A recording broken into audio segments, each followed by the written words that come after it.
take up? We just are waiting on Miss Daniel to get back from her last quick break, but I don't think so. She's coming. Here she is. I heard you. I heard you.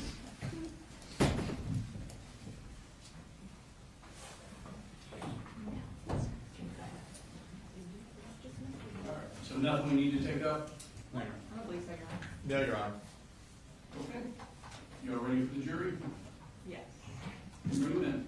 Bravo 4, Bravo 2, and bring them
Yo. Good morning. Morning. Hope you all had a nice weekend. Jump right into witnesses here. State calls next witness. The state calls Marcy Gray.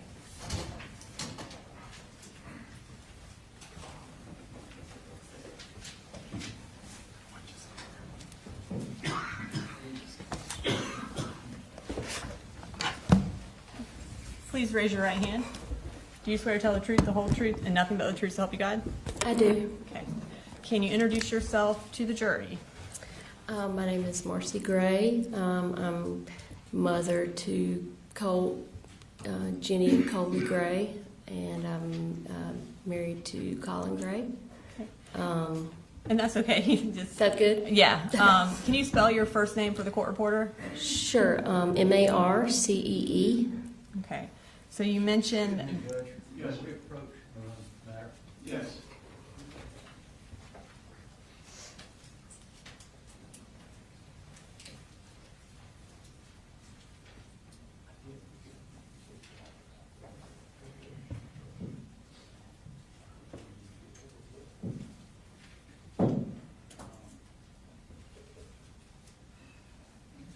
That's what I was asking. Is there anything you think of?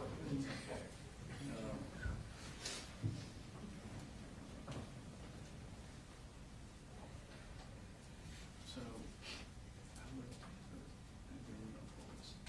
Cheater versus State, 300 Georgia Appeals 396. Says this court has previously held that a trial court has no obligation to inform the defendant's spouse of the existence of the marital privilege.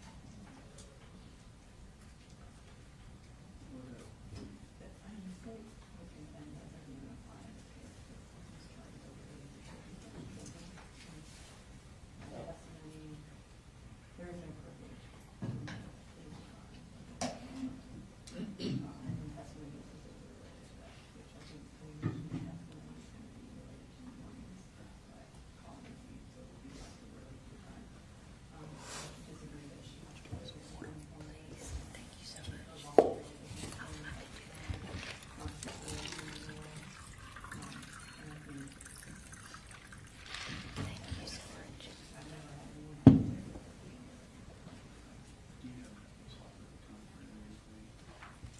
We kind of just know that it's going to be an issue. We kind of look at it.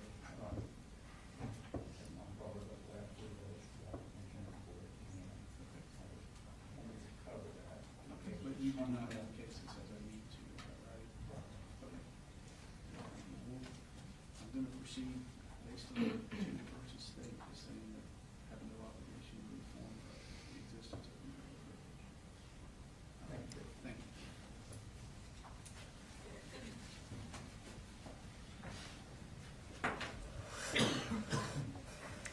Ms. Gray. You indicated that you were married to Colin Gray. Can you point him out and identify him by a piece of clothing he's wearing? He's wearing the light blue sweater and blue tie. Okay. Please let the record reflect that Ms. Gray has identified the defendant. What are you doing right now? Right now, I live in South Georgia, and I work in an industrial food processing plant.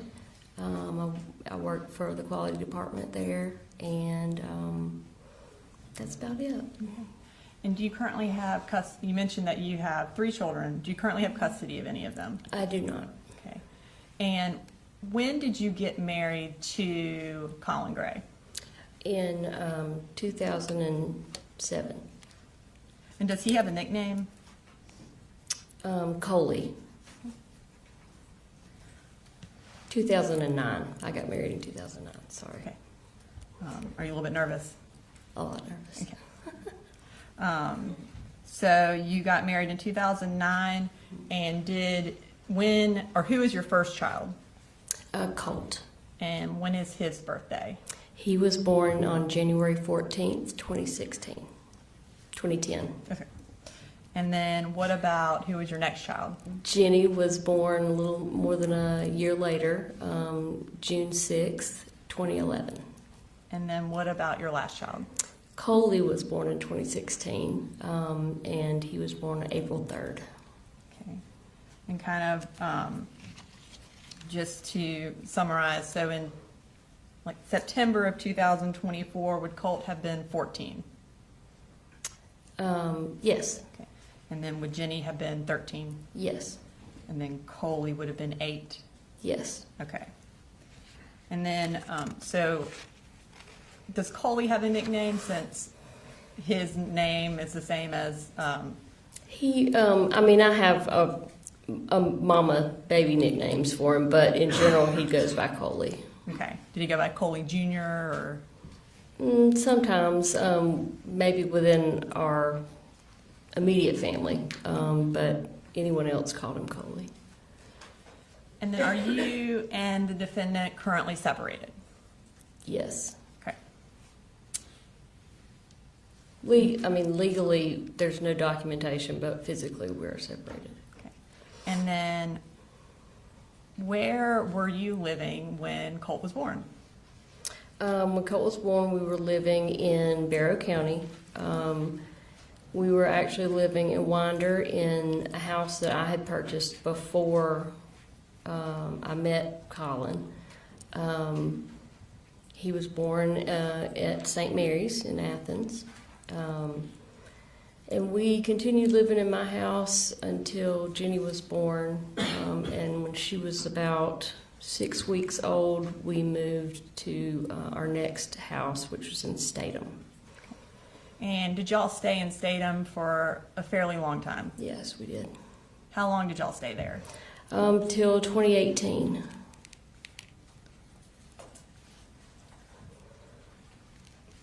So I want you to kind of just summarize for us where y'all moved after then, up until y'all moved to Jackson County.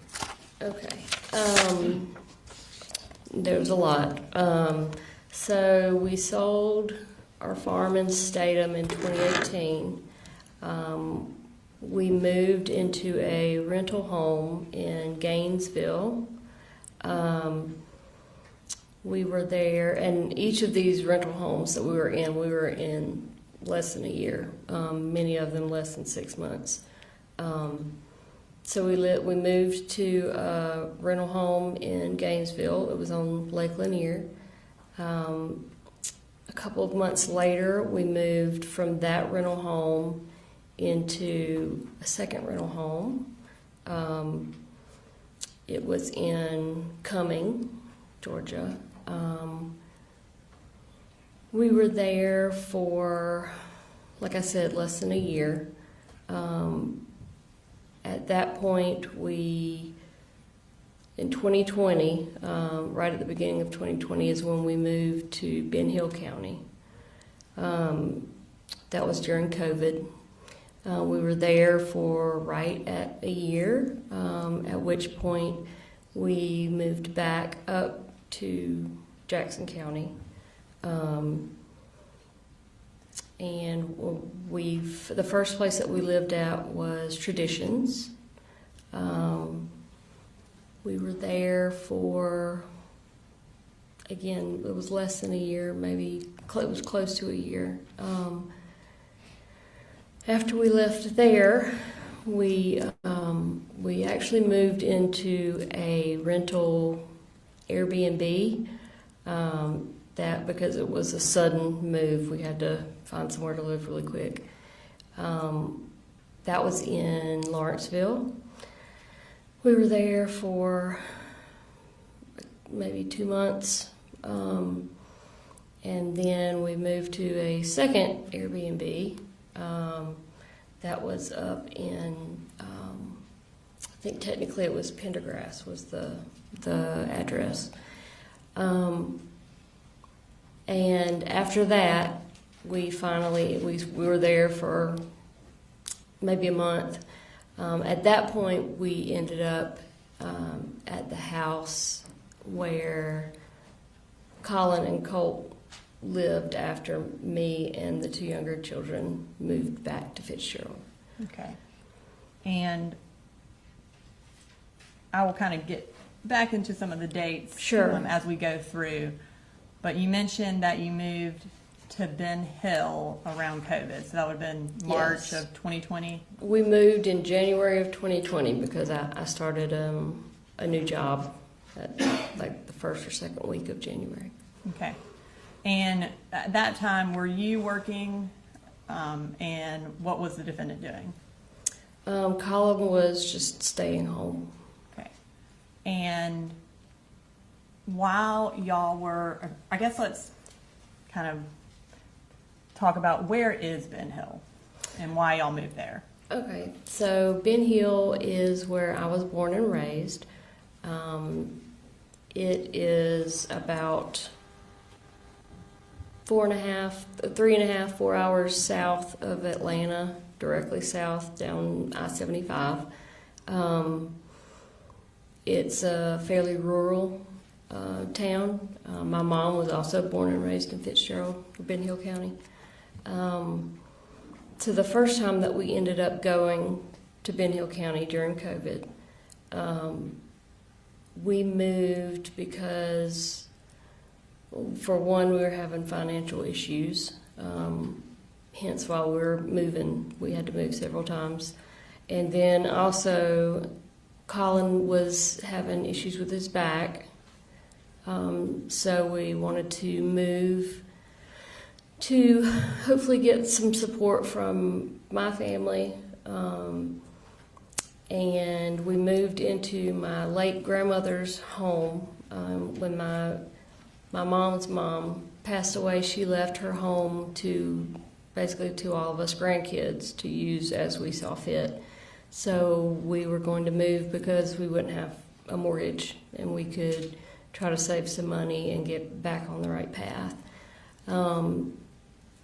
And that would also allow Colin to get his back healed, so he wouldn't have to work.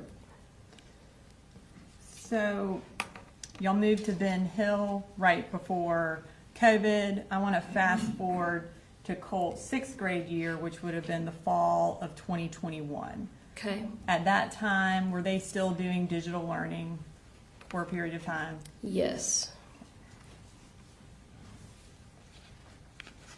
Was Colt attending classes from home in September of 2021? Yes. Okay. Yes, all 3 of them were. Around September 10th of 2021, did the school contact you about something Colt had done while doing digital learning?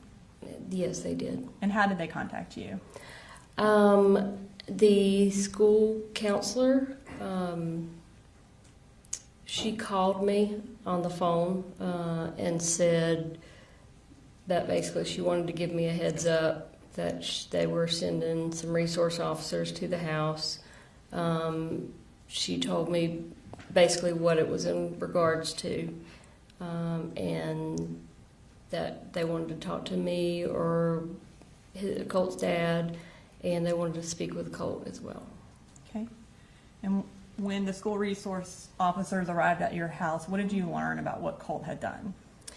Well, they basically reiterated what the guidance counselor had already told me on the phone, which was that Colt had basically found a way around the school's firewall and security software so that he could get on the internet and basically look up whatever he wanted to look up. And then they told me that he had researched, he had typed into the search bar how to kill my dad. Okay. And at that time, did you tell the defendant about that search? No, Did you later tell him? I did. Okay. And do you remember around when you told him? Not really, but it was several months later.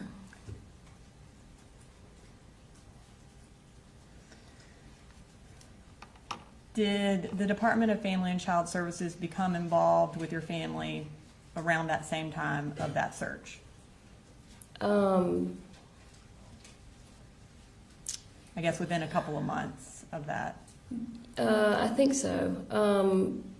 We moved not long after that is when we relocated back up to Traditions. Okay. Before y'all relocated to Traditions, do you remember someone making an anonymous report to defects? Yes. And was it related to you slapping Colt? Yes. At that point, did defects start doing some home visits with y'all? They did. They did the home visits, and then at that time they wanted to do counseling, some type of counseling, and they ended up having a guy come to the house to do the counseling. And he kind of put us on a rotating schedule. Each week he would come, and 1 week he would talk to me, next week he would talk to Colin, next week he would talk to Colt.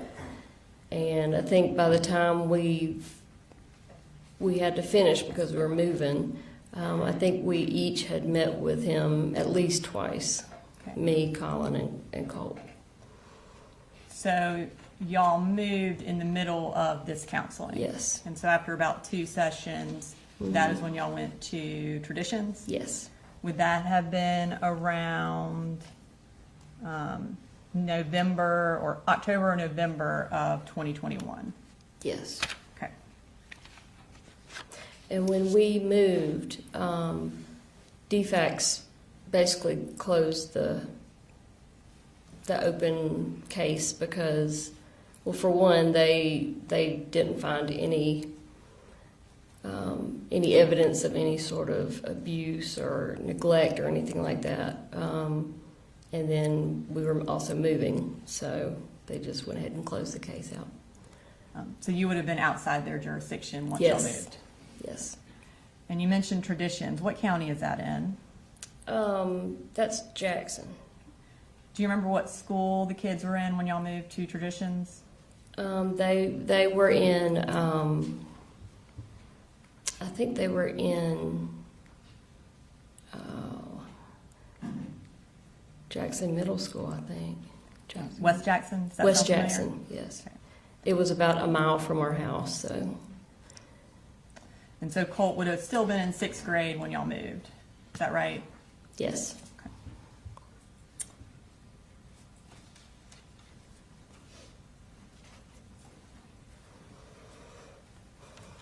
Now, you mentioned earlier that you had to make a quick move from Traditions. And that would that have been around August of 2022? That sounds about right, yeah. And why was it a quick move? We got evicted.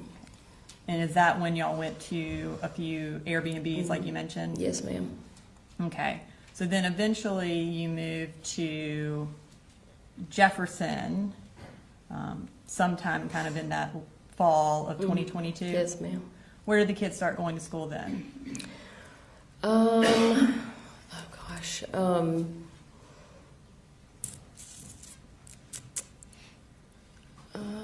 It was, I want to say it was, I don't want to say the wrong thing. And does Jefferson City Schools sound familiar? Yes, absolutely. That was it. Okay. We were excited because Jefferson schools are known to be really, really good schools.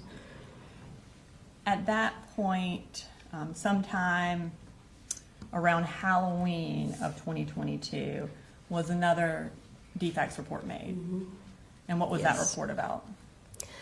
That report was, again, ended up being completely unfounded. And one of our neighbors had reported general neglect of our kids. She said that they were being sent to school dirty, they weren't being fed.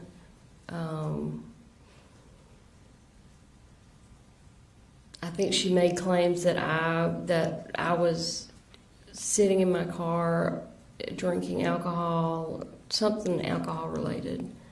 And I think there were a couple of other things that she claimed as well. When that defects report was made, did you move? Did I move? Yeah, eventually, or within a couple weeks of that, did you move? Well, me and Jenny and Coley left and moved in November of 2022. And where did the defendant and Colt stay? They stayed there at the same house. Why did Colt stay with the defendant? I think in general he had his room and everything, his computer and all that set up how he wanted it in his bedroom, and that was kind of his safe place. And I think a big part of it was he didn't want the change. He wanted to keep everything in his room the way it was. He didn't really give a concrete reason as to, hey, I don't want to go to Fitzgerald, I want to stay here. It just kind of went that way. When you and Coley and Jenny moved down to Ben Hill, did Colt have a phone? Yes. Okay. Were you able to have contact with him while you were living in Fitzgerald or Ben Hill? For the most part, no. I was not able to have much contact with him at all. And did you have much contact with the defendant at that time? It varied, but in general, not really. Other than texts. And there were a couple times where I tried to facilitate him visiting his younger son. His daughter at the time didn't want to have anything to do with. Objection. This is getting into hearsay, and it's not relevant. We'll move on. All right, just So at any point did he, or how often did he visit you in Fitzgerald, or did you visit Colt and the defendant in Jefferson in that time frame where they were living alone? I think Colin visited us in Fitzgerald twice, and I drove Coley up to visit them maybe 3 or 4 times. It was right towards the end.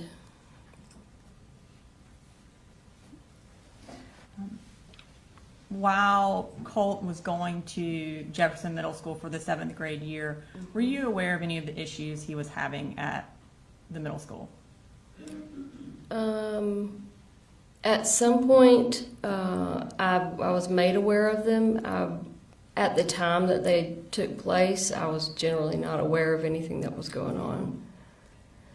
And then, were you aware that Jackson County Sheriff's Office came out to the defendant's residence and wanted to talk to Colt about threatening to shoot up a school? I had no idea that that happened until it came out in the media a year ago.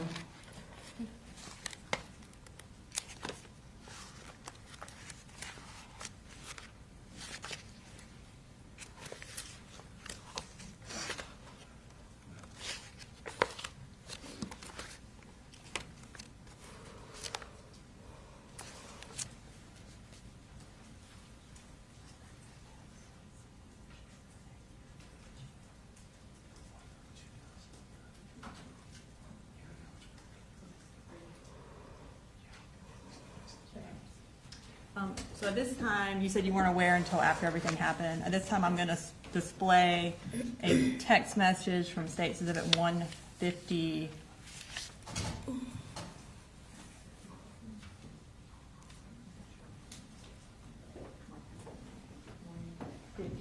Which is your cell phone extraction, and it's from September 5th of 2024.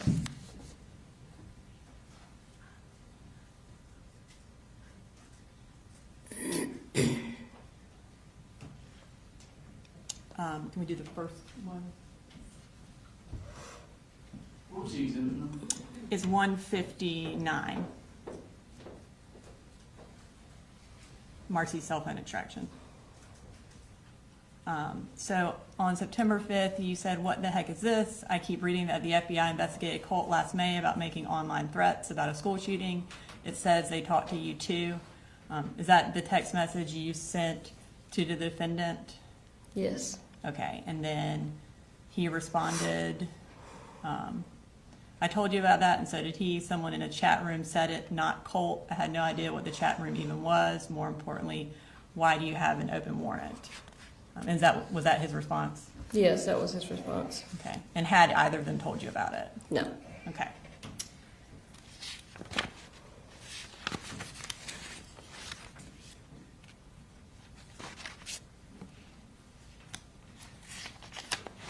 Okay.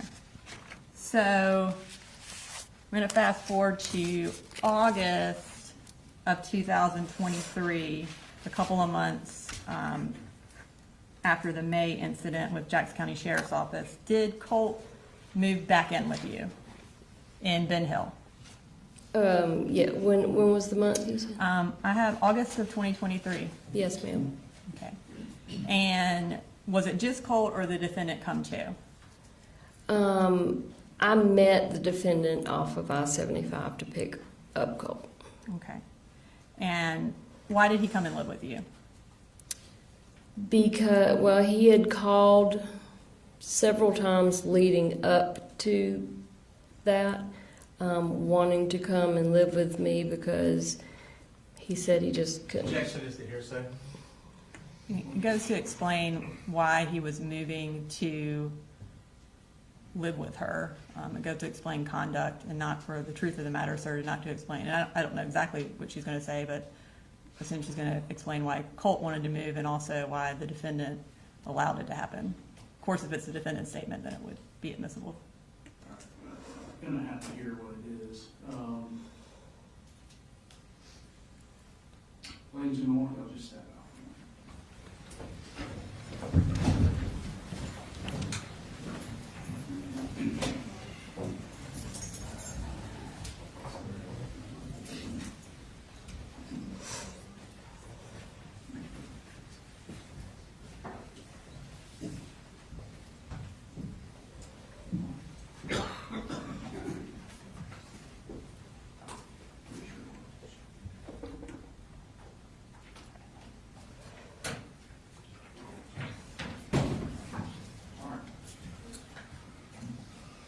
Ask the question again. Why did Colt move to Ben Hill?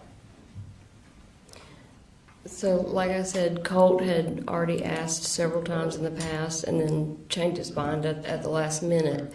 But he had been telling me over the phone that he couldn't take living with his dad anymore. They were constantly getting into physical altercations. That, it was a constant screaming battle between the two of them. And he was basically trapped there at that house because nobody else was ever involved with him up there. So he basically was saying he was at his breaking point. Did you have any discussions with the defendant about him moving? No, other than, can you meet me halfway? All right, so based on that response, I'm inclined to sustain the hearsay objection. It's being offered to prove what's going on between Colt and his dad. And I realize the line often blurs what's, this explained conduct is, we can't drive a bus through it all the time. So the line blurs on, is it for the truth of the matter asserted or for some other purpose? To me, this one falls more on the side of for the truth of the matter asserted, so I'm Okay. inclined to sustain the objection. I just like you to do that in front of the jury so they know why she isn't answering the question. That it's sustained? Yeah. Sure. Do we need, is there a next question that we need to ferret out or no? Well, I mean, did he bring him to meet you? Well, that's obvious. Yeah. Like, All right, bring him back in.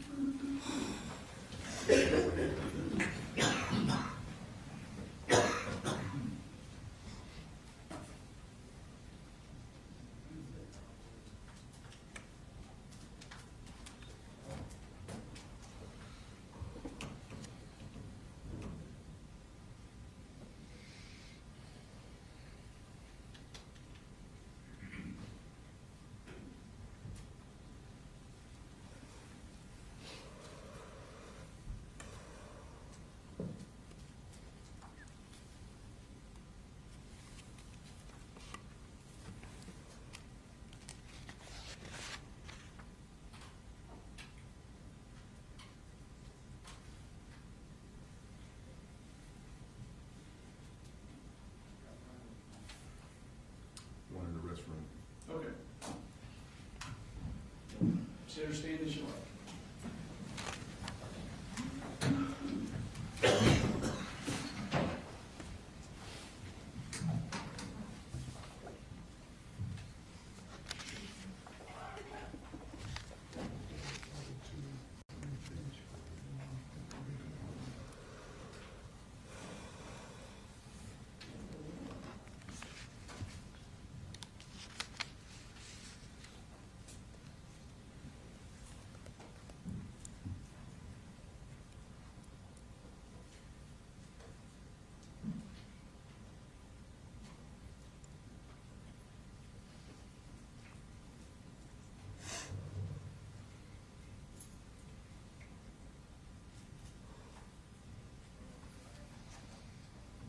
You're ready, sir.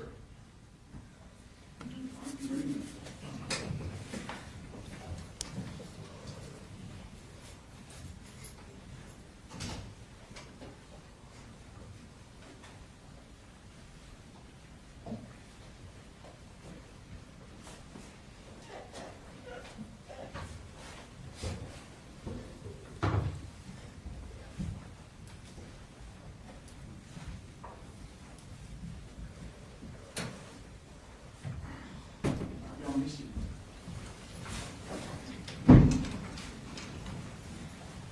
All right, so ladies and gentlemen, to the last question, there was a hearsay objection. I'm sustaining that objection. I'd like the state to ask this next question. so did the defendant meet you somewhere so that you could pick up Colt? Yes, we met. I started driving north on 75 and he was driving south, and we were just going to meet wherever we met. I don't remember what exit it was, but we got off and Colt had not packed really anything. He had just gotten in the truck. He brought his his guitar, and so we met in a random parking lot. It was just kind of an abandoned plot of land, and I said, "You didn't bring any clothes?" And he said, "No." I said, Objection, "That's." hearsay. Are you referring to, who is he? Is it Colt or the defendant? Okay. Colt. So Colt didn't bring any clothes, and then what happened? I told him just get in the car. The fact that you didn't bring clothes, or? It's a statement, objection, because he is making a statement regarding what he did or didn't do. It sounds like the statement is going to prove the truth of parental fitness one way or another. I mean, Marcy can testify to what she observed that day. She observed that he didn't bring any clothes. She observed what the defendant did next. I think she can testify to that because it goes specifically to parental fitness and what their interactions are and what the defendant and Colt are doing. I mean, I think that's relevant to this whole case. What she observed. There's no issue with her testifying what she observed. And that's not what I'm objecting to. No suitcases, no clothes, whatever. I'm objecting to when she asked Colt, why do you not have, and then giving into his answer, which would be hearsay because he's not here to testify. Which was not my question. I said Colt didn't bring any clothes. Then what happened? Then what did you, like, I didn't ask her what Colt said. So, Ma'am, if the answer to the question is going to be revealing what Colt said, do not do that. If you had an observation of what he did or didn't have with him, you're free to testify about Okay. so just, you observed he didn't have anything with him. Yes. Except for his guitar. Yes. Then what happened? So I told him to get in the car. I would buy some new clothes for him, underwear, whatever. And I just instructed him to get in the car. I needed to get his guitar, and Colin threw it across the parking lot. He was very aggressive towards Colt.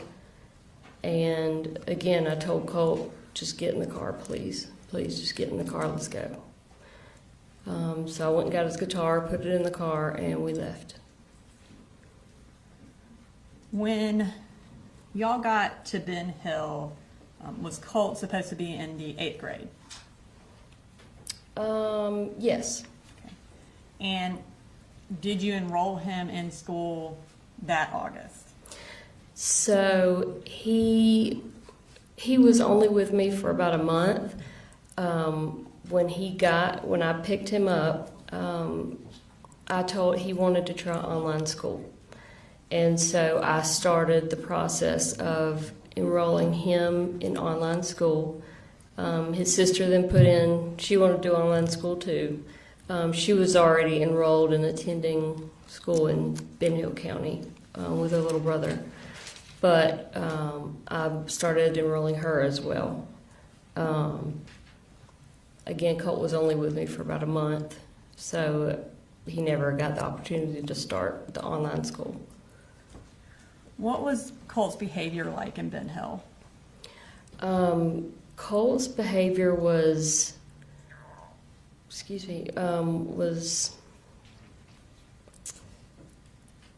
alarming.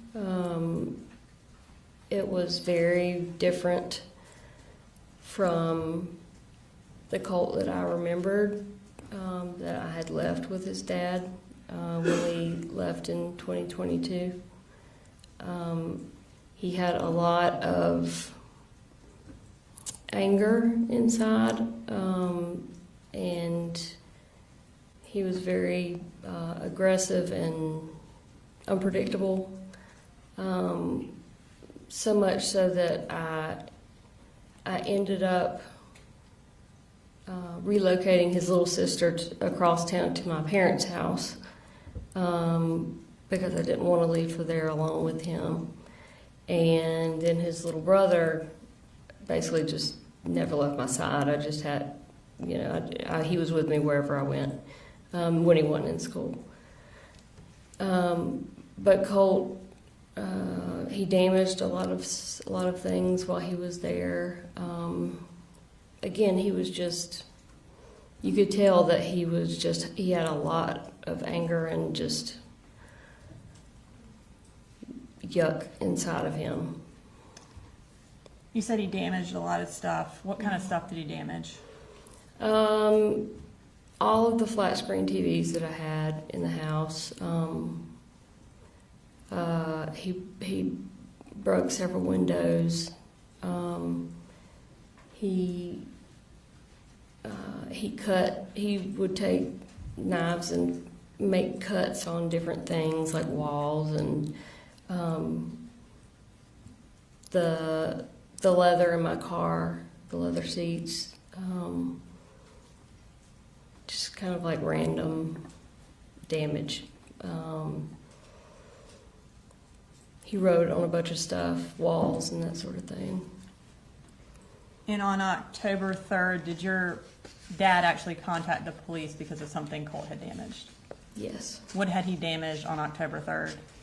I think that was when he broke, the first time he broke a window. He had broken a window because from slamming the door really, really hard. It's an old house, and so the windows are old. And if you're not careful, you slam the door hard enough and it'll shatter a window. And I'm pretty sure that's what happened. And then once that happened, I kept fixing it by basically taping it up and putting a piece of cardboard over it until we could get someone to come and professionally fix the window. And he kept punching through the cardboard.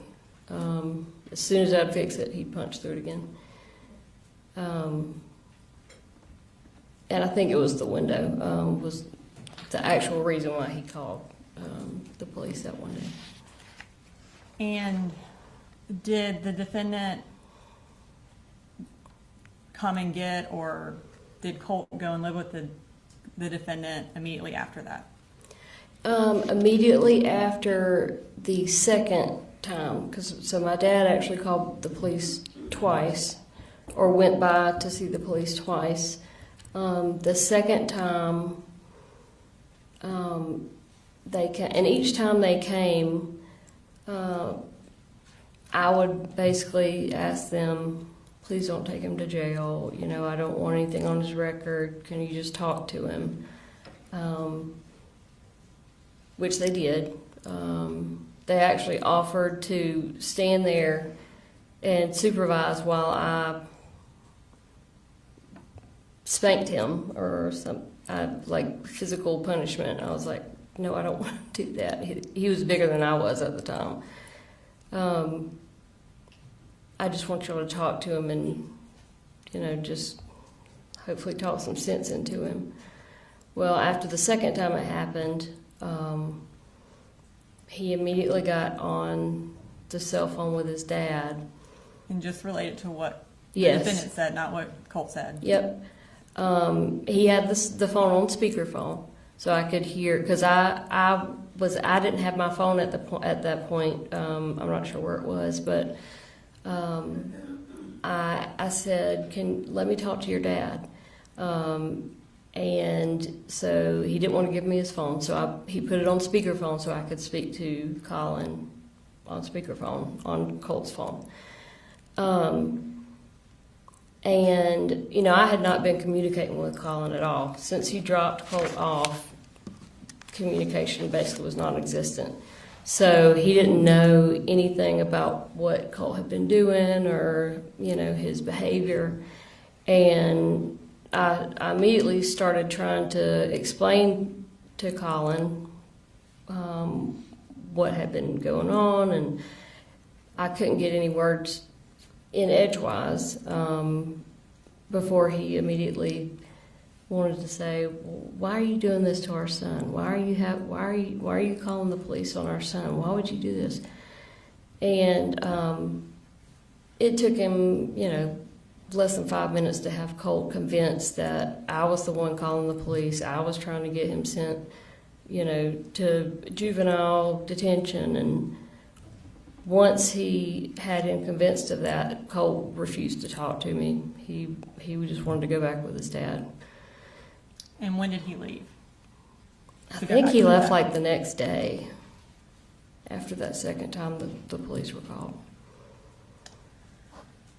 While you were in Ben Hill County with Colt, had you scheduled some counseling for him? Yes. Is that at the, Healing Connections okay. was the place, but he never made it because he went back with his dad. So was his first counseling session supposed to take place after he left? Yes, ma'am. And did Coley Jr. and Jenny stay with you in Ben Hill at that point? Yes, at that point, yes, they did. When the defendant took Colt home or met, I guess, or met you or your mom halfway, where did they go to live at that point? They were still living at that same house. In think- Barra County? Yeah. Okay. Or no. And we're Yeah, in- they were at the Barrow County house. Okay. Yeah, you're right. We are in October of 2023. Yes, they were definitely in Barrow County. And so again, Colt should have been in the 8th grade. Did the defendant enroll him in the 8th grade in Barrow County? No, Did he attend any schools in the 8th grade? no.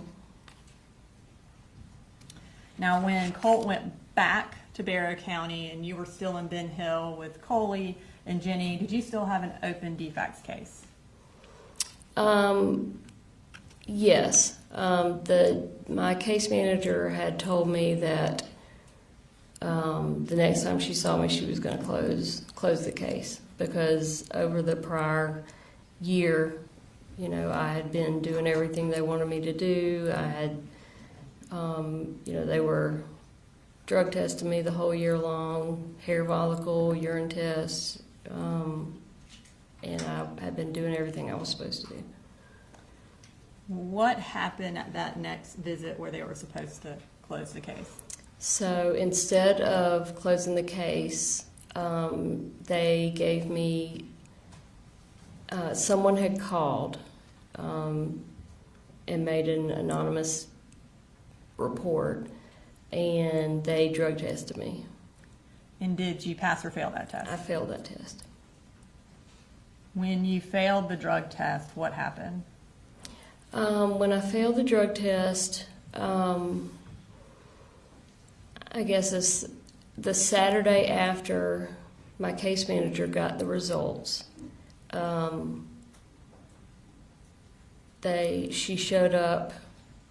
Actually, me and Jenny and Coley were spending the night at my parents' house because my parents, at that point in time, had gone on a trip to Virginia. And we would do that a lot, just spend the night at my parents' house because it was just kind of a fun thing to get out of the house, our house. And so we were there, and my case manager, Tamika Mitchum, showed up at their front door with Colin and Colt to basically tell me I had failed the drug test, and she was sending Jenny and Coley to live with their dad. And at that point, did you have custody of any of your children? Well, it wasn't a custody case at that time. They were just physically going to stay with their dad. It had not gone to the phase of addressing custody, with a judge or anything like that. I guess none of them were living with you, is that correct? That's correct. And did the defendant have kind of authority over them at that point? Yes. And were they all living in Barrow County at the Harrison Mill address? Yes. After you failed that drug test, did things go downhill for you? Big time. Tell us what happened. Well, after the initial devastation of having them taken and sent with their dad,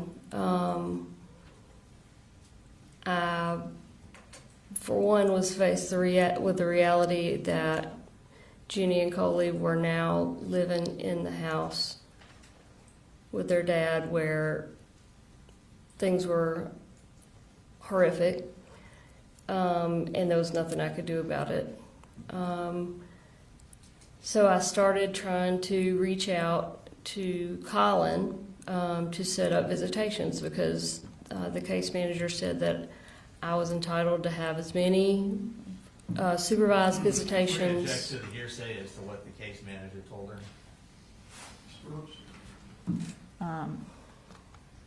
I think this, I understand your latest sustaining of the objection about hearsay related to explain conduct, but this is squarely within that.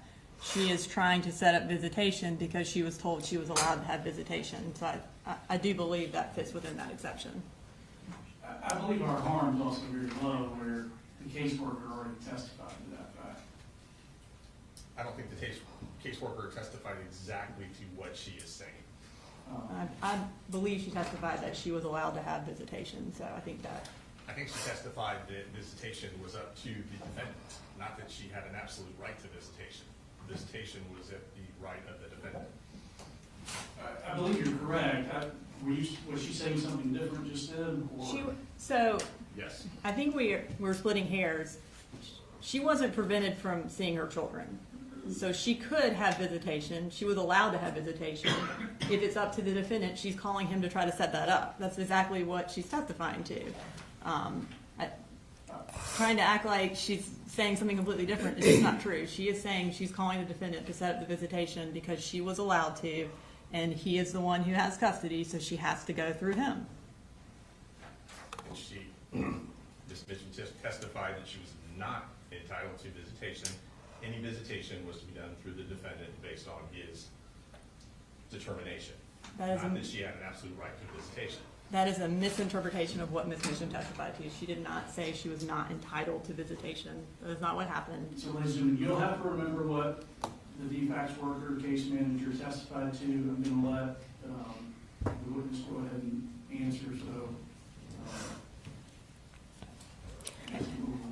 So, I mean, I can rephrase. No, he's overruled the objection. So, Okay. You were, I guess, where we're at. There was no restrictions to me having visitation or seeing my children other than it needed to be supervised. She did say that I needed to schedule it with Colin. So I started reaching out immediately because, I wanted to see them as much as humanly possible. And it immediately became apparent, which I knew it would, that he was not going to communicate with me whatsoever. He had blocked my phone number, and I know that because I checked it the next time I saw him and had access to his phone. He basically refused to not only not let me see or speak to my kids, but he refused to speak to me himself. So my children were living somewhere where I knew was a nightmare for them, and now I can't get any sort of updates or any sort of contact with them. I tried to get my mother to reach out. She was met with the same obstacles. I reached out to Tamika, the case manager, asked her for her help, and the only thing she offered was transportation to see the kids. I told her, I don't need transportation, I need someone to facilitate some sort of communication between me and their father. and it just never happened. I couldn't get any help from anyone. At one point later in the month, I called in a wellness check with Barrow County just so I could have someone put their eyes on my children to make sure that they were still alive. And I also knew that they had still, none of them had been enrolled in school, so I couldn't verify through school that they were still breathing. And so then, I never did end up getting any kind of communication or updates or anything like that. And what did that do to your mental health? I basically had a complete nervous mental breakdown. I think as any good mother would. My kids were and still are my entire world. And to go from being in constant contact with my two younger children, for sure, to nothing. I felt like they had been kidnapped almost. I was just devastated. I wasn't eating, I wasn't sleeping. I was desperate. Desperation is a good word for what I was feeling. What did you do after that? So that led to, it was right after Halloween. I basically decided that I was going to drive to Barrow County and just physically go and knock on the door and say, "What are you doing to me, to our kids? I want to kind of just see them."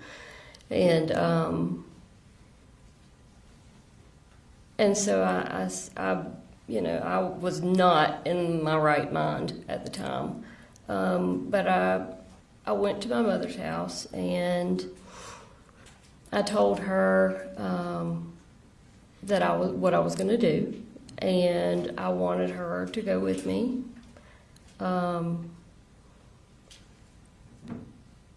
Just to be another person, to be there to observe what takes place, and to be there, to support or take the kids, to McDonald's or something if I needed to talk things out with Colin, just to be there in general. And she knew that I was not in my right mind, and so she said, "No, I'm not driving you to Wander. I'm not going with you," which I had not expected. I never thought in a million years that she would say, "No, I'm not going with you." And so I then was in a situation where I still am going. I'm still going to go. But now my mom knows I'm going. And I wasn't going to, drag her and force her into the car or anything. But I knew she would call Colin the second I left the house. And, then I'd never see the kids. It would be a wasted trip. So, in my messed up mind, somehow I decided that I'll just tape you to a chair, and then I'll have a friend of mine come over later to let you loose as soon as I have had time to make it to Wander and see the kids. This is obviously completely irrational and inexcusable behavior. But again, I was not in a rationally thinking state of mind at that point. So that's what I did, and drove to Winder. I actually got there on Friday, but it was late. It was dark, and I didn't want to go knocking on the door, late at night, and it, be made out to look like, oh, your mom's, banging on the door at all times of the night. So, anyways, I slept in my car basically Friday night with the intention of going to talk to him Saturday morning, which is what I did. I tried knocking on the door first, and nobody was coming. It was kind of early, especially for a Saturday. But I'd been there before, so I knew which bedroom was his. So I walked around to his bedroom window, and it was open. He sleeps with his bedroom window open a lot. And are you referring to Colin? Yes, Okay. sorry. It's okay. And so, but I didn't want to scare him, so I just kind of tapped on the window. And it was dark, looking from outside into the bedroom, but I could kind of see, the outline, and I could see that he sat up in bed. And I kind of knocked again because he didn't say anything. And he said, who is that? And I said, Coley, you know who this is? I'm your wife. I would like to see or talk to our kids, please. And then I saw little Coley jump up, excited, because I was at the house, and he immediately tried to take off running because he wanted to come out and see me, and his dad told him, no, stay right where you're at. And so I said, you've blocked me from your life for the last month, and that's not fair. I would never do that to you. I'd like to see the kids. And he said, you can't, this is not right. You can't do it this way. You have to call and set up a time, and I'm calling the police. Get off my property. I'm calling the police if you don't leave right now. And I immediately started crying, and I said, please don't do this. I've been trying to contact you for a month. You know that, and you know what you're doing, and it's not fair. It's not right to me or our kids. And but he didn't care. So he said, get off my property or I'm calling the police. And I knew he would, so I turned around and left. And I drove just down the street to the Dollar General and just sat there, just boohooing, not knowing what to do next, because I didn't want to make any kind of scene or anything with the kids there. Not that I would make a scene anyway, but I didn't want to give him the opportunity to make it look like I was acting crazy or anything. So a couple hours later, I had actually brought some of Jenny's electronics, some stuff that she used with her iPad and like an Apple Pencil and stuff that I wanted to leave with her because I knew she would want them. And so I decided to drive back to the house to just drop that off. Which I did. I drove back, and I didn't even bother knocking on the door. But I took all of her stuff and set it on the roof or the hood of Colin's truck. His work truck was there in the driveway. And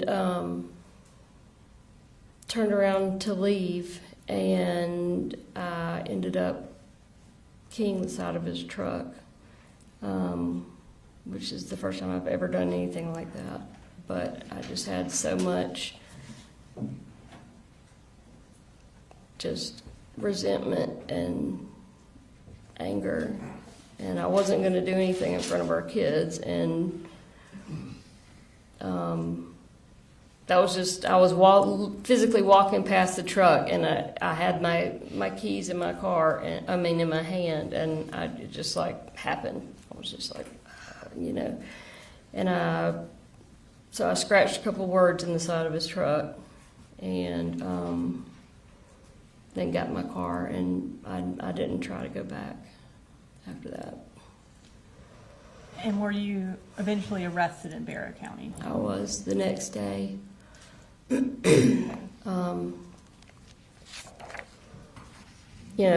couple hours, I guess, after I had keyed his truck, he was outside and he saw it. And so he called and made a police report. And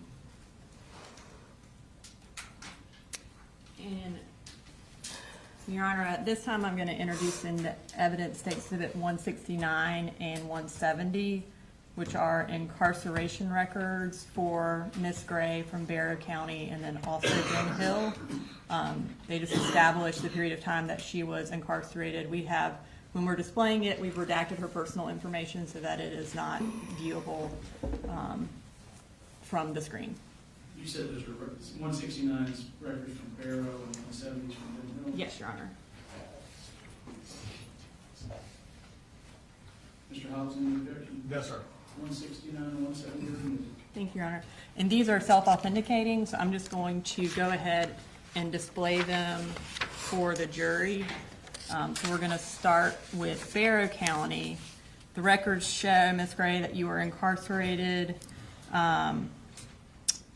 from November 6th to December 22nd in Barrow County. Does that sound accurate? Mm-hmm. Okay. Before you left Barrow County, did you plead guilty? Did I what? Did you enter a guilty plea before you left the Barrow County Detention Yes, Center? I took a plea. And Your Honor, at this time I'm going to introduce into evidence State Exhibit 208, which is Ms. Gray's plea of guilty to use of a license plate to conceal identity. No objection. All right, 208 submitted. And so ultimately, you pled guilty to the misdemeanor use of a license plate to conceal identity, and you received a 12-month sentence. Is that correct? Or I guess for... No, I used my first offenders for, there were several other charges besides the license plate. I guess what the sentence actually has is just the use of a license plate to conceal identity. Okay. And then it has it as a 12-month sentence. And then during that 12 months, it shows that you were barred from Barrow County. Is that accurate? That was one of the stipulations, but it actually, they made a modification to that. And that was after September 4th? Yes. Okay. So once you pled guilty in Barrow County, did you then get transferred to Ben Hill County's detention center? I did. And was that related to the charges against your mother? Yes. And are those actually still open? They are still open. Sorry, at this time I'm going to go ahead and display your incarceration records from Ben Hill. Mm-hmm. Okay. It shows as you being there from December 22nd to April 12th of 2024. Does that sound accurate? Yes, ma'am. Okay. So you were released on April 12th. Is that why were you bonded out? Is that why you got released? Yes, ma'am. Okay. So what were you supposed to do upon release from Ben Hill on April 12th of 2024? With regards to like what my parents wanted me to do? Yes. Where were you going to go? Okay, so I had found a rehab facility, and I was going to go there. And what rehab facility was that? I forgot the name of it. It's Promise of Hope. Promise of Hope, yes, And did you ultimately go to Promise of Hope? I did. Yeah, I stayed home over the weekend just to visit with my parents, and then I went, I think, on that Monday. And so, you're all right, this time I'm going to introduce an evidence, State's Exhibit 171, which is Ms. Gray's attendance records at Promise of Hope. No objection. All right, 171's admitted. And you're all right, these are self-authenticating, so I'm going to go ahead and publish them to the jury. So it indicates that you were at Promise of Hope from April 16th of 2024 until July 6th of 2024. Does that sound accurate? Yes, ma'am. Okay. So, in that time frame, while you were incarcerated and then also in rehab, what kind of contact did you have with the defendant? Most of that time period, most of the time period when I was incarcerated prior to rehab, I had no contact with him or the kids until maybe the last month, at which point he started doing FaceTime. They're not actually iPhone FaceTimes, but video calls. Was able to do those. And then, did you ever get emails or anything from the defendant or your kids? I did. Mm-hmm. I'm going to pull up what's previously been introduced in evidence as State's Exhibit 111.13. Is that a poster that your family made for you? It is. Okay. Now I'm gonna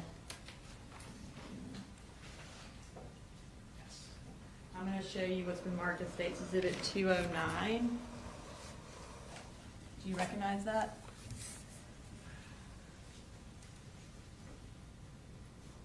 Yep. And what do you recognize that as? This was an email from Colin to Mandy, who was basically the owner of Promise of Hope. But it was basically a letter that he had written to me, but he sent it through the email, Mandy's email. And did he attach pictures of that poster to it? Yes.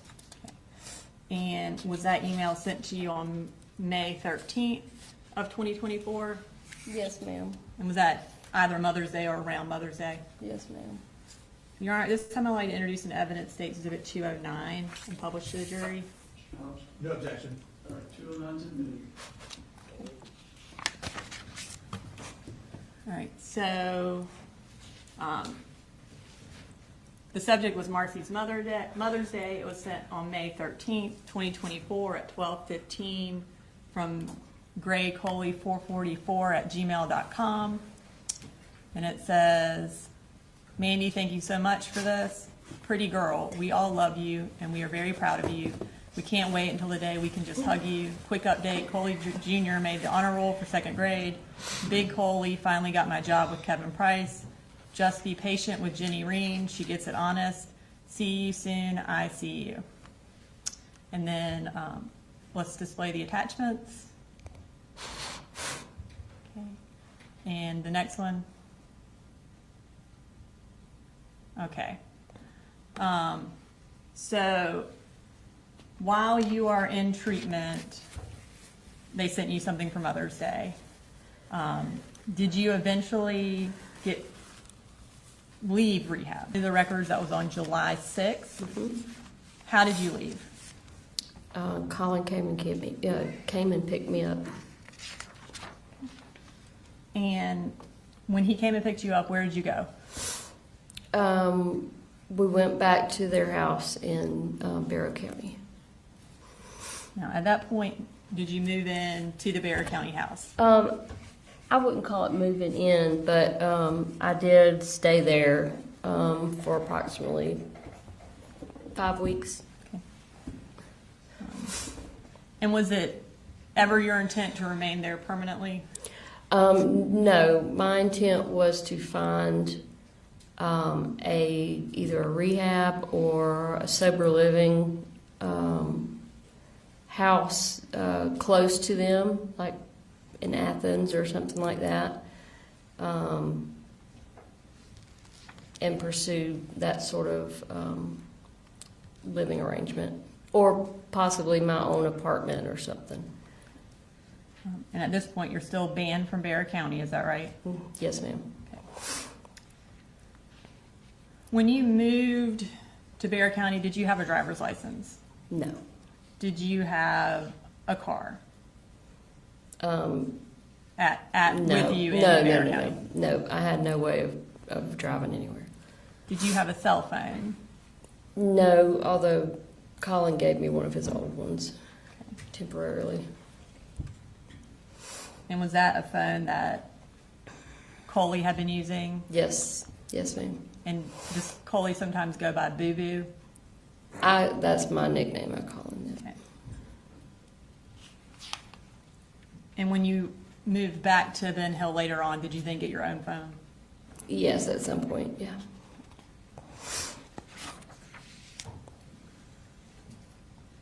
So while you were living there, what were you doing during the day? Obviously, you didn't have a car and couldn't drive, so.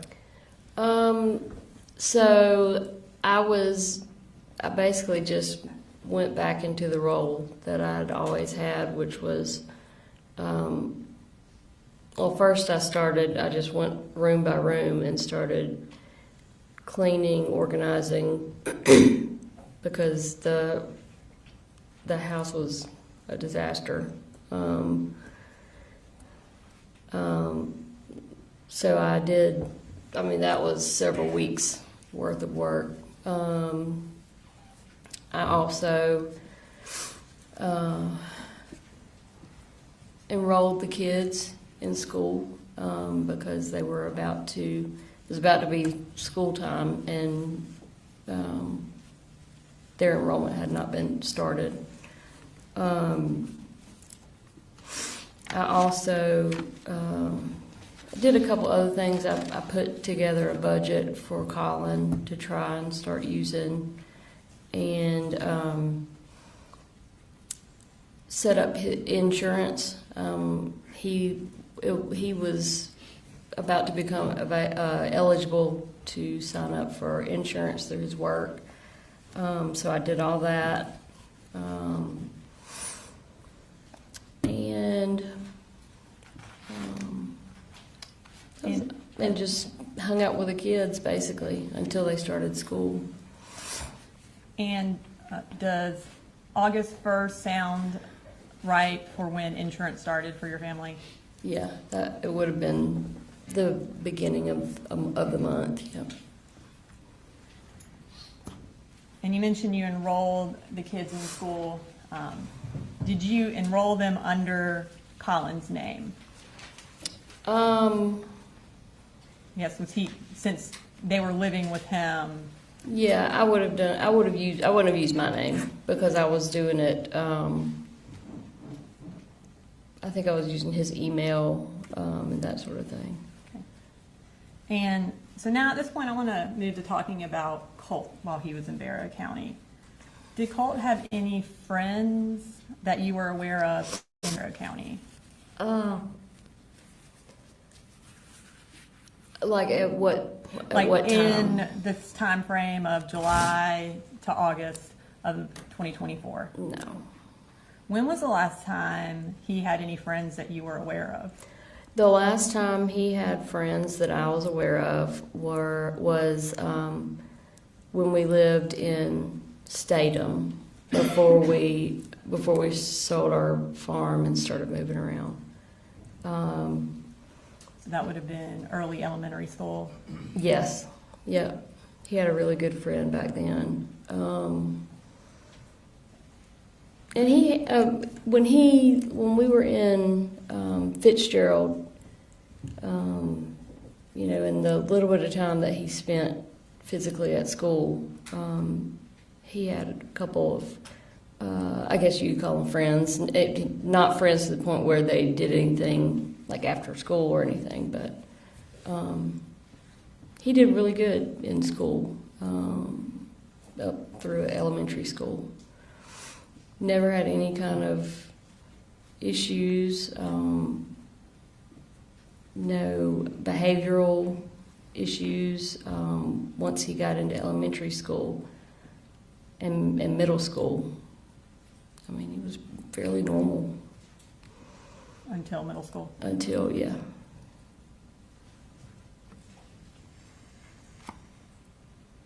And so was in Bear County, would he just stay at home for the most part?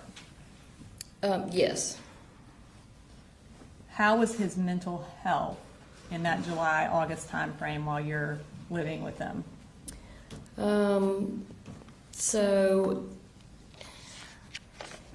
his mental health, I think with me being there, he had a lot more stretches of positivity. He always has liked just talking with me for long periods of time. His dad too, but if his dad's not at the house, then he can't do that with him. So he was really happy that he had me there to basically talk my ear off for hours at a time. And but then he would go from happy and positive to anxiety, riddled with anxiety, easily agitated, very agitated, and could be aggressive. It was very obvious that he needed some professional help, especially with the anxiety, which I knew. I mean, he had been struggling with anxiety for a while.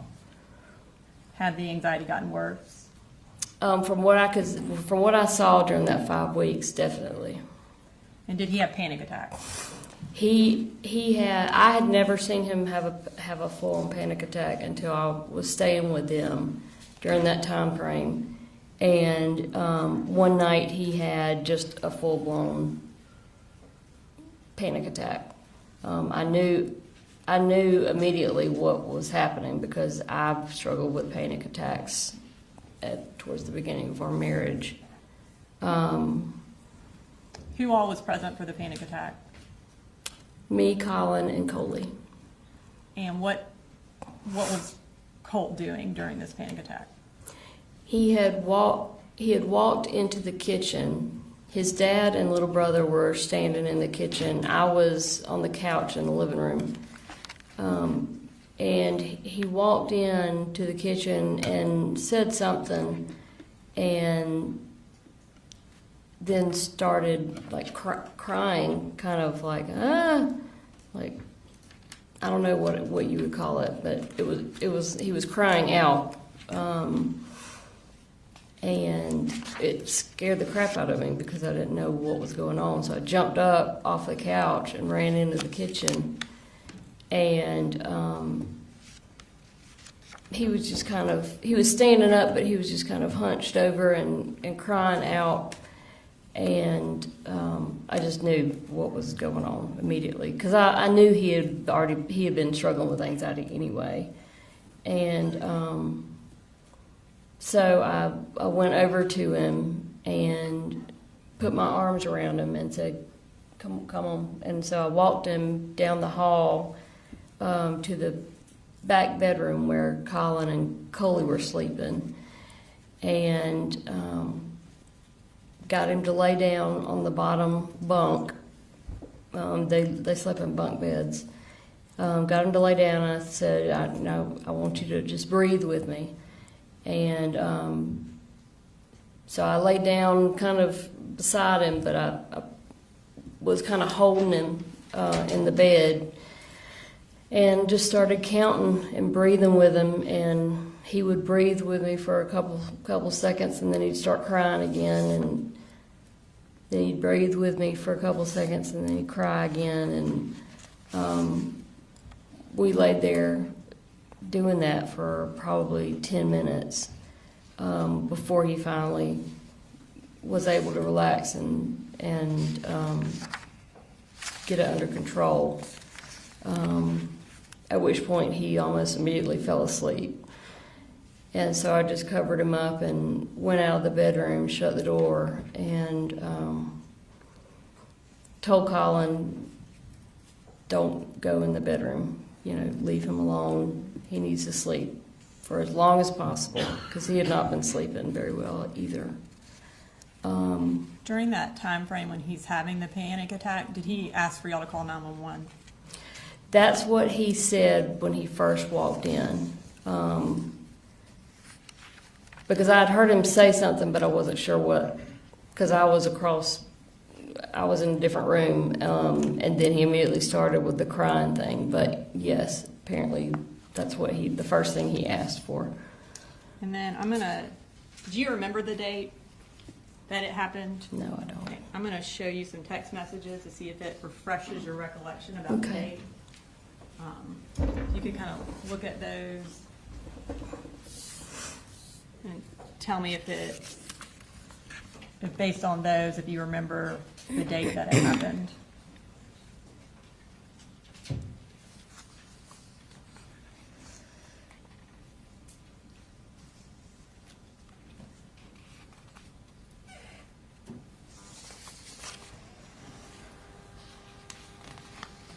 Okay, yeah. Yeah, so these are from me. Yes. Looks like maybe to my sister. I'm not sure who that's to. Does Jenny sound familiar? From you to Jenny? Yeah, I know I did. I texted her about it. And based on those text messages, what date did the anxiety attack happen? Looks like the 19th. Of July? Yes. Okay. So, Is this a good jury? Yeah. it's perfect time. Ladies and gentlemen, we'll go ahead and take a 15-minute break.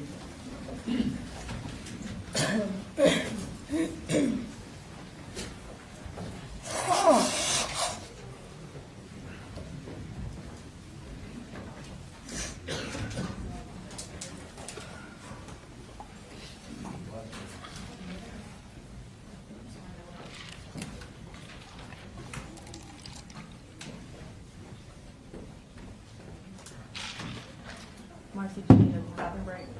Yeah, you can go down. All right, we'll be in recess.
found out that the photograph that was put up of the children apparently was put on the internet pretty quickly.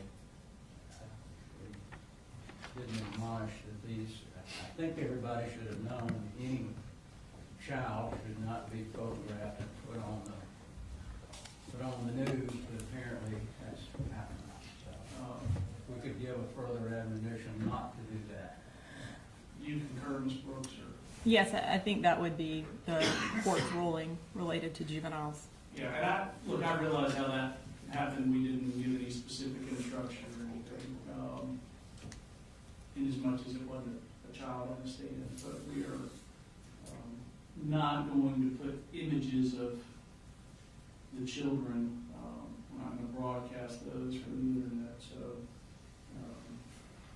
just be mindful of that, and if you're unclear, ask, and we'll address it. All right, first you can bring the jury back in if they're ready. Thank you, Judge. Yes, sir.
Go ahead, Ms. Brooks.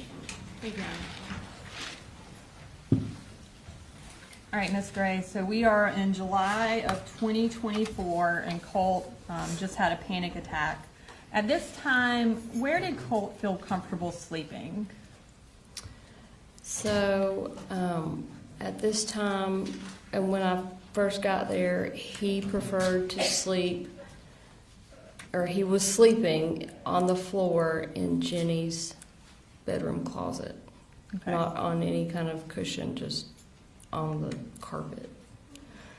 And did you provide him something to sleep on in that closet?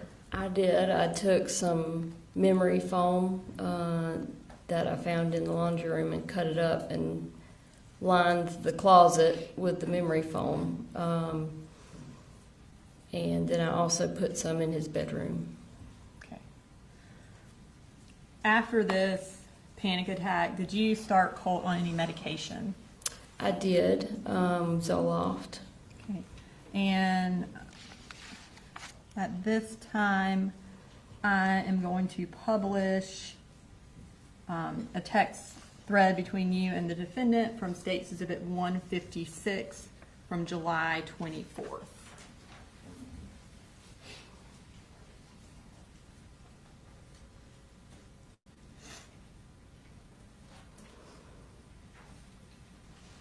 No issues.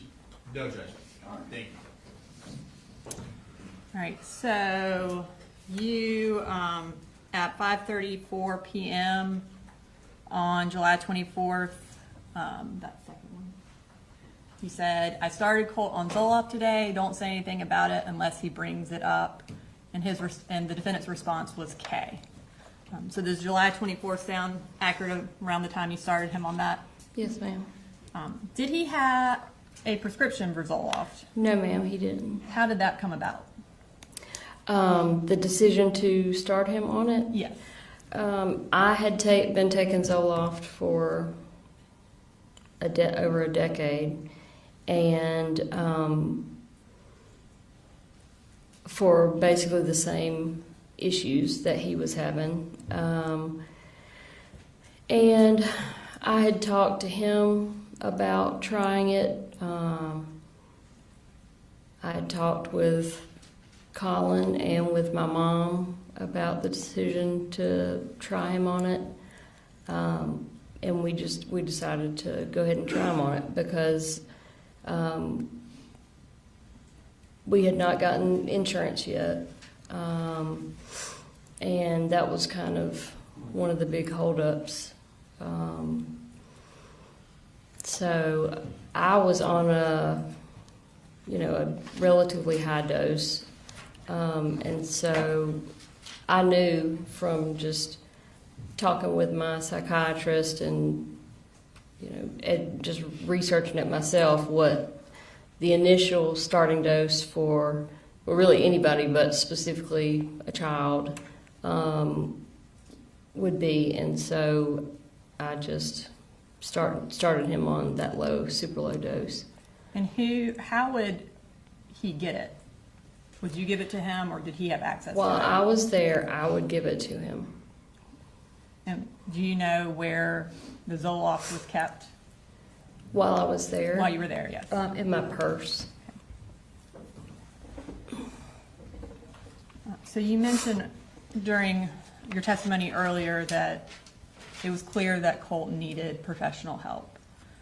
At this point, in the time frame where he's had the panic attack, you're giving him Zoloft. What kind of help did you think he needed? I felt like, especially after the panic attack happened, I felt like he needed some sort of inpatient crisis type help, where he could go in, be observed for a certain amount of time by a team of doctors who could then put together some sort of treatment plan for him. And that's the type of help that I researched, and that's the type of help that I told everyone that I felt like he needed. And Colt, I talked to him in detail about it many times, and he was excited. He was on board with it. He wanted to go somewhere where he could stay there for a certain amount of time and get help. Was the defendant supportive of getting Colt into therapy or counseling or inpatient treatment? In general, he didn't usually have a whole lot to say about it, but there were multiple occasions where I tried to talk to him about it, and his initial reaction was always, well, what if there's nothing wrong with him? What if he's just messed up? What if he's just a piece of crap person? Then what are we going to do? And I said, well, for one, as his mother, I know that there's something that he's dealing with. He's got issues. He needs help. That's not even a question in my mind. But if we do go somewhere and they say, there's nothing we can do or whatever, then we'll find another doctor until we find him the help he needs. But I was not happy with the reaction that I got most of the time when I would try to talk to the defendant about getting Colt help. At any point, kind of over the years, had he been supportive of trying to get Colt into therapy? No. And why not?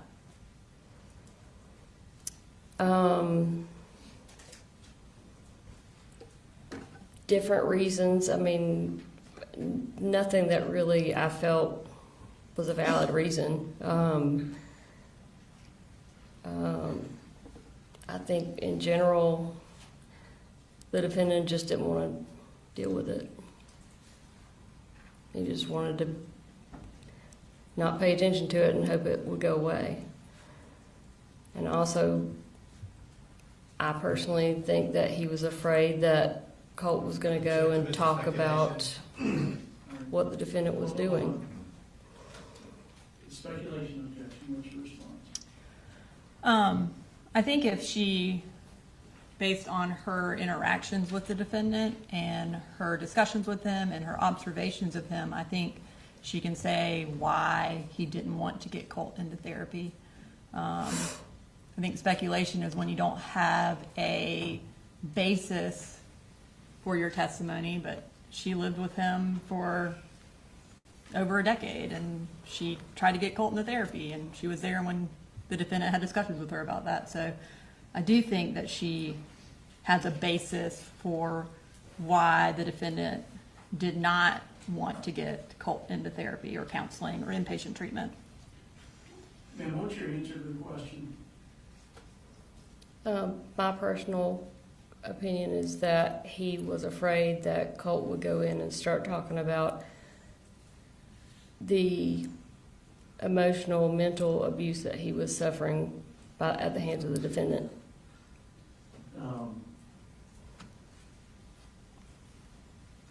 I've got more objections now. Go ahead. So, that would be character, which the state and I discussed before we did this, and I don't think the state knew that answer was coming. I think I'd like to make a motion outside the presence of the jury. All right. Ladies and gentlemen, for the time being, I'm going to ask you to one, step out, but two, disregard the last answer, strike it from your notes and things.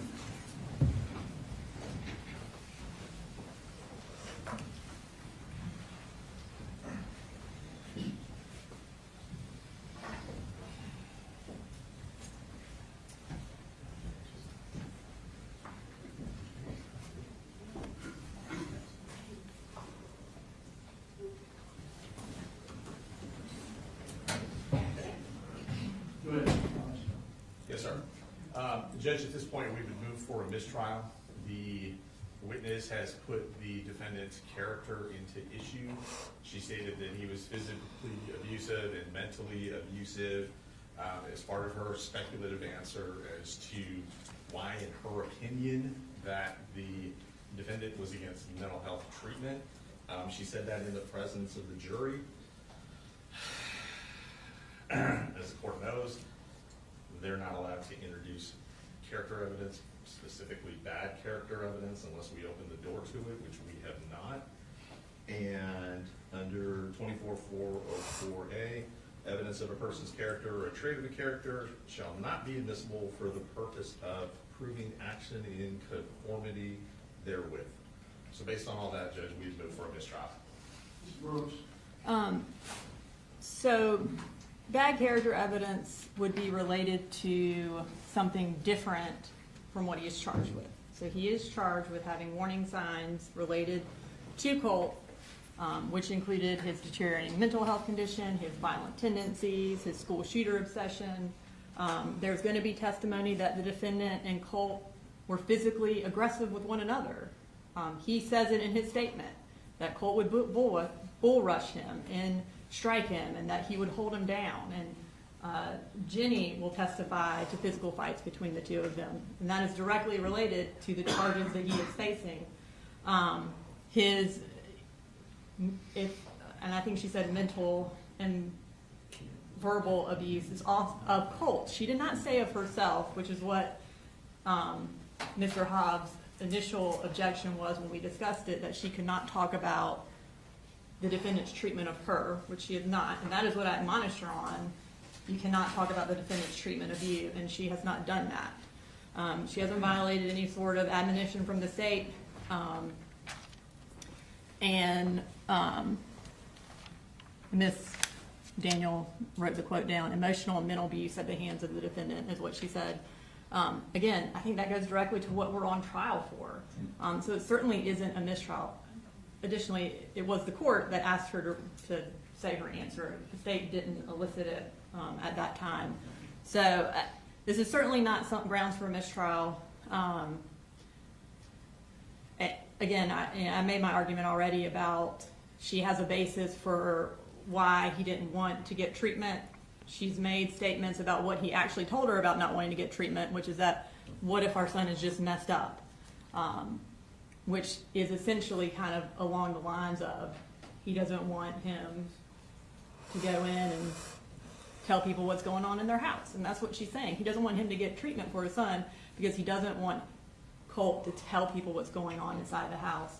And him not getting treatment for his son is directly related to why he is charged. Like, granting a mistrial on this would be completely out of line. Anything else, Mr. Collins? No, Judge. All right, so I'm going to deny the motion for mistrial. It doesn't change any prejudice to the defendant that I invited the response as opposed to the state. I'm going to instruct the jury that to disregard her statement that she believed it was because Colin was abusive to Colt. And again, the issue here is, the overall issue is, what was Colt going through? What was Colt's mental health? What did Colin know in this relevant period of time? If it were true that Colin were physically abusive or mentally abusive to Colt, to me that doesn't necessarily shed light on the critical issues. And again, it may flesh out differently with other evidence. But I'm going to tell the jury to disregard the statement that she believed it was because Colin was abusive to Colt. Tell them that is speculative and inadmissible at this time, and disregard it, and we'll see what happens with later evidence. All right, bring it back to you.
All right, so ladies and gentlemen, I'm going to ask you to disregard the witness's last response about speculating as to why she claims Colin did not want Colt to get counseling, specifically with regard to her stating that she thought Colin was worried that Colt would reveal any abuse.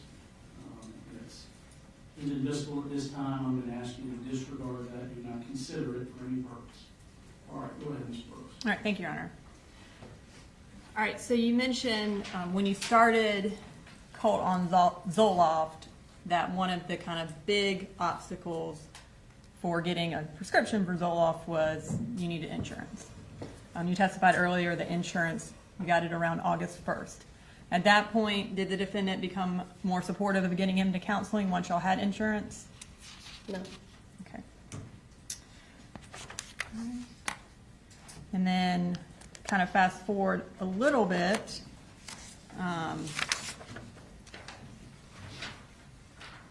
You testified earlier that you ended up getting, I guess, all the kids registered for school that year. Just Jenny and Coley. And then Colt eventually. I guess he started later. He did, yeah. Okay. We ran into issues. I ran into issues because of him not attending school the year prior. And I'm going to, at this point, introduce or display for the jury, which is from State's Exhibit 156, which is the defendant's cell phone extraction. It's text message thread between Ms. Gray and the defendant from August 12th. Any, No objection. No, sir. Okay. And you texted the defendant, we officially have a registered ninth grader. Would that be the date that you registered Colt for ninth grade? Yes, ma'am. Okay. All right. So now I want to talk a little bit more about Colt. In this time frame, or even before this time frame, did he ever express an interest in mass shootings or school shootings or the individuals who perpetrated those shootings? He had. Okay. Tell me about that.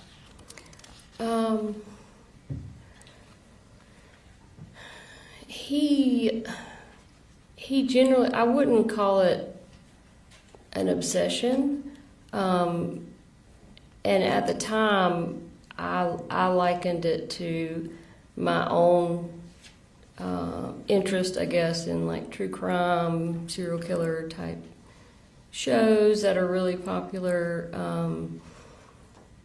He never showed an interest in a way that led me to believe that he was idolizing anyone or wanting to follow in their footsteps or anything like that. It was just because typically what he would talk to me about would be like their home life or, you know, what their interests were. And this was all pretty much conversations that were had right there towards the end, like right before the shooting happened. We watched a lot of documentaries, him and I specifically. But there was no definite focus on just school shooter documentaries or anything like that. These conversations that he would have, would they be out in the open? Yeah. Would the defendant ever be around for them? I'm sure he was, yeah. And you said that they started becoming more prevalent closer in time to the shooting? Well, I won't say, I can't really say if they were more prevalent. It was just, you know, because I had not been there before. So I don't know how prevalent they were prior to that 5-week period that I was there. And then, do you remember having a conversation with GBI agents kind of about his discussions about school shooters right after the shooting? I remember being interviewed by the GBI. I can't remember exactly what all we talked about. I completely understand. Do you remember, though, talking to them about Colt having developed or having discussed one particular shooter in recent months? Nicholas Cruz was the one that I remembered that name specifically. Did Colt ever make any references to wanting to look like a school shooter or to dress like one? I don't remember him specifically saying anything that he wanted to look like them. I know he talked about their looks, but from what I remember, it was typically almost kind of like making fun of them or, you know, their crazy hair or whatever. Kind of, do you remember in that same GBI interview talking about a specific discussion you had with him where he joked about completing his school shooter outfit? I do. He was talking about a vest. His dad buying him a vest. And he said it in what I thought was a joking manner, because he was laughing, and I mean, I would never think that it would be anything other than a joke, but he said something, he was talking about getting the vest, and he said, yeah, I've got to finish my school shooter outfit or something like that. Or Dad's got to finish my school shooter outfit.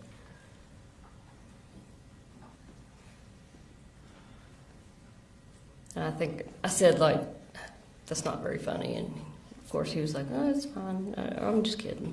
I'm just messing around. During this time frame, July to August of 2024, did he have an interest in firearms? Yes. Tell me about that.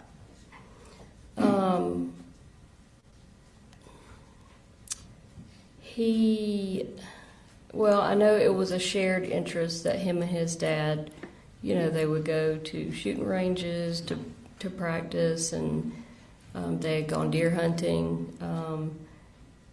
And so, like I said, it was a shared thing that between them, I guess, kind of like a bonding thing. And I think that was the start of it, I guess. But then as he got more items, I guess you could call them, he got more interested in it. And yeah, to the point where when I was there for that 5-week period, he was just involved with his gun a lot. Like, he would clean it all the time, and he was always asking his dad to take him to the shooting range and that sort of thing. He definitely had an obvious interest in guns. When you say he was cleaning it all the time, where did he, or I guess did Colt have his own rifle? Yeah, the rifle that his dad bought him for Christmas, that Christmas. And where did he keep it? Colt, where did Colt keep it? When I was there, it was generally in his bedroom. Do you remember where in his bedroom? I really didn't go in his bedroom, but I mean, he didn't have anywhere really to set it, so I guess it was like leaned up against the wall, or I mean, when he would clean it, he would sit at his desk, because I could walk down the hall and look in and see that he was cleaning it.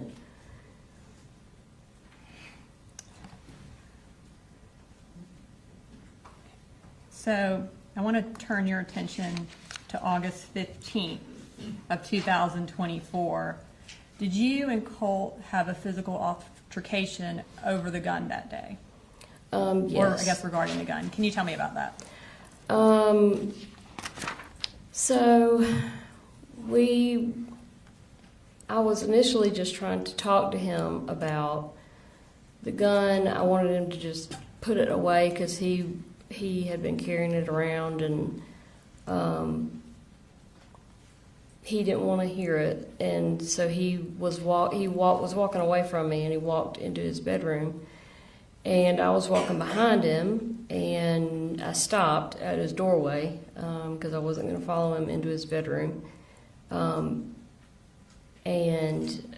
I said, "Just give me the gun. I'm going to put it up." And I was standing right behind him, and he said, "Get out of my room." And I said, "I'm not in your room, Colt. Just let me have the gun. I'm going to put it up for a little while." And he turned around, and just kind of in one big sweeping motion, kind of hit me with his arm/gun. But he hit me very hard enough that it knocked me backwards across the hall, and there's a bathroom directly across from his bedroom in the hall, and he knocked me into that door frame. I ended up hitting my head on the door frame, and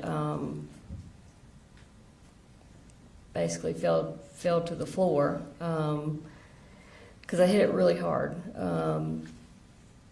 And I laid there for a couple minutes and then ended up getting up and just going back to the bedroom, to Colin's bedroom, and laying down. I'm going to show you a picture, and go ahead. It's from State's Exhibit 158, which is Colt's cell phone extraction, and we're going to display that for the jury. Can you tell us what that is a picture of? That's me after I fell to the ground and I was just laying there with my hands over my head and over my eyes before I got up to go lay down. When you went to lay down, or after that, did you call the defendant and tell him what happened? I don't think so. I didn't talk to him about it really at all. Okay. Did you, at some point, did you leave Bear County kind of close in time to that fight? Yes, I did. Tell us what prompted you leaving. There was a number of reasons. Over the 5 weeks that I was there, my anxiety had started going up, like I knew it would. And that's why I'm not planning on staying there long term. And so it was getting to a point where, I had the kids enrolled in school, insurance was set up, and I really needed to find myself somewhere else to live that was not with Colin. And I felt like I could get it done better and faster if I was not in that house with him. So I called my parents and asked them to come get me, which they did. I just felt like it was to a point where I felt like things were okay, so they were settled. At least I had the kids seeing outside adults at that point. And I had planned on coming back in a relatively short amount of time to make sure Colt went to see someone, and B, just to see my kids again. So, kind of summarize, August 16th, the next day after the fight, you go home. Mm-hmm. Before you go home, what do you do with the Zoloft? So before I left, I had taken a certain quantity of my Zoloft, and it required me to break the tablets in half and then in half again for the dose to be small enough. So I took a bunch and went ahead and broke them down so that Colin wouldn't have to worry with that. And then on our way out of town, we stopped by his workplace, his work job site. And by his, again, do you mean the defendant? Colin's. And I had it in a Ziploc bag, and I gave it to him. Okay. Close in time to this fight, did you have any discussions with the defendant about storing or securing the rifle that was in Colt's room? Yes. Okay, tell me about that. This actually came up multiple times, and ultimately I asked him if he would just take the guns and put them in his truck, because the large gun safe that we had always had when we were married, or for most of our marriage, was not there anymore. And he kept saying, well, they're in the top of my closet. And I said, that's not good enough. You know, you might as well say, well, they're under my bed. They need to be locked somewhere. And so I thought the best answer, without him having to go out and spend money on a new gun safe, was to lock them in his truck. And initially he said he would. Okay.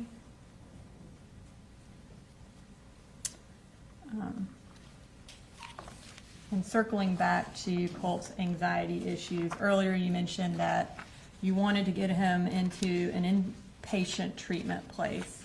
At this time, I'm going to display some text messages between you and the defendant from State's Exhibit 156 from August 21st of 2024.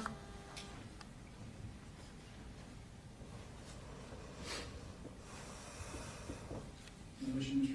Hobbs? No objection, Judge. Right, and we're going to bring up that second text message. Okay, so it says it's from My Pretty. Was that what Colin called you? He called me pretty girl. Okay. And then on August 21st at 4:38 p.m., you texted him, this is what Colt needs right now. They take our insurance and we will go there until he is stabilized and they figure out a treatment plan. And then the next message.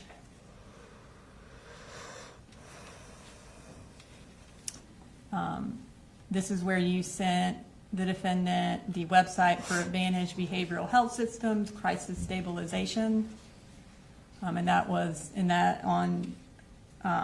that same time of 4:38.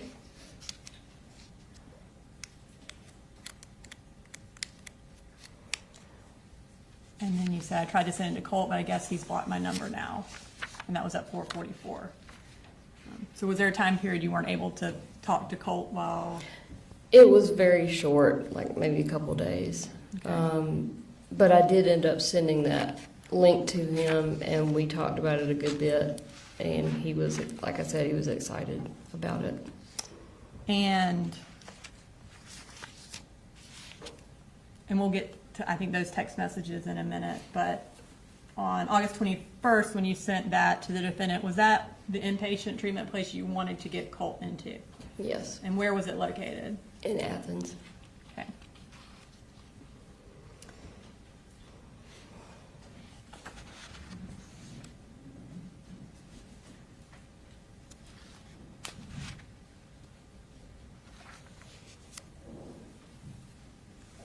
Okay.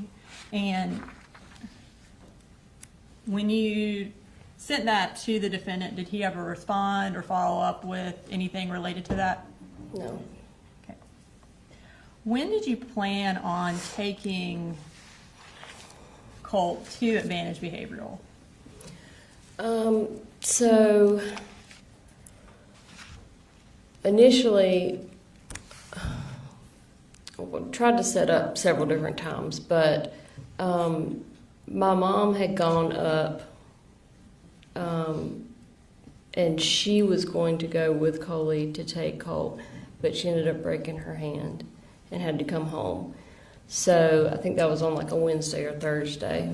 Well, that Saturday, the defendant and I had been planning all week for me to come up to visit the kids, and primarily on that Saturday to take Colt to Advantage Behavioral in Athens. We had been talking about it really ever since I left. We had planned on doing some fun stuff, with the kids. And my mom and I had called Advantage Behavioral, talked to them to find out, as far as intake of patients, what we needed to do, who needed to be there. And so everything was ready. And then and we'll get to that. I got a few Sure. more things before. Sorry. So the plan was August 31st, that Saturday. And you mentioned that your mom came up that week. Did something happen at school that week that prompted your mom driving up there and y'all kind of wanting this to happen? My mom had a conversation with Colt about, I think, having a panic attack at school. For me, I mean, the urgency had always been there. I won't say that anything specific happened to make it more important. But you know, when she broke her hand and had to come home, I was expecting before she came home, I was expecting Colt to have gone somewhere, be somewhere getting help. And so when she came home and wasn't able to do that, I'd say my urgency as far as getting up there Saturday to take him somewhere, it went up at that point for sure. Okay. So on August 26th, I'm going to display some text messages between you and Colt from State's Exhibit 159, which is your cell phone extraction. Any issues with your knowledge?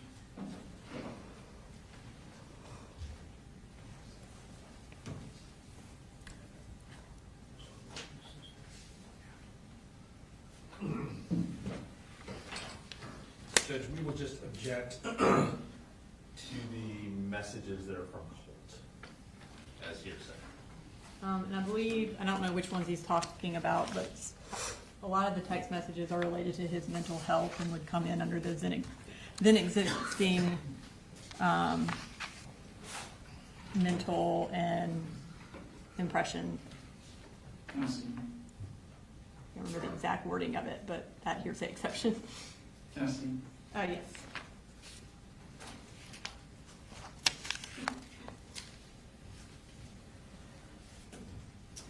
We're not gonna display that one.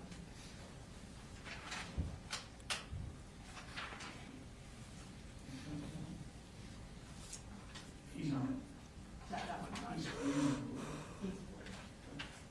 So you're not on this one. Just this. Okay. And then we will display some of these, not the ones that are just generic, but the ones that talk about between maybe.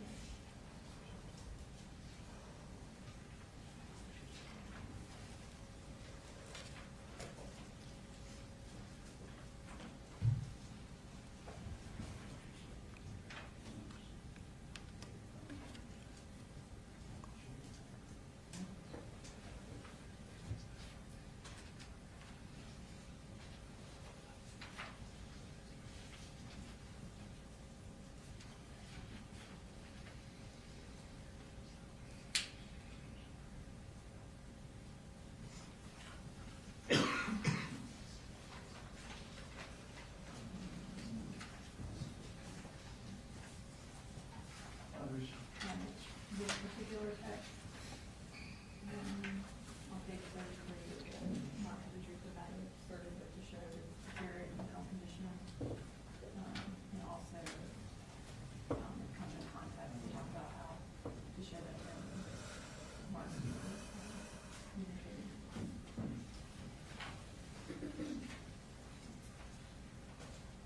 All right. Let me just have y'all step out for a minute.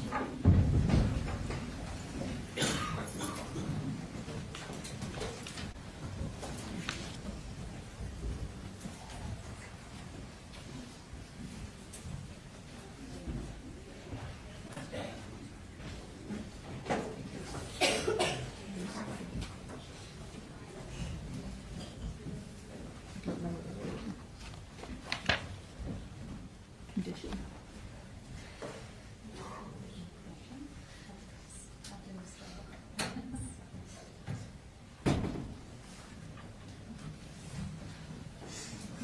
All right. That's in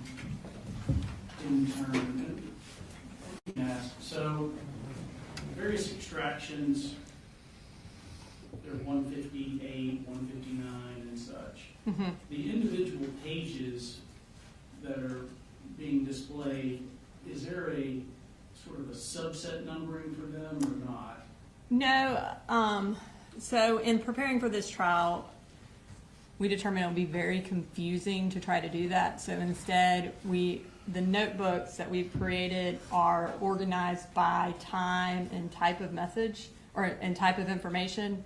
So Stacey at 158 has a tab for, say, 828 and has a tab for text messages that we're introducing.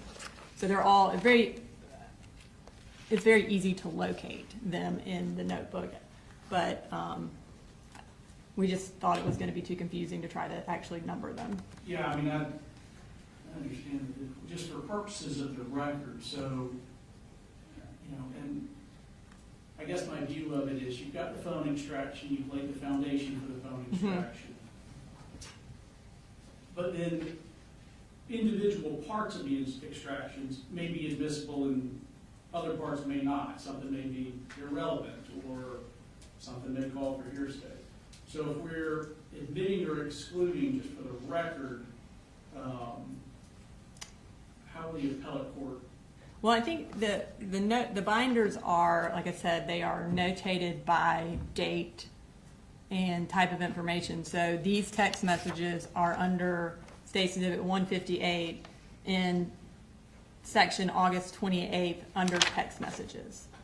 So if there is a particular, and I think you can notate it by the page number at the bottom, and also by the time of the text message for the appellate record. Are there, and I noticed, the page numbers, in the notebook, are all the page numbers sequential, or for instance, are there 2 number 1s in there at all, or? So within each section, there may be 2 number 1s. But if you want, I mean, I have all of the text messages that I've introduced also separated. So if you want to me to make a packet out of these and say for court's record, 1, we can do that, and we can put like a X over what wasn't displayed to the jury if you want to make it. I'm not attempting to create extra work for you. I understand. And we tried to simplify it, like I said, because we didn't want to have 700 exhibits. So we did our best to make it easily accessible and simplified. So for the first group, I was handed August 26th.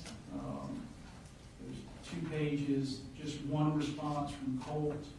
And my understanding is from that one, you're not displaying that. We're not going to display that message. It will be just the ones where she's sending him the messages about advantage behavioral. Okay. And the second subset, or second set's also August 26th, pages 5 through 9. So Colt's responses, that's really good, so proud of you. I don't know that those are... No objection to that particular text. The third one, acute mania sucks.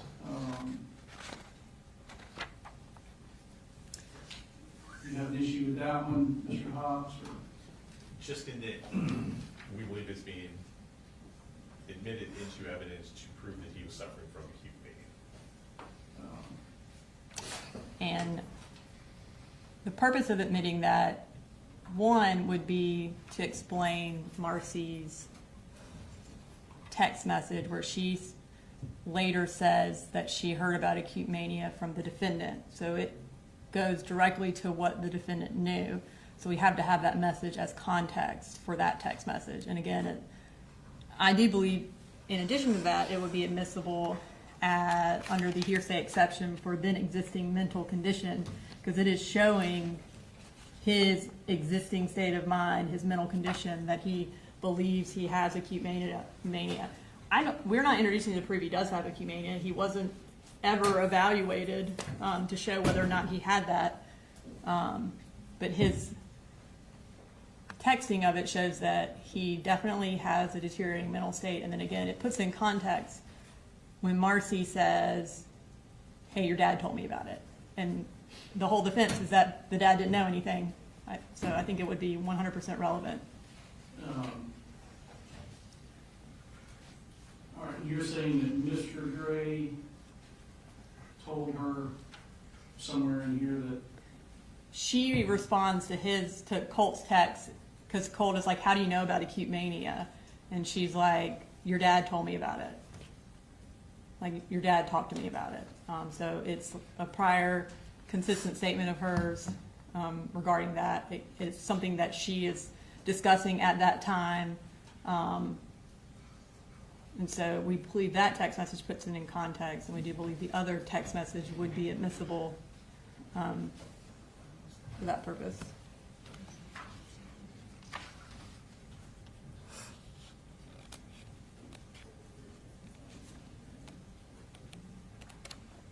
All right, so it's certainly not admissible to prove that Colt has acute mania. My interpretation of the hearsay exception for then existing mental emotional condition is like a describing of mental pain or physical pain, sort of like what we saw with I think the original messages from Colt. This one is more just in line of he's just having a regular conversation and discusses it. I'm going to overrule the objection so long as you pause or have me point out to the jury it's not being offered to prove that Yes. it in fact has acute mania.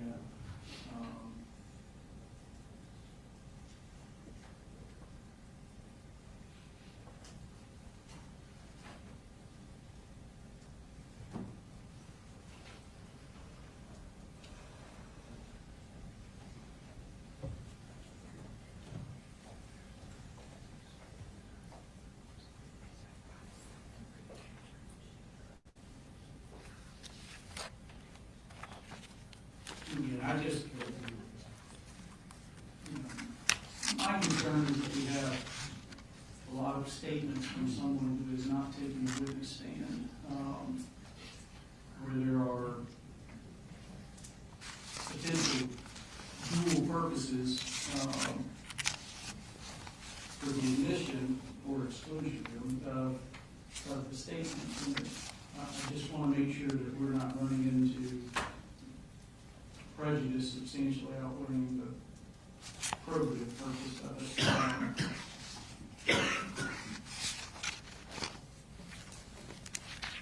We have, I don't know that, and again, I mean, so it would be consistent here, but on page 9,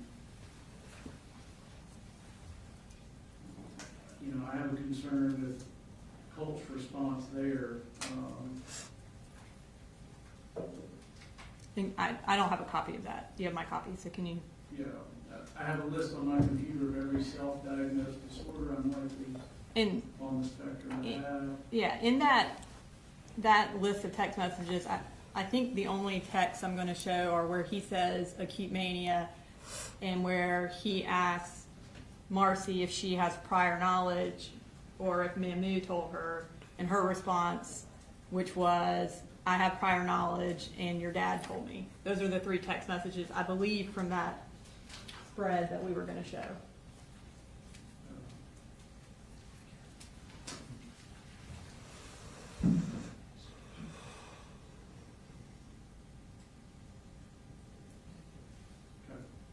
Is that, are those Yeah. in? So I don't think I was going to show any other ones because that was the main point of that, is showing that she's communicating with the defendant. Okay, so there's one that says, but your dad mentioned that you were talking about acute mania last week, so I've been reading more about it. Yes, that one. So the message below that I would exclude, which is the one I have a list on my computer. Yes. Every self-diagnosed diagnosed disorder. Do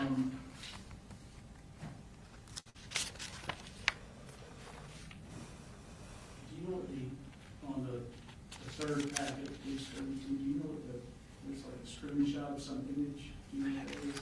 I don't know what that is. Okay.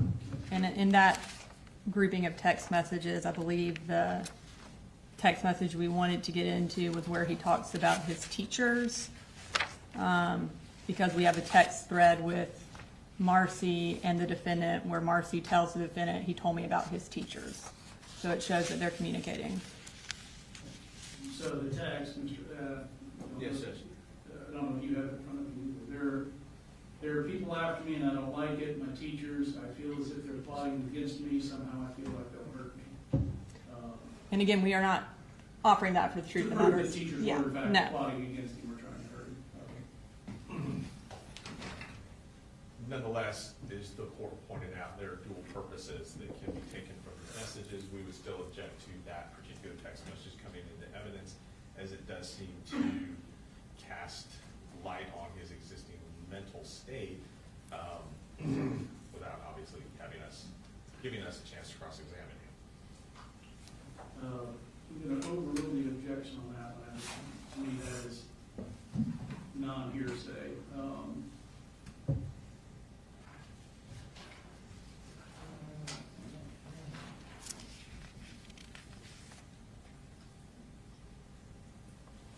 right, I'm going to return this back to you. And then after we go through these, you probably ought to take a lunch break. Okay.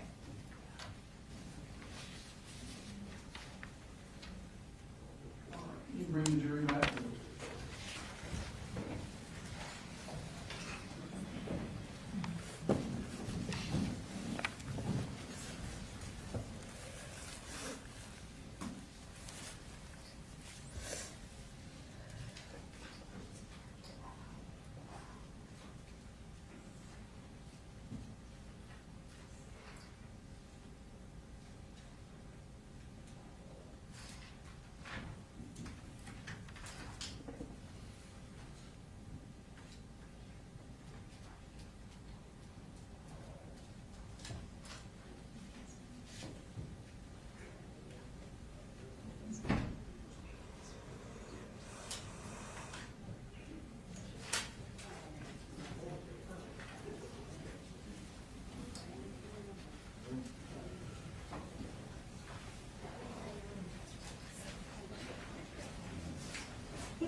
Ladies and gentlemen, we'll go through a few messages and then we'll take one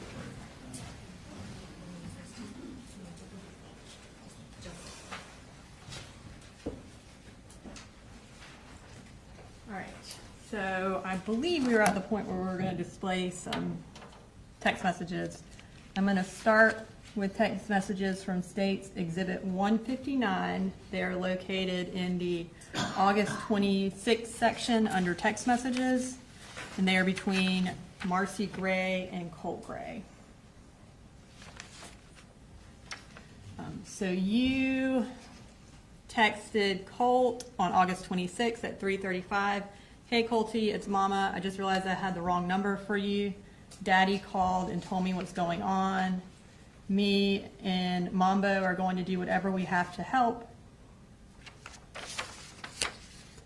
And then you go on, Mamu is going to drive up tomorrow. And then at 3:38, you say, I sent this to you last week, not realizing I had the wrong number. It's an inpatient treatment in Athens, like we talked about several times. And you kind of said you wanted to try.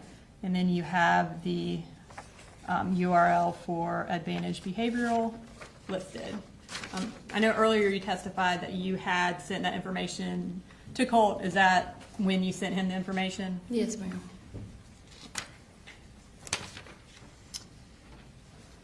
Okay. And then, had you and the defendant talked about acute mania as related to Colt? Yes. And what had the defendant told you? He had just told me about Colt telling him about it, and he also told me about what Colt had told him about his teachers. Okay. And I'm going to show what's also from State's Exhibit 159 from the August 26th section in text messages. And we're going to start with a text message from Colin Gray to you at 3:47 where he says, "Acute mania sucks." And ladies and gentlemen, just understand that's a message, as I understand it from Colt. It does not, it's not being offered to prove that he in fact has acute mania. It's just words he said. Okay. And at 3:47 you respond, "Acute mania is no joke." And then at 3:48 Colt says, "Did Mahmoud tell you or do you have prior knowledge?" And at 3:50 you respond, "But your dad mentioned that you were talking about acute mania last week, so I've been reading more about it since then." So it sounds like you and the defendant are talking about Colt's mental condition, is that, or mental health, is that accurate? Yeah, definitely. Okay, you mentioned the defendant also talked to you about Colt's teachers. Yes, ma'am. I'm going to display some text messages from August 28th, which was also from your cell phone extraction. It states Exhibit 159, and they are in the August 28th section under text messages. And there is a text message from Colt to you at 1:52. Colt says, "There are people after me and I don't like it. My teachers, I feel as if they're plotting against me. Somehow I feel like they'll hurt me." Okay. And then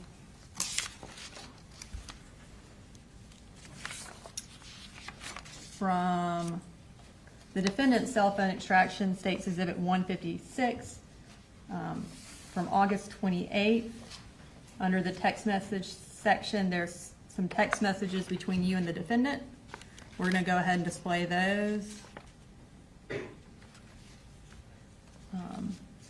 So at 10:16, the defendant texts you, "Hey, did you make contact with?" And you respond, "Not with my Mahmoud, but I'm texting with Colt. He told me about his teachers." So you there tell the defendant that Colt told you about his teachers. Was what Colt told you consistent with what the defendant had said was going on with his teachers? Yeah, it was almost identical. When the defendant told me about it originally, he asked me not to tell Colt that I knew that he had shared it with me because he didn't want him to be upset. Okay. And Your Honor, those were the text messages you wanted me to make it through. Ladies and gentlemen, it's 12 o'clock. I think your food's here or close, so we're going to go ahead and take a lunch break. So 1 o'clock, all right? We'll discuss the case, don't look up anything.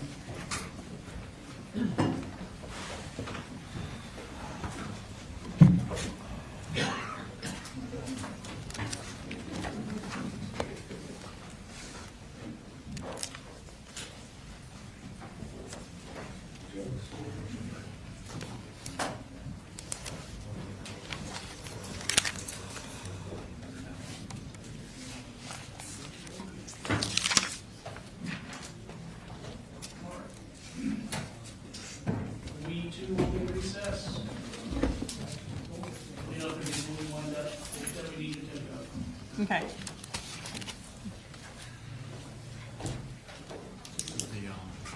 The certified prior, you set it down over here, you still need it. No.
We've gone through again kind of the remainder of the text messages, and I've shown him the specific ones we're introducing, and I don't think he has an objection, but I could be wrong. The majority, there's one that's also along the lines of him describing how he's feeling, where he states Colt states it's getting worse, had to take another, I don't remember the rest of it. I'll make it to school trust. Thank you. I'll make it to school, is that what you said? I'll make it to school. And what was the date on that? Just for the That was August 29th. August 29th. So we would do the same, just to be consistent, same hearsay objection on that in terms of not being able to cross him about exactly what that means, his condition, all that kind of stuff. And for the record, it's at 2:27 p.m. that day. Marcy texts, "How do you feel today, Colty?" And then he doesn't respond. And at 6:37, she says, "You out there, Colty?"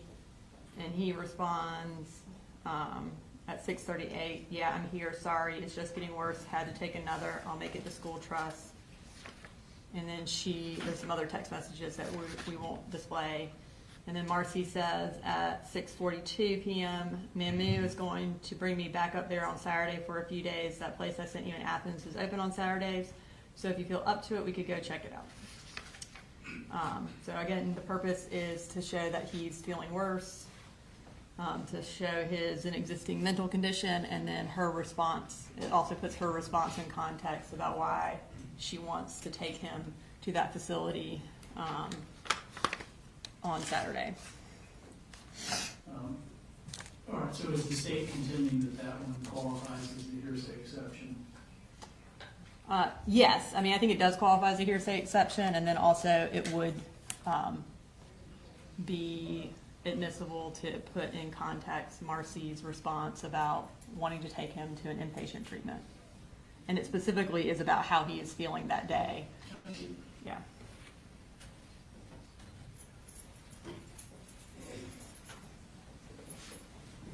It's the circled ones.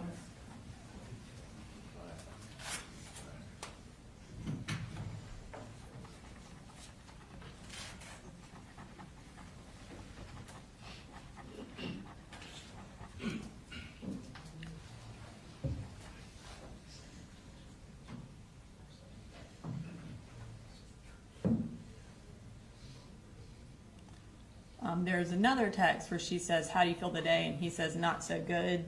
I don't have a preference on which one we show. I just want to show one of those. So if you find that less prejudicial, that's fine.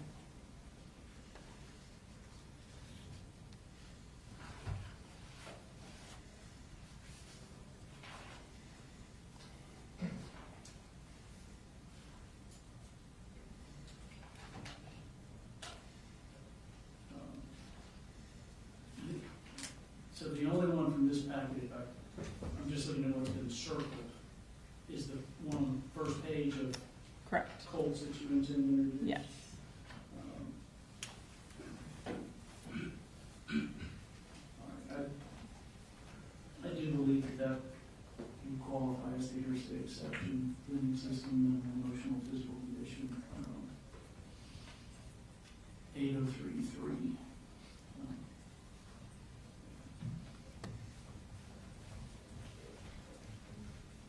Thank you. Yes, ma'am.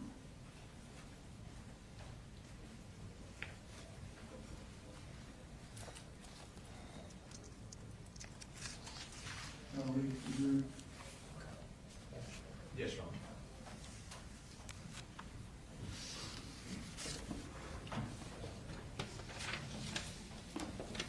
All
Thank you, Your Honor. All right, so on August 28th, you and Cole were texting about how he thought his teachers were plotting against him. And then we moved to August 29th, the next day. Was Cole doing better or worse that day, or the same? I don't remember off the top of my head without looking at my texts. I'm going to go ahead and display what is from Safety Exhibit 159, which is Marcy Gray's cell phone extraction from the date August 29th, starting at 2:27 p.m. So you text Colt, how do you feel today, Colty?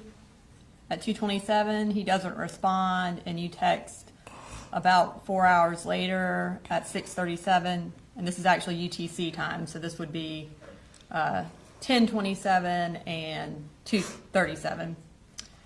So you text, you out there, Colty? And then he responds, yeah, I'm here, sorry, it's just getting worse, had to take another, I'll make it to school, trust. And then you send him a text at 6:42. Mamu is going to bring me back up here on Saturday for a few days. That place I sent you in Athens is open on Saturdays. So if you feel up to it, we could check it out. So I guess he tells you things are getting worse, and then you send him another text about going to Athens Behavioral on Saturday. Yes. Is that accurate? All right, so that Thursday, after you text with him, did you try to call the school? Yes. The school was closed on that Friday, I think. And so I had planned on calling and talking to Lisa, the guidance counselor, her guidance counselor, his guidance counselor. And I did call, and I got a hold of her, and I was just basically going to give her an overview of what had been going on with Colt, what our plans were, and just to make sure that she was aware of what was going on. And I did get a hold of her. She was in the middle of talking with another parent, and I said, well, it's very important that I talk to you today. I don't want it to wait till next week. She said, give me your phone number and I'll call you back, I promise. She never called me back. And I'll go ahead and display those phone calls from the timeline from August 29th from your cell phone extraction. Looks like there was you called twice and you spoke to her one time. Yes, ma'am. Okay. All right. So that was Thursday the 29th. On Saturday the 31st, you were planning on taking Colt to Advantage Behavioral. At this point, were you still living in Fitzgerald? Yes, I was staying in Fitzgerald. Had you been in Fitzgerald ever since August 16th? Yes. Okay. And Colin, did he have all of the children up here in Bexar County in his custody? Yes. Okay. So, tell me what the plan was for you getting to Bexar County to go to Athens Advantage Behavioral. So originally my mom was going to drive up to Wander with me. She broke her hand, so that plan was off the table. And so I had asked her if she would maybe meet Colin halfway so he wouldn't have to drive all the way down to Fitzgerald. At first she was going to do that, but again, her hand was really bad. And so I ended up asking Colin if he would drive the whole way to come and get me. Again, we had been planning all kinds of activities and stuff that we were going to do with the kids, and we were going to go to the Athens crisis on Saturday. And then out of nowhere, really Friday night, Colin's mood completely changed. He was not really even wanting to talk about the weekend. Then Saturday morning, he basically said he wasn't going to come get me. He didn't have money for gas, even though we had planned on doing all of these things that cost money, as well as my mom was always giving him gas money. So gas wasn't an issue. I don't know what the issue was, honestly. But he said he wasn't coming to get me, and then he went silent. He, again, with no texts, no calls. I was talking to the kids on their phones all weekend, but he basically ignored me the rest of the weekend. And you indicated that Friday night when y'all were talking, his mood changed. Did y'all get into kind of a verbal disagreement about something? Yeah, I think I want to say the guns came up again. The storage or putting away of the guns. And when you say that came up again, does that mean you were talking to him about putting the guns up again? Well, I asked if they were put up, and because he had said he was going to put them up. By put up, I mean lock them in his truck. And when I asked him about them, he got really defensive and angry, and basically said no, they weren't locked up. And I said, if you don't lock them up, I'm going to call in another wellness check with Barrow County. I'm going to have Boo Boo go in your bedroom and look and see if the guns are still in the top of the closet or whatever, out on the dresser. And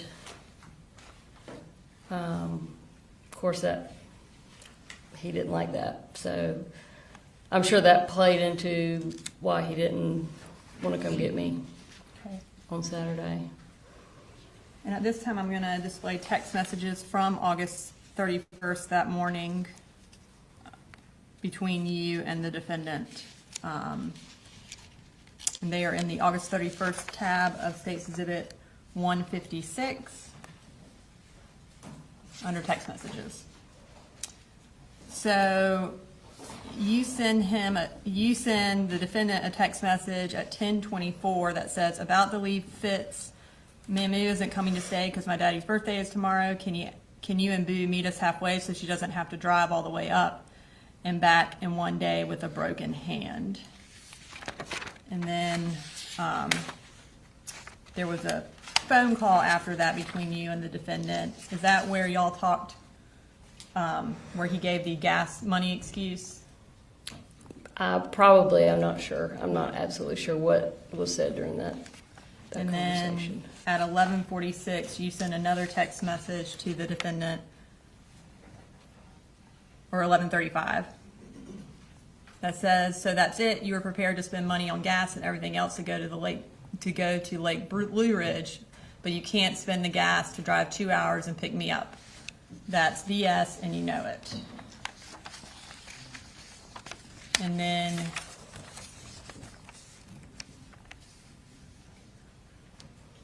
at 2:01 p.m. that same day, you say, I can't believe how selfish you're being. Me and Boo have literally been counting down the days for 2 effing weeks till I could come visit. I would never have done this to you. And then on September 1st at 1:01 p.m. you say, why are you doing this? And then on September 2nd at 9:46 you say, are you just going to keep ignoring me? At least let me know y'all are okay. And then he responds on September 3rd at 7:31. Hey, sorry, just trying to keep everyone and everything together and calm. It's not the easiest thing, but I want you to talk to Boo regardless, okay? So between when you were supposed to go down that Saturday and that text message on September 3rd, did he contact you at all? No. Okay.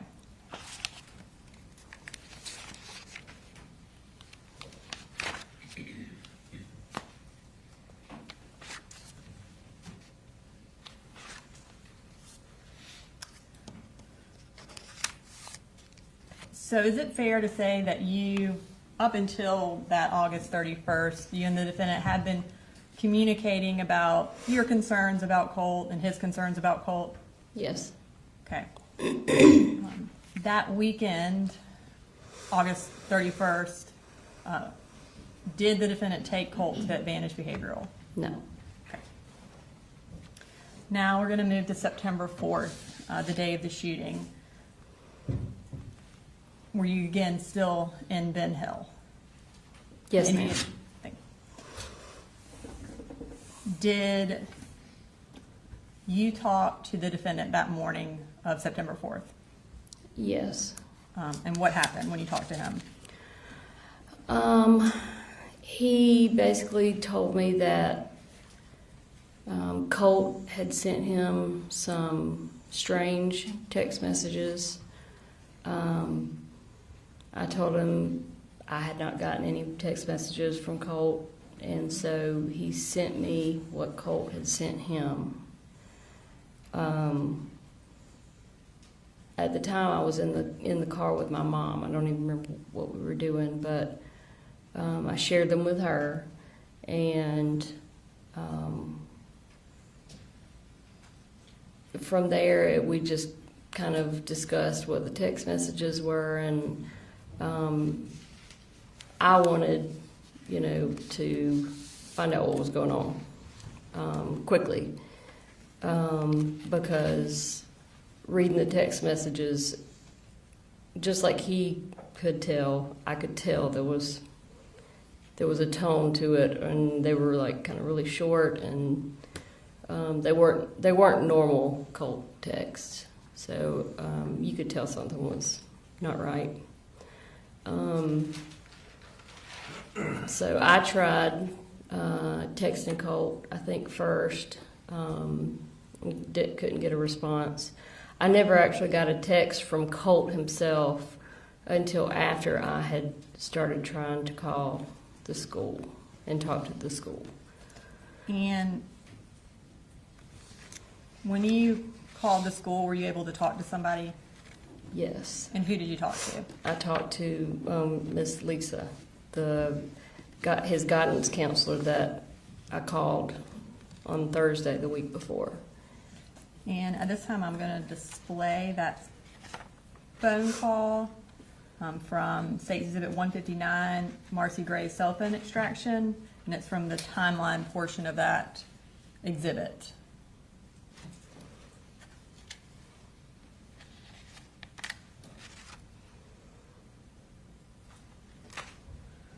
So you call the school at 9:50 a.m. and speak to Miss Butler for 8 minutes and 57 seconds. Yes, ma'am. Tell me what y'all talked about.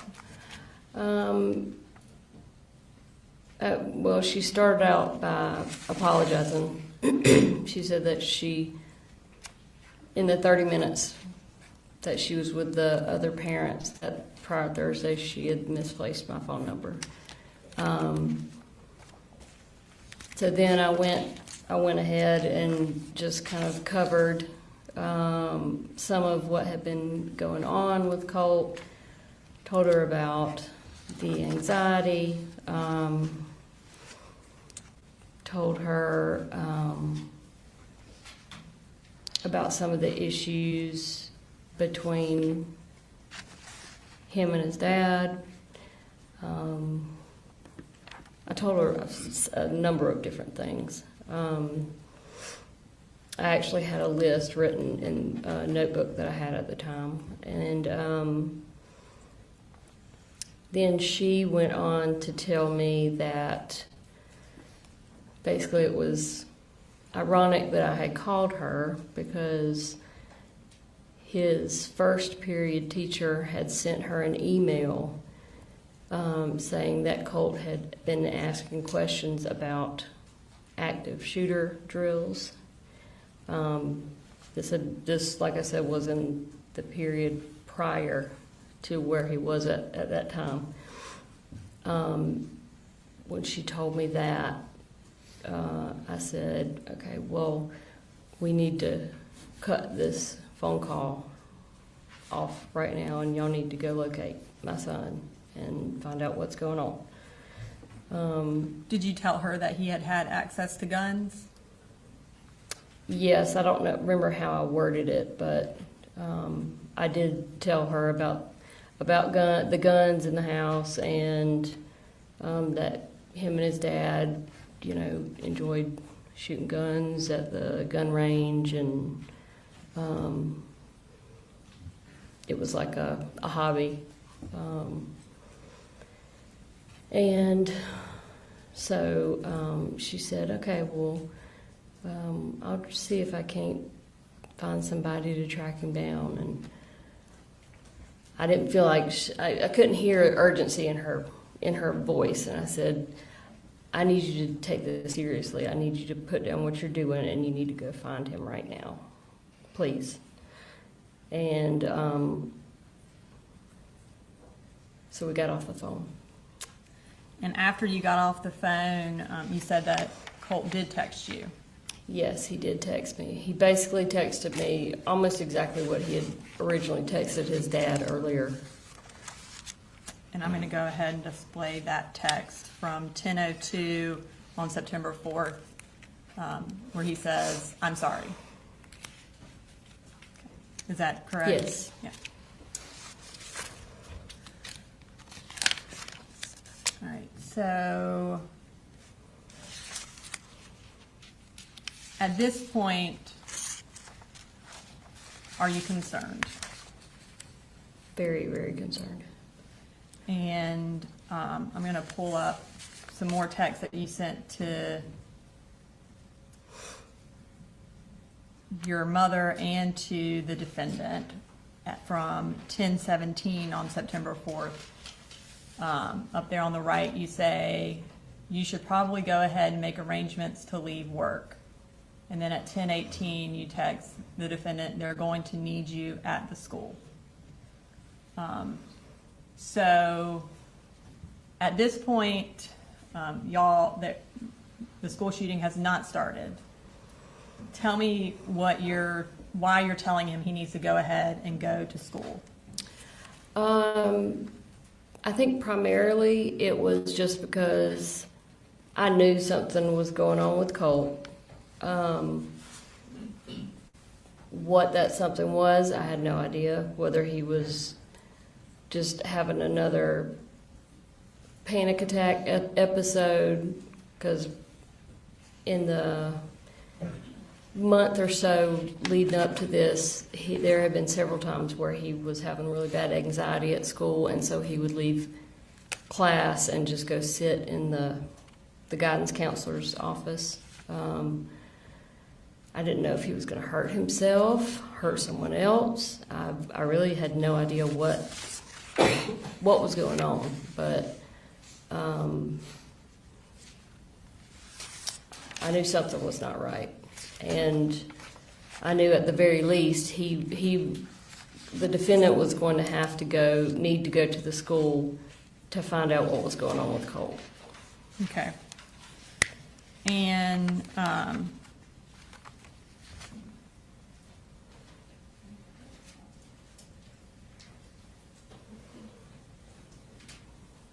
so, and you had some concern that he may have brought the gun to school, right? Honestly, that crossed my mind after I knew that they were having like active shooter stuff going on. I won't say that crossed my mind initially when I was reading the text and stuff. Okay. My mind didn't immediately go to the gun. But eventually it did. Sure. And then at 11:32 that morning, you Google Apalachee High School active shooter, and that's when it pops up that a Georgia school is on lockdown Yes. amid reports of an active shooter. Is that right? Yes, I had already tried to call the school multiple times and no one was answering. So then I tried calling my daughter's school, which was right there by the high school, and nobody was answering there. So that's when I Googled the. And when you Googled it and found that there was an active shooter, you sent the defendant a text message at 11:34, and it says it's already on the news. At that point, did y'all know what had happened? Yeah, I don't think you have to have a whole lot of sense to know what had happened at that point. And at 11:34, you talked to the defendant. And then you talked to him again at 12:22. What did y'all talk about?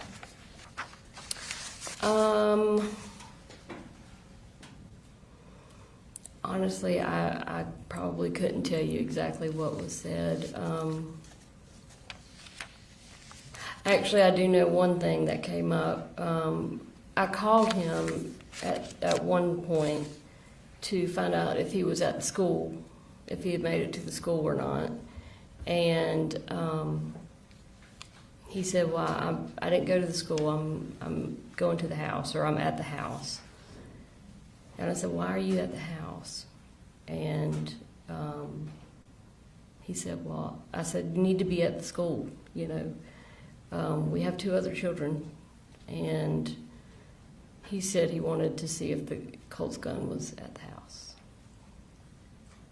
During that phone conversation, did he express any concern for Colt's well-being? No.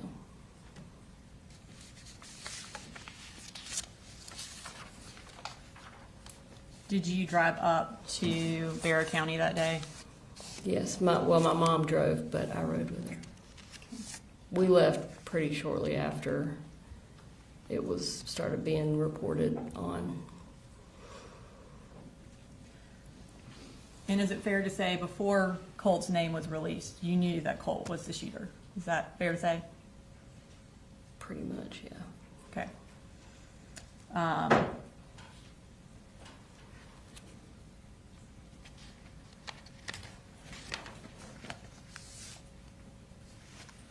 You mentioned earlier that you and the defendant, after you left and went back to Fitzgerald, y'all continued to communicate about Colt and the issues he was having. Is that correct? Prior to the shooting. One of those issues was that he wasn't going to school, right? Yes. Okay. I'm going to pull up from State's Exhibit 159 a search that you did on August 29th, which was a couple of days before that Saturday. Mm-hmm. We'll go back to the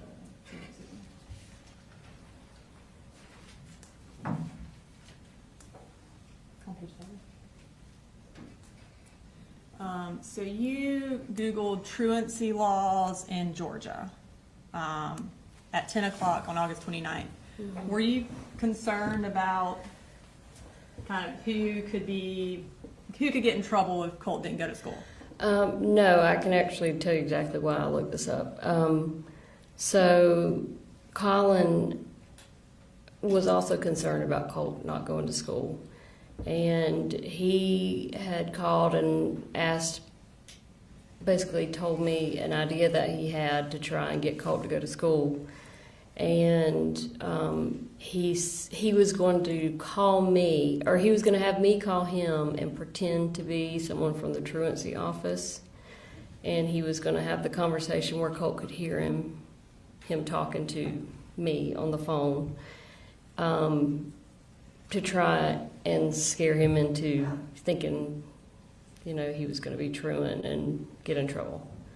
And so that's why I looked up truancy laws, because there was a question I had about his plan, and whether or not it would really make any sense or not, because, Colt's a smart kid, and I didn't want him to get online and look something up and be like, what are you doing? I know that's not the truancy officer or whatever. So that's why I was looking that up. So that was around 10 on August 29th. And then at 2:30 is when you text Colt and ask him how he's doing. And if you could bring up those texts again. So the text messages.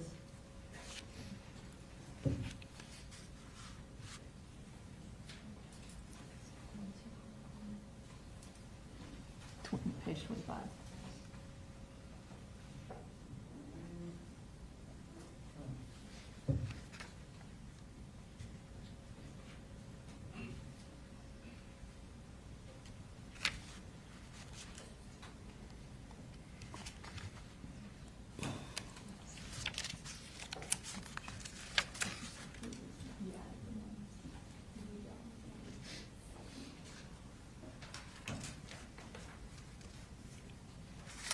All right, so at 2:37 p.m. you say, "You out there, Colty?" And then he responds at 2:38, "Yeah, I'm here. Sorry, it's just getting worse. Had to take another. I'll make it to school. Trust."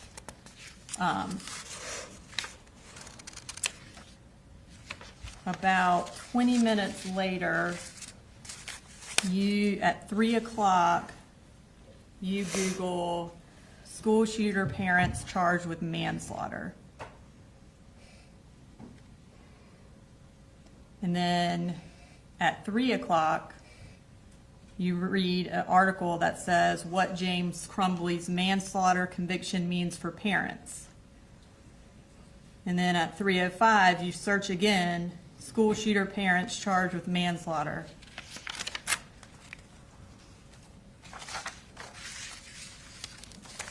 Tell me why you were searching that. They had just come out with a documentary about those parents, and Colt and I had actually watched it before I went home and had some discussions about it. And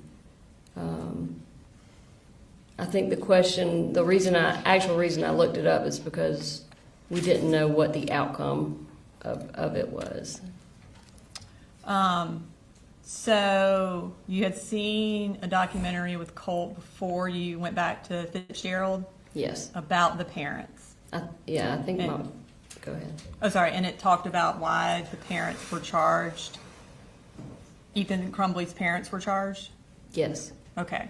So if that's what the documentary was about, then why at 3:05 did you Google why were Ethan Crumbley's parents charged? If you learned that from the documentary. I have no idea. I mean, I obviously had more questions about it even after the documentary, And then you went to an article that said what led to James and Jennifer Crumbley's guilty verdict, and read that. Does that sound accurate?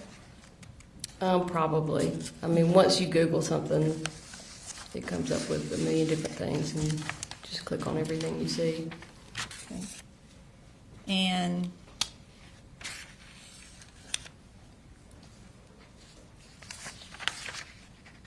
let's see, at 3:09, you actually Google safe storage gun laws in Georgia.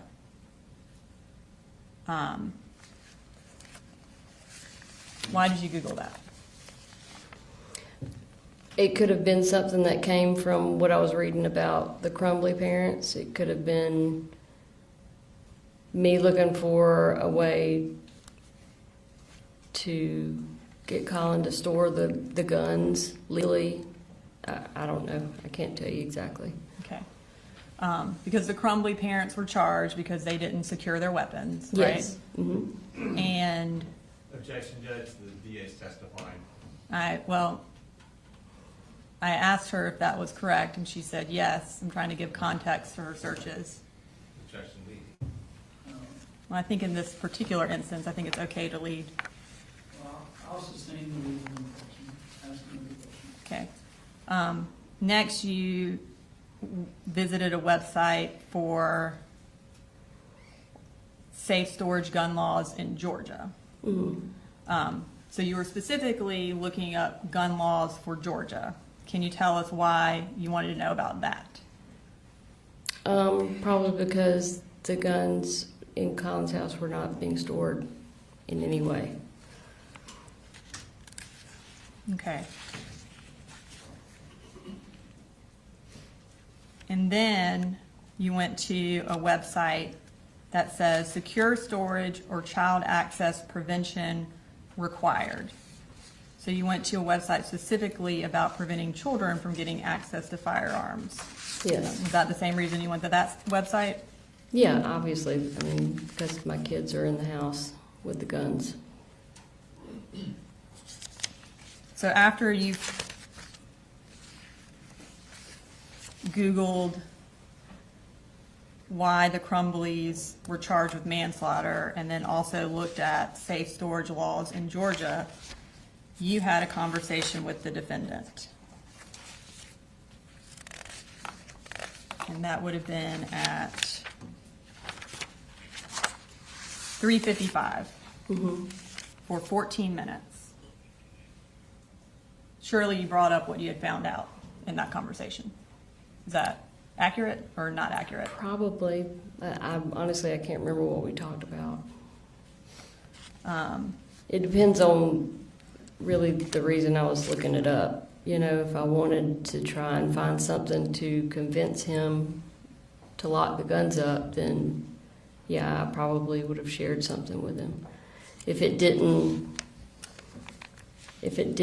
prove my reasoning for wanting the guns put up, then I probably didn't bother sharing it with him. Would the fact that you found a case where parents were charged where a child shot someone, would that be something that you would want to tell him in order to put the guns up? Oh, sure.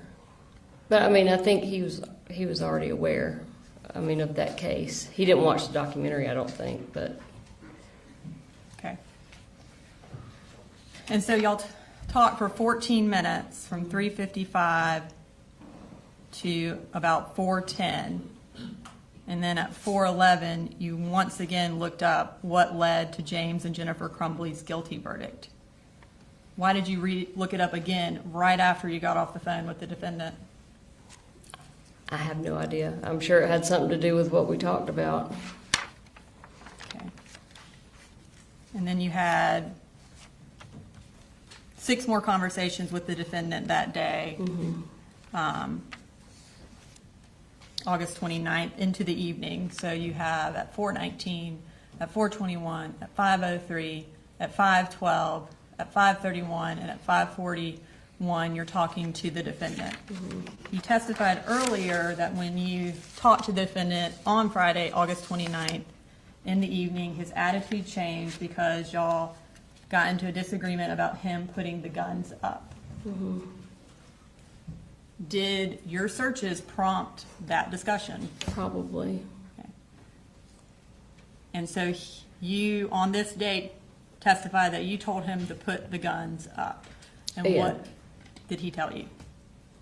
He told me, well, I had one comment that I remember specifically. He said that if he went in Colt's room and tried to take his gun to put it up, that it would basically cause a shitstorm, indicating he basically didn't want to take his gun away because he didn't want to deal with it. I don't have anything further. Thank you. Yes, Judge.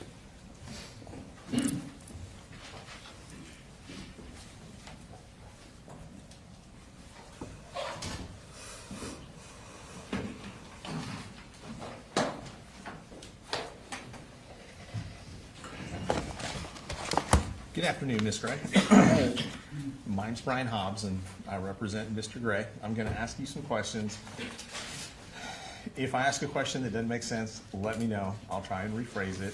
Okay. I understand going to be asking you questions about things that happened a good year and a half ago.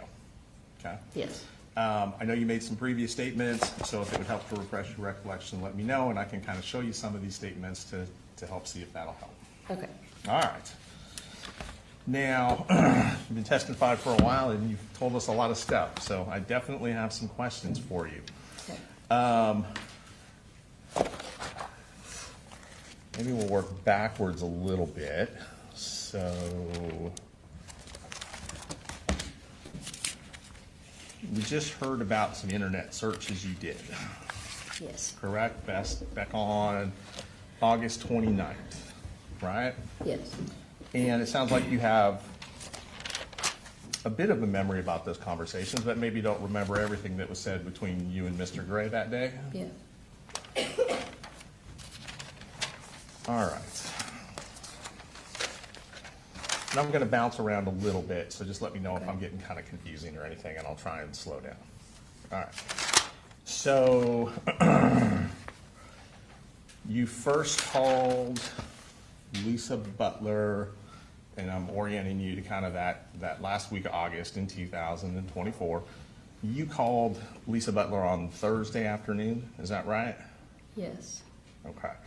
And your mom had met with Miss Butler, what, about 5 days prior to that? A week prior? Yeah, I think it was on a Tuesday, maybe, or Wednesday. Tuesday or Wednesday of that same week? If you know. I'm I not don't know. asking you to guess. I would Okay. guess. It was either that week or the week prior. I think it was Okay. that same week, though. So you called Miss Butler on Thursday afternoon and you spoke to her, it sounds like very briefly. Yes, very brief. Said you had some more information you wanted to share with her, but it sounds like you needed more time to do that.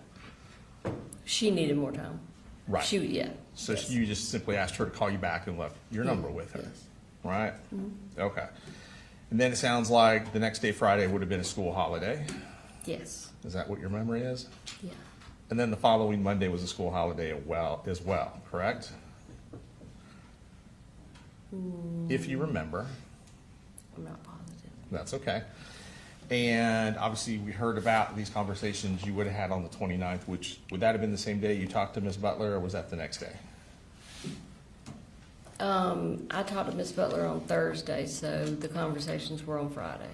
Conversations with Mr. Gray Yes. were on Friday. So those internet searches were on Friday as well. Yes, according to, yes, what the prosecutor just said. Gotcha. And those searches that we just saw, those would have been on Friday too. Yes. The internet searches about truancy laws, about the Crumblies, all that stuff. Okay. Do you remember any Google searches you would have done on your phone around that same day about Nicholas Cruz? No.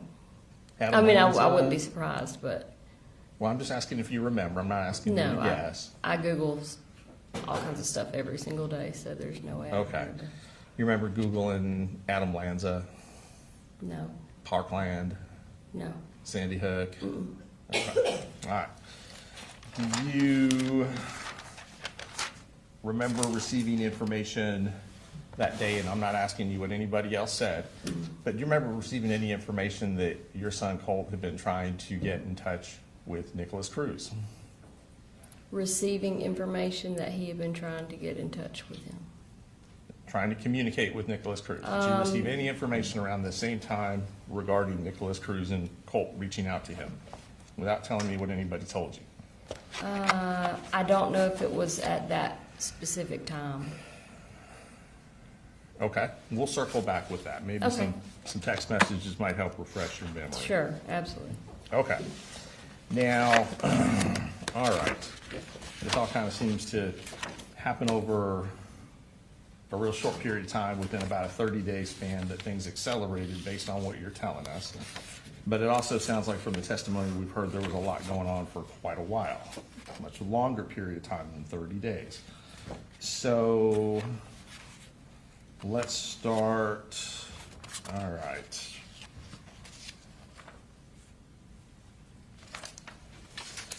So, and just to kind of clarify, just so we're all on the same page, when you're having these conversations on the 29th with Mr. Gray, you said that you thought they might have been about putting guns up, right?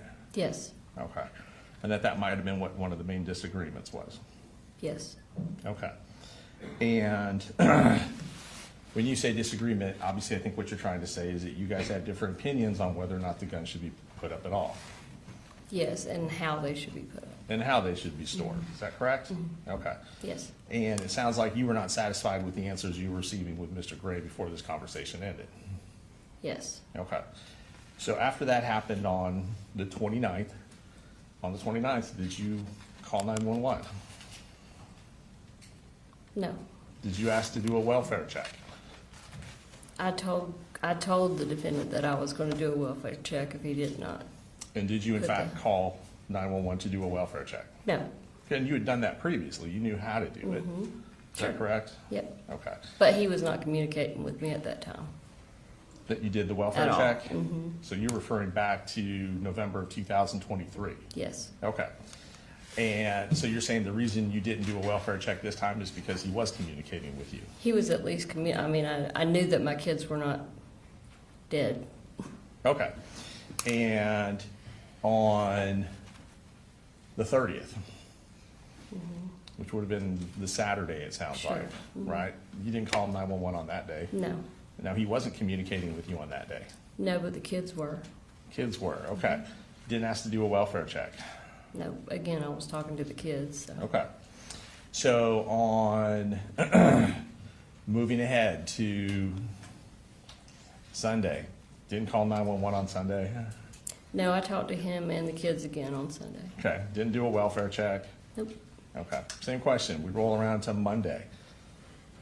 Didn't call 911, No. didn't ask to do a welfare check. No, at the time, I felt like that would definitely be overkill. Okay, weren't concerned. Mm. Is that right? And you have to say yes or no for the court Sorry. reporter. That's okay. Everyone does it. So Tuesday rolls around, right? So Yes. Tuesday, school's back in session.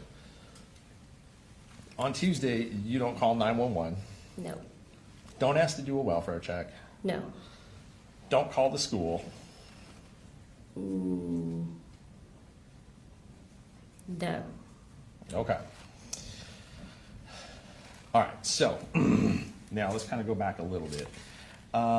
You talked a lot about things that happened in different years, 2022, 2023, and we heard that, for example, you were aware that Colt was interested in school shooters. Yes. You knew he researched them online. Yes. You knew he followed them. What do you mean by followed them? Just was interested in them, Sure. gathering research on them. Yes. That's a good way to put it, research. Okay. You had information that he was at least trying to communicate with one school shooter. Yes. And you were aware that he created an account online to email this school shooter. I don't remember, but I'm not saying that. Okay. I did not know that, yeah. I knew he was trying to reach out to one of them. Okay. Do you remember ever gathering information that he had sent money to this school shooter? I think he said something about trying to put money on,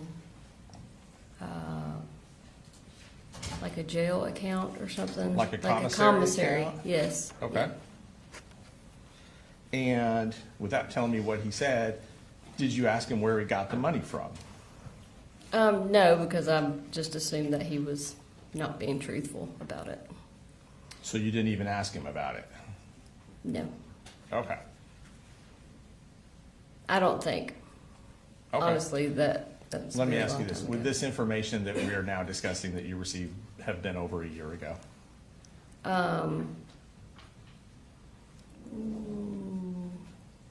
Over a year from today? Yes, ma'am. Yes. Yes, ma'am. Okay.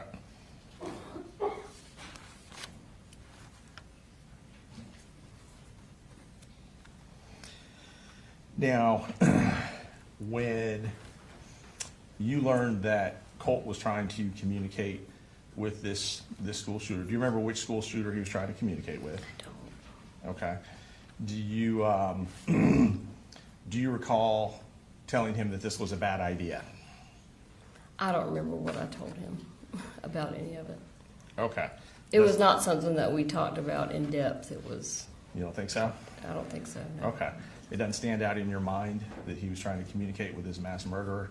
Well, yeah, I remember him making a comment about it, but again, he was very interested in all these things. So for him to make a comment about one of them, kind of take it with a grain of salt.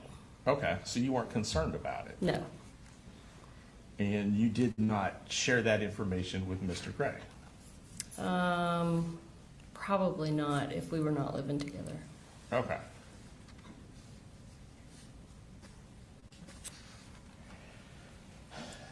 This didn't raise a concern to you such that you would have reached out to law enforcement, for example? No, You wouldn't have tried to immediately intervene with mental health treatment at that point, based on that? no, because he Just based on wasn't. that? Yeah, he wasn't talking about it from what I could tell in any kind of serious manner. Okay.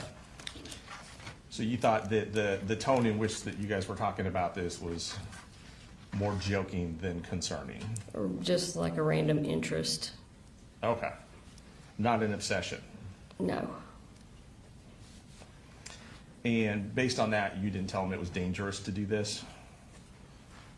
I can't remember what I told him, like I said. You wouldn't have told him this is unacceptable? Again, it just depends on what he said and how he said it. Okay. And it sounds like If you it don't was have said lot of in memory. I mean, if I took it in a more of a joking, way, then no, I wouldn't have told him that because it was a joking way. Without reviewing really our conversation, I can't No, tell we'll you much circle at all back about and, it. sure. Okay. And pull some of these out.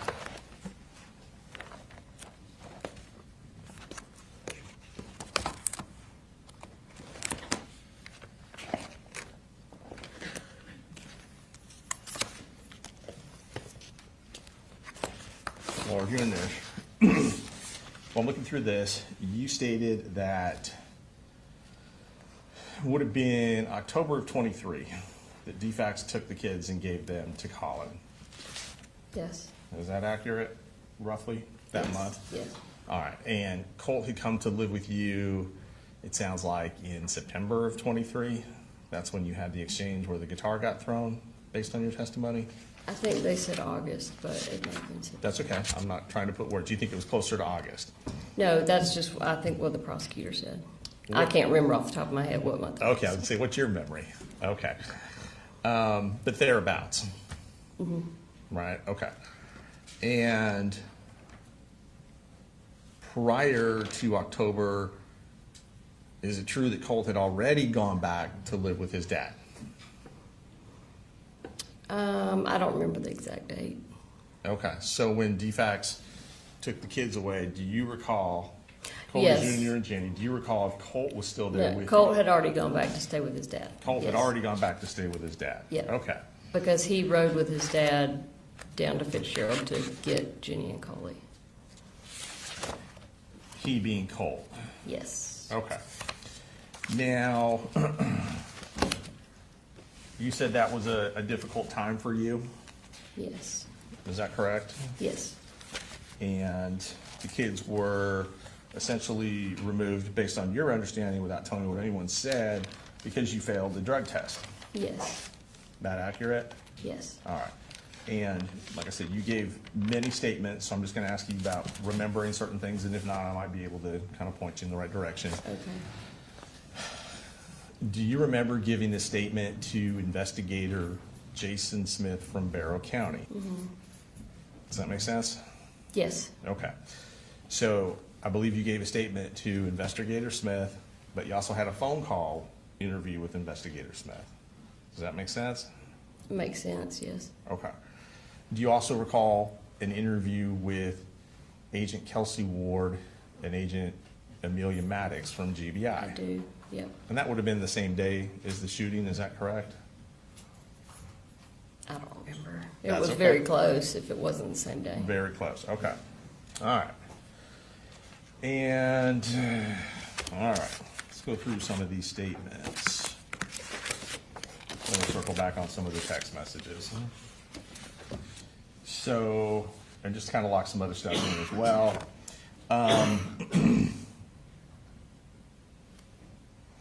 The May 2023 police visit, you said you were not aware of that until September of 2024. Yes, So you're saying that Colin never shared that information with you about the police coming to his home? Is that No. correct? Yes. Okay. And Colt never shared that information with you as well? not that I remember, no. Not that you recall. Do you think that's something you probably would remember, would probably stand out? Yes, FBI coming to his house or an FBI tip? yes. Okay.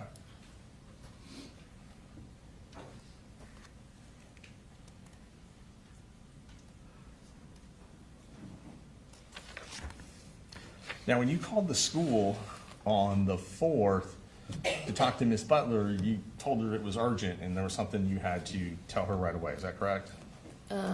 Yeah, well, I told her that the conversation itself was urgent. Told her the conversation was urgent. Did you share the text messages with her? What text messages? You had received text message from Colin that were screenshots of text messages sent by Colt. Did you tell Miss Butler about those messages? I think you're getting the days mixed up. I called Let me Miss. try and clarify for Okay. you, okay? And thank you for letting me know. Mhm. So I am referring to the morning of the shooting. Yes. You got some concerning text messages screenshot by Colin that were sent to you. Yes, And then after receiving those messages, did you call the school? yes, Did you at that time speak with Miss Butler? yes. Okay, so now we're on the same page. Yeah, we're on the I know same you page. talked to her a couple times, so Yeah. that makes sense. All right. Did you tell her what those text messages said? I assumed that I would. Well, let me ask you this. Do you remember what you told her? Well, it was an 8-minute conversation, so, like I said, I covered everything that was in most of what was in the list that I had, as far as Colt's behaviors, and the anxiety attack, trying to remember if I shared, I would have shared that text message with her. Okay. You didn't tell her you thought he had brought a gun to school that day? No, because I didn't. There's no Because way. you didn't. Because I didn't think that he had brought a gun Okay. to school. You didn't tell her, I think he's going to shoot someone at the school?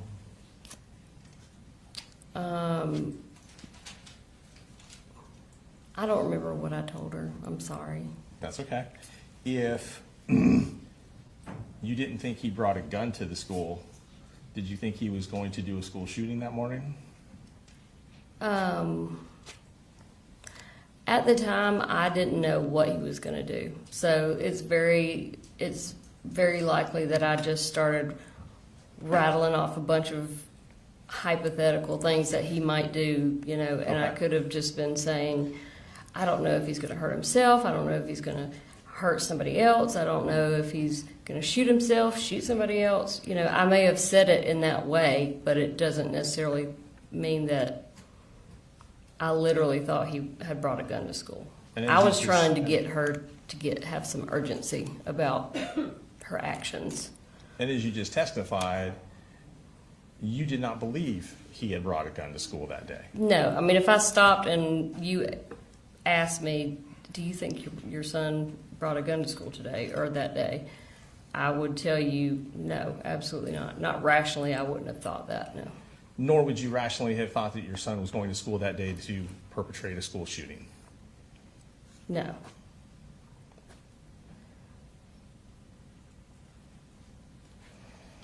Now, prior to September 4th, you and your husband texted fairly frequently.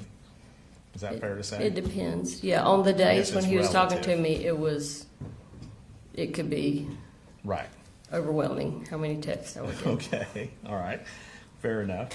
And in the month of August of 2024, okay, because that's kind of what we've been focused on a little bit.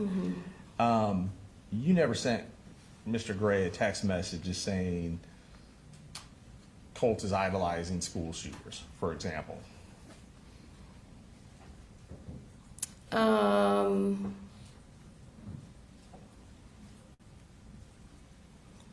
I can't tell you whether I said that or not. Okay. I may have not. Do you remember texting him that Colt was communicating with school shooters? I don't remember. There's no way I can remember all the texts that I sent him, especially Because it was- about Colt and Okay. guns and everything. Okay. Well, we can go through your text messages. That's fine. And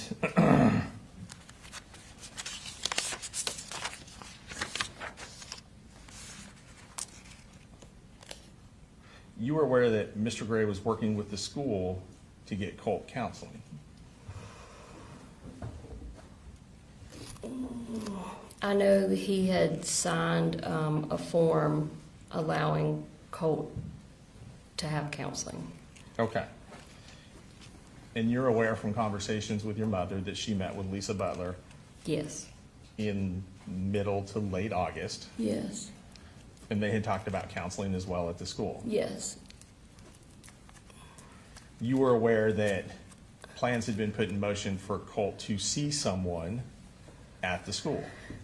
Yes. When my mom went up there,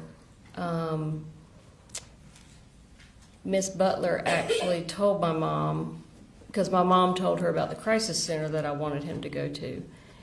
And Miss Butler actually told my mom to hold off on taking him to the crisis center until he could meet with the state-appointed counselor that the school used. Okay. Unfortunately, that person is not there, every day. Only on Thursdays, I believe. Do what? Is that person only there on Thursdays? I'm not sure. You may be correct, but that person, according to my mom, that person was not going to be able to meet with Colt until the following week. Right. Which is not what I was told to begin with. I thought that it was going to be like next day he's going to get to meet with the person. And does it sound like the day he would have met with Colt would have been September the 5th of 2024? Yeah, if that was a Thursday, yeah. The day after the shooting, Yes. right? And that was the counseling that my mom set up. Not Colin. That's the counseling your mom set up. Yes, with Lisa Butler. Through the school, with Yes. Lisa Butler. And your testimony today is that Colin was not involved in that. I didn't say that. Well, that's why I'm asking. I want to make sure I'm not. He signed a document Okay. that allowed Colt to see a state-appointed therapist. Okay. But as far as scheduling and going to the school and meeting with Lisa Butler, my mom was the one that did all of that. Your mom's the one that met with Lisa Butler, but you're not sure how much communication Lisa Butler had with Colin. No, that's correct. Okay.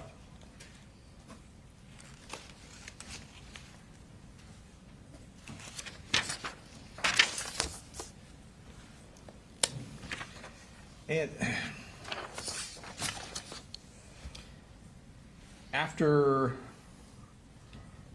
on September 4th, when you received these text messages from Colin, you told him to start heading back to the school. About what time was that? I don't know. Okay, was that after you had heard there was an active shooter at the school or before?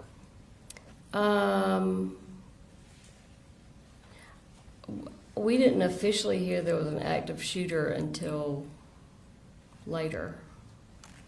So Okay. that would have been, I would have told him to go ahead and head back to the school before we knew for sure that there was an active shooter. Before? Yes. Okay. Because I knew that there was something going on with Colt, that he needed to be there. And even though you sent Colin to the school to to deal with whatever was going on with Colt, you did not feel the need to call 911, No, report anything based on what you learned from Colin, is that correct? no, because I had already talked to Lisa Butler, and Okay. they were, And you thought that was enough to deal with the issue? yes. Now, and I know I'm bouncing around, so just That's okay. let me know if I'm not being clear on my dates. But you said you'd been contacted by a school counselor down in Fitzgerald back in September of 2021 regarding a Google search that Colt Yes. had done. Yes. Okay. So just do that, and then I'll know I need to give you more Yes. information to orient you. And it had to do with the search on Google, how to kill your dad or something in that line. Is that right? Yes. All right. And the school resource officers actually reported to your home. Yes. And I believe you testified that Colin Gray was not at home when they showed up. Yes.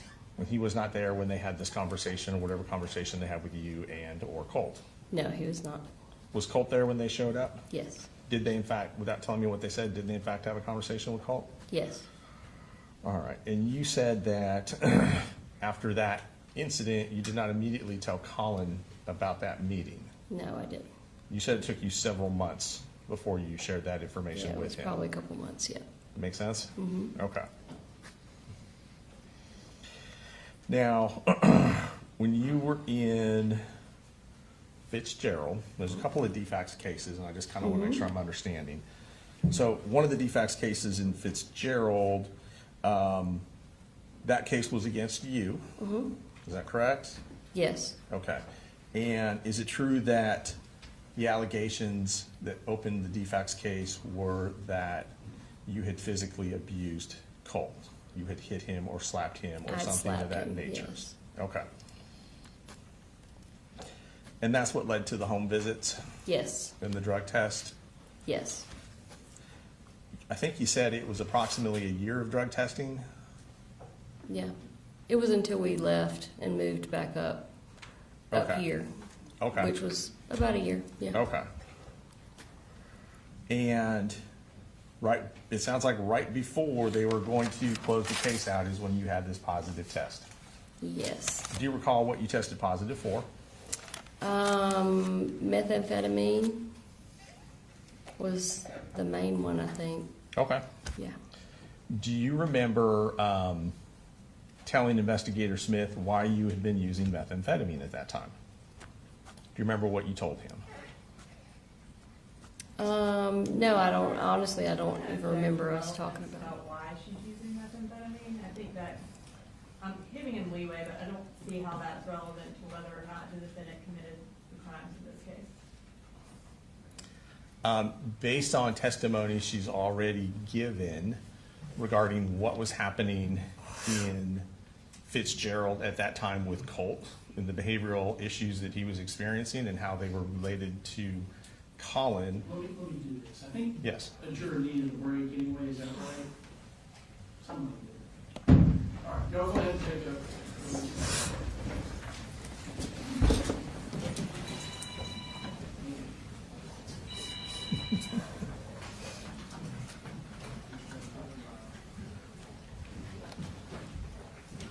Shame on him. All right, all right.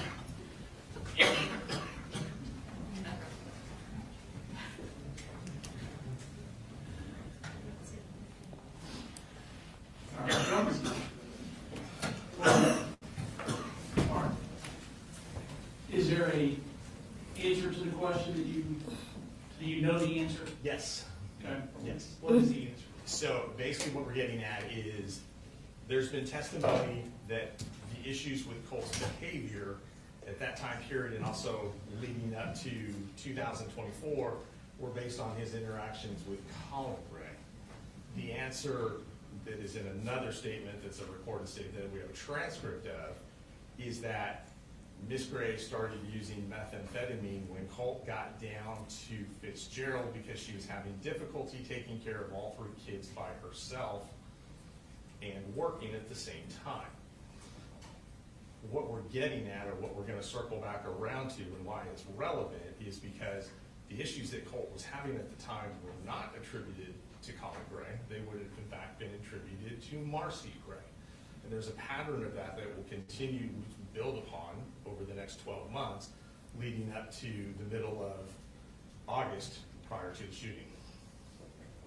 Well, he previously objected to us getting into any way that Colin treated Colt. When she answered because he was emotionally and mentally abusive, they asked for a mistrial. Now they want to get into what Marcy has done, which I mean, that is completely opposite of what they've previously been trying to do.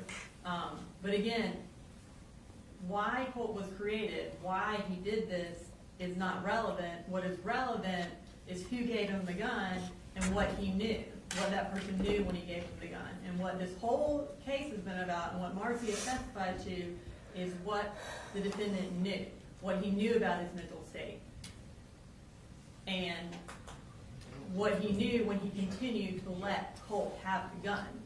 Why Marcy started doing meth, the amphetamine, is not relevant. Judge, now I interject here. We probably shouldn't be arguing in front of the witness, because we're giving her information that we probably should not be giving. We could send her out. Understanding and again, I don't know how often this is going to come up, but as to that question, why were you using, I'm going to permit you to ask that over objection and see if there's other issues that come up. Yes, sir. All right, we'll be in recess for a few minutes.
Thanks, Judge.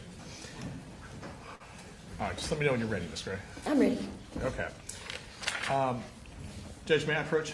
Yes, sir.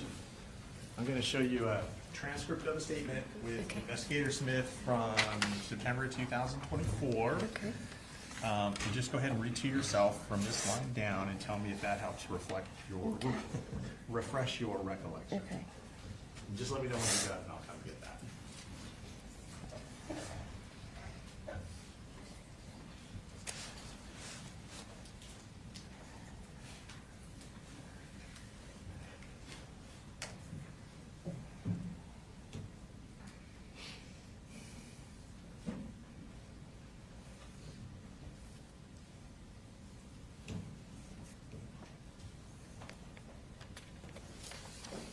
Yes, I remember saying that. Okay, thank you. Sure. And again, I know this is all a long time ago. Yeah.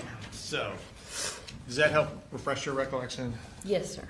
And do you remember telling Investigator Smith that you had started using the methamphetamine in September of 2020, what was it, September of 2023? Yeah, I had been using it for maybe a month and a half. something Right. like that. And part of the reason you started doing it was hard to keep up with taking care of all three kids, working full-time by yourself, all that kind of stuff. Yes, and I had my two older children divided in two different households because I didn't want Jenny staying with Colt, and Right, you had Jenny staying with your mom and dad, I believe you testified. well, my mom was living with my sister at the time, helping her, but my dad was there in Fitzgerald. Jenny would have been living with your dad in Yes. Fitzgerald because mom was out of town. Yeah, she already Okay. had her own bedroom at my parents' house, and so I just was splitting my time between the two. Gotcha.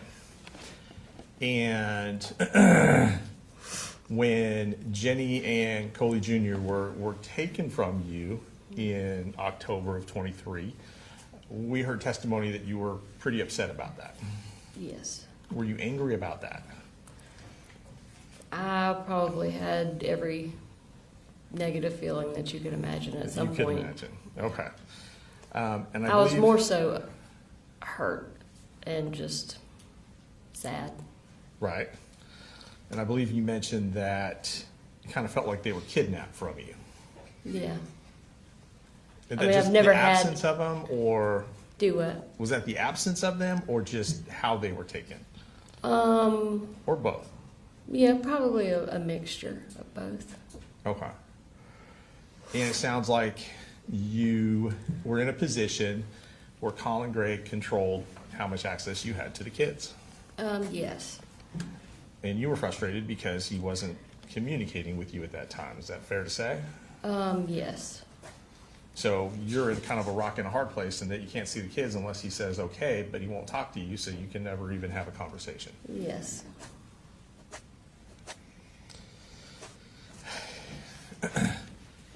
And we'll touch base on what happened in November of 23, but before we get there, just in leading up to it,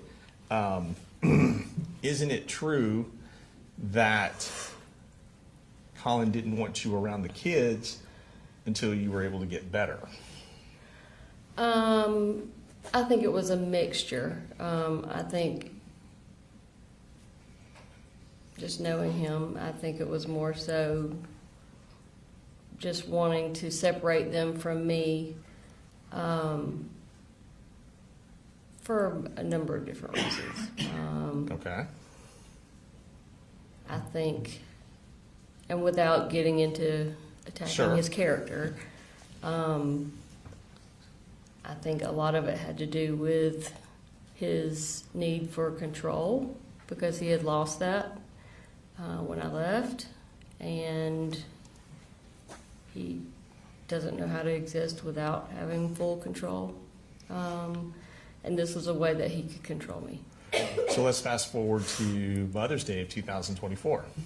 You are, around that time, you're in rehab. Yes. And you are doing better at that point. Yes. And then he sends you a message from the kids with Sure. a couple of photographs. Mm-hmm. Is that correct? Yes. Okay.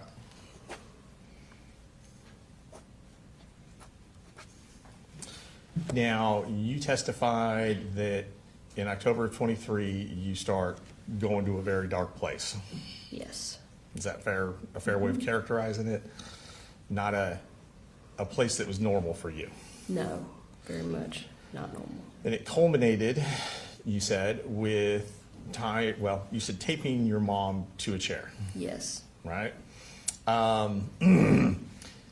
Isn't it true that you also took some money from your mom at that time? That day, Yes, ma'am. no, I didn't take any money from her. Okay. We went to her ATM and I asked her to get some money out with her debit card and she refused. Okay. So I never got any money from her that day. So you didn't take any money from her after you had tied her up No, or taped her to the chair. no, Did you take a credit card from her purse before you left? no. Did you swap the license plates on your car and her car? Yes, I did do that. And that was to avoid detection driving up here? Yeah, which makes absolutely no sense in Okay. retrospect, but at the time it seemed like a great idea. Okay. And before you left your mom, did you tell her you were driving up to Fitzgerald? Sorry, driving up from Fitzgerald to Winder. Yes, And that's what, 4.5 hours? yes, And the purpose of the drive was to kill Colin Gray. yes, I did tell her that. And did you tell her that you were also going to kill her grandson, Colt? Yes, I did tell her that. Okay. That was a last-ditch effort to get her to agree to come with me. Right. And you drove all the way up here, Yes. based on your testimony, and then very early in the morning started knocking on his window. Yeah, it was about 8:30 in the morning. Okay. I mean, it was daylight. So. And then when he would not let you see the kids, that's when you said you keyed his car, his work truck. It was later in the day after I came back to drop Jenny's belongings off. Where were her belongings at when you were there the first time? They were in my car, Which but was at the home. yeah, at the Okay. time, but he had told me to get off his property or he was calling the police, so I left. So you left, but then you came back later. I came back to drop that stuff off, and it was at that time where I made the decision to key his truck. Right, and I think you said when you testified it just happened. Yes, And when you said it just happened, isn't it true that you basically carved 2 words into his yes, paint job? yes, I wrote words. Okay.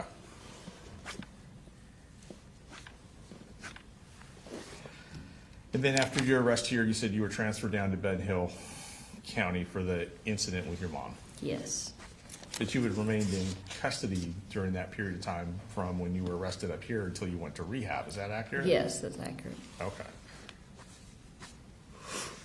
And when you were released from, well, released isn't the right word. At some point in July, you would have left, of 2024, you left rehab. Yes, And it sounds like there was a plan between you and Colin that you would leave rehab and move back up to Winder yes, temporarily. on a temporary basis.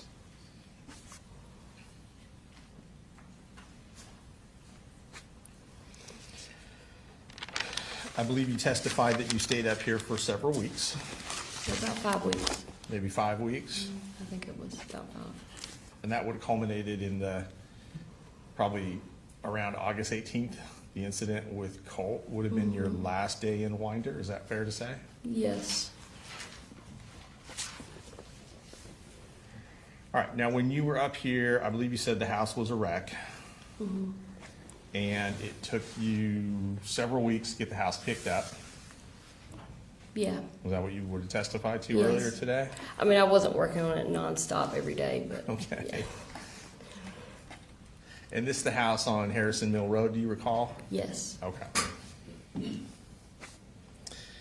Now, while you were there, were you clean? yes. You weren't using any opiates or drugs or anything? Other than some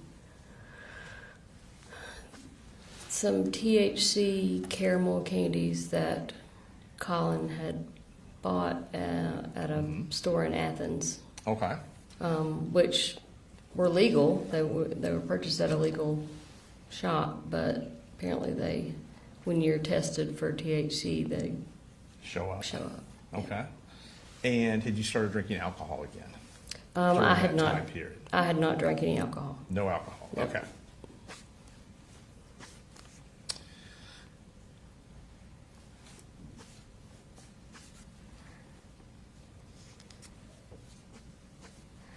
Now, you said that in the incident with Colt that led to you getting knocked down, to him Yes. pushing you down, just to kind of get us on the same page, that there had just been a argument between you and Colt. Was that correct? Yeah. I wouldn't say that it had escalated into a full-blown argument. Okay. But it was a discussion that he didn't want to have. Okay. Not a discussion that you didn't want to have. No. So the discussion, isn't it true, the discussion that precipitated that event was Colt wanting to talk to you about coming up here to kill him? Not that I remember. I don't remember that coming up. You don't remember that coming up? Mm-mm. Okay. And you testified earlier that you called your mom and dad and asked them to come get you. Yes. Isn't it true that Colt called your mom and dad and asked them to come pick you up? He did call. He was really upset about what had happened. He felt, at the time, he was just angry in general, but a couple days later, he apologized for what he had done. But I think at the time, I think he kind of shocked himself. Like, I don't think that he really ever expected to do that, to lash out at me like that, because he had never done that before. And I think he went into panic mode. I'm going to call Mamu and Papa Charlie before she goes, so I can tell them to come get her because she's acting out, Okay. before I had a chance to call them and tell them what really happened. And you testified that you never went into his room. Is that That's correct? right. So you're saying that you never touched the gun when it was in his room? That day? Yes, ma'am. Yes, that's correct. Okay. Because he was holding the gun. You didn't go try and get the gun first. I walked up behind him and I said, Colt, just give me the gun. And I had my hands out like this, but no, I did not reach for it or try to take it out of his hands. So I would not do that. And I just want to be clear, you didn't go into his room first, try and get the gun, and then he took it away from you? No, Okay. no, not at all.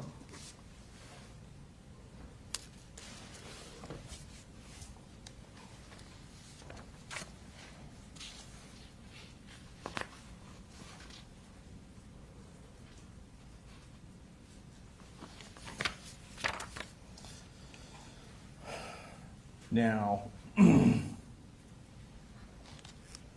talk about some of these text messages.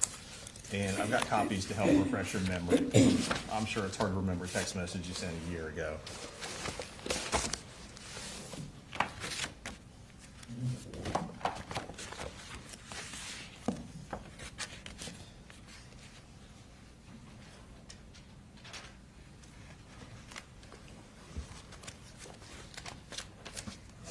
So we had talked about the text message.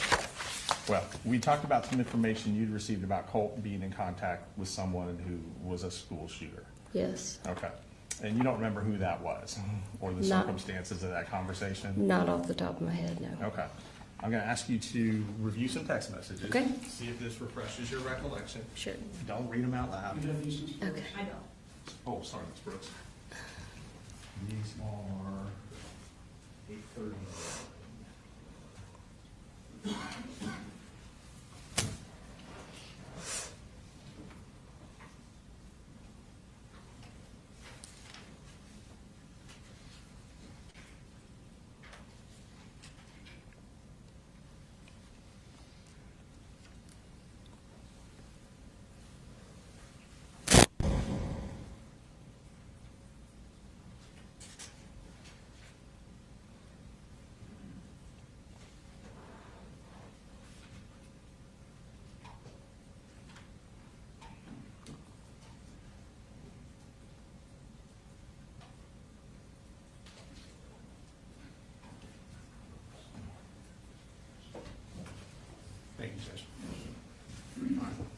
Same thing, just go ahead and read them and let me know when you're done. Just where the arrows are? No, ma'am, just all of them. Oh, Yeah. You just wanted to read them to herself. To herself, yes, Judge. See if this refreshes her recollection.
okay, I'm done. All right, thank you. Does that help refresh your recollection? Yes. As to that conversation? Um, And don't, let me ask you the questions, I don't want you sorry, to go repeat. ahead. Hearsay. Get me in trouble. So, you received information that Colt had been attempting to contact a school shooter, is that correct? Yes, And as you had pointed out, tried to put some money on his commissary, right? say that again. Tried to put, or had put some money on his commissary account. He had, Colt had, yes, not you. yes. Okay. In regards to that conversation and that information that you had obtained about that, you never shared that information with Colin Gray, did you? No, I wouldn't have shared that. Okay.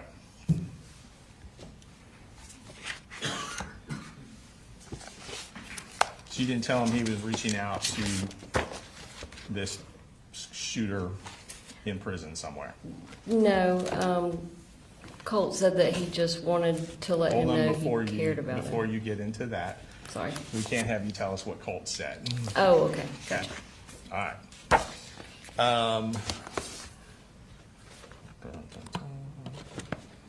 All right.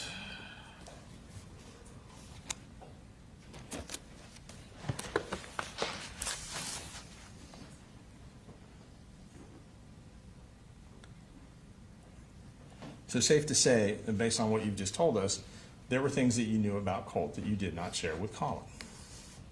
Sure, And there were things that you knew about Colt that you didn't share with Colin immediately, but maybe ultimately shared with him later, sure. right? Okay. All right. Do you recall speaking with the GBI agent, Kelsey Ward and Amelia Maddox? Yes. Would have been two females. Yes, I do remember. Okay. And that was very shortly after the shooting incident, maybe even the same day. I don't know for sure, but I can't remember, but I do remember within a talking to day him. or so, would that Sure. be fair? Mm-hmm. Okay. And you told them about your conversation with Miss Butler. Okay. Is that correct? Do you You remember? said so. No, I don't. I don't remember anything that was discussed with those two ladies. Okay.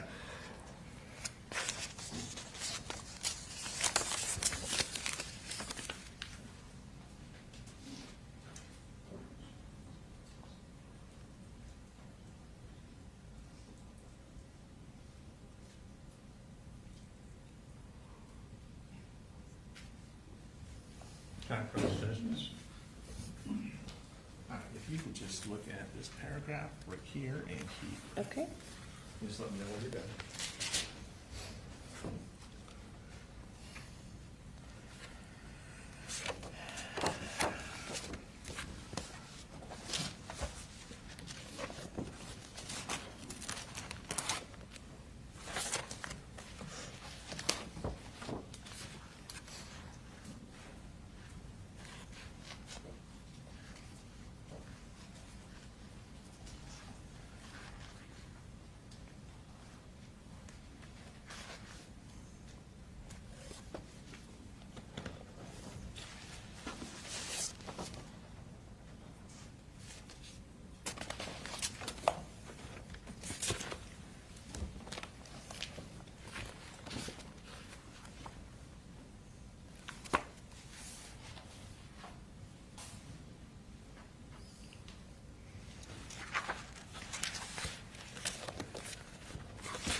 Some of it's kind of hard to understand. Shorthand, I guess. Sure. All right. Now, do you recall sharing information with Agents Maddox and Ward about Colt's mental state? Again, I don't remember what I shared and what I didn't share Okay. with them. Do you know if you told him he had anxiety? Again, I don't remember anything that I shared with them. Okay, so you don't remember if you told him if he had depression? No, I don't remember the conversation. It was apparently the day of the shooting, so I don't remember Okay. anything from that day. You don't Sorry. remember telling him that he had homicidal ideations? Nope. Don't remember telling him he had suicidal ideations? No. As That you doesn't, said. that's not to say that I did not say okay. that to them. If you don't remember, you don't remember. And do you recall, and you said you don't remember telling them they suffered from anxiety? I mean, I probably did tell them that, but no, I don't remember. Okay.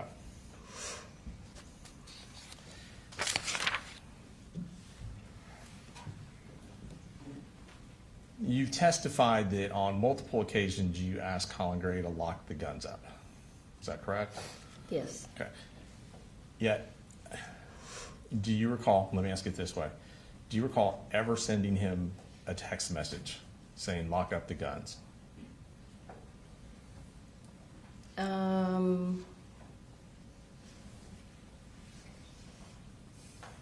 I want to say that every time we had that conversation, it was like a phone call, Okay. not necessarily text. But that, again, that doesn't mean that I didn't See, do at you some point send recall? one.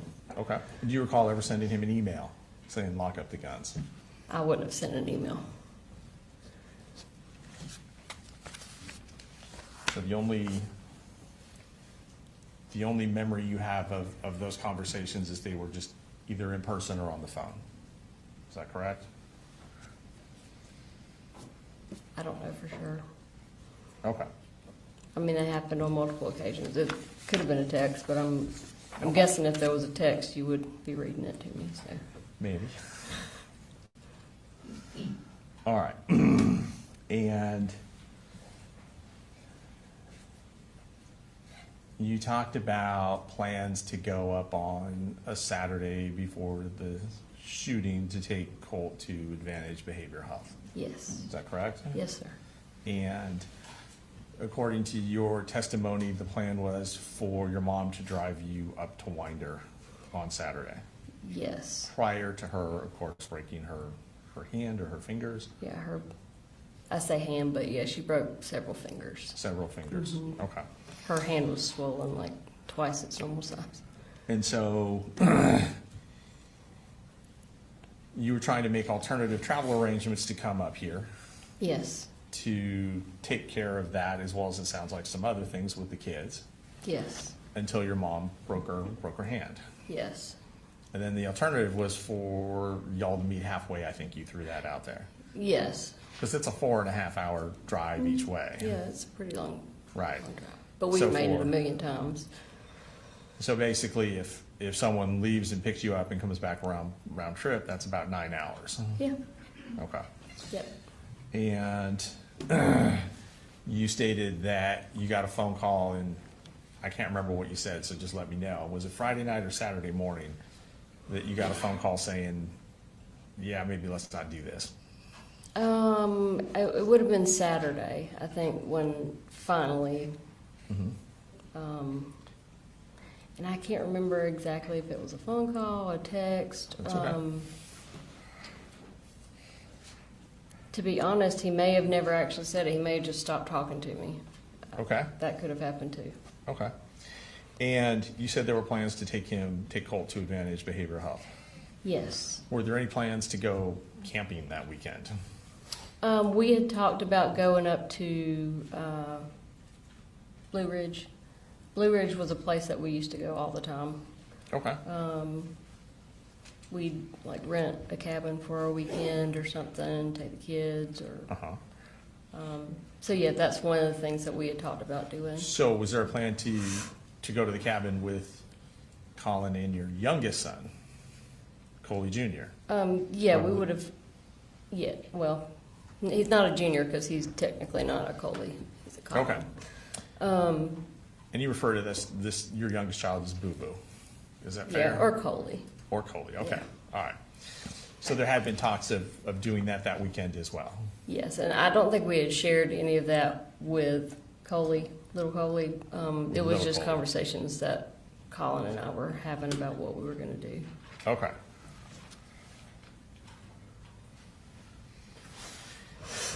And when that plan fell through, obviously you realized from your testimony earlier today that Colt was not going to get over to Advantage Behavioral Health. Yeah, You, that's you correct. said that his dad wouldn't do it, right? That's correct. Okay. Knowing that, you didn't insist on your mom driving you up here so that you could make sure he got over there. No, I didn't. Okay. You didn't ask your mom if you could borrow her car and drive up here to take him to Advantage Behavioral Health. I didn't have a license at the time. Okay. And That was a big part of all this. I was reliant on other people to drive me places. Okay. When you realized you couldn't be up here, you did not decide, hey, I need to call the police because I feel like something urgent is about to happen, something imminent is about to happen. No, I did not. And the truth is, you didn't think anything imminent was about to happen. No, I mean, no, obviously not. I mean, if I thought something was immediately about to happen that was Right. tragic, yeah, I would call Right. the police or whatever I had to do. Call the police, you would have called Colin, you would have done something, right? Yeah, sure. Would have sent him a text like, hey, you really have to take him over because I think this is about what's going to go down.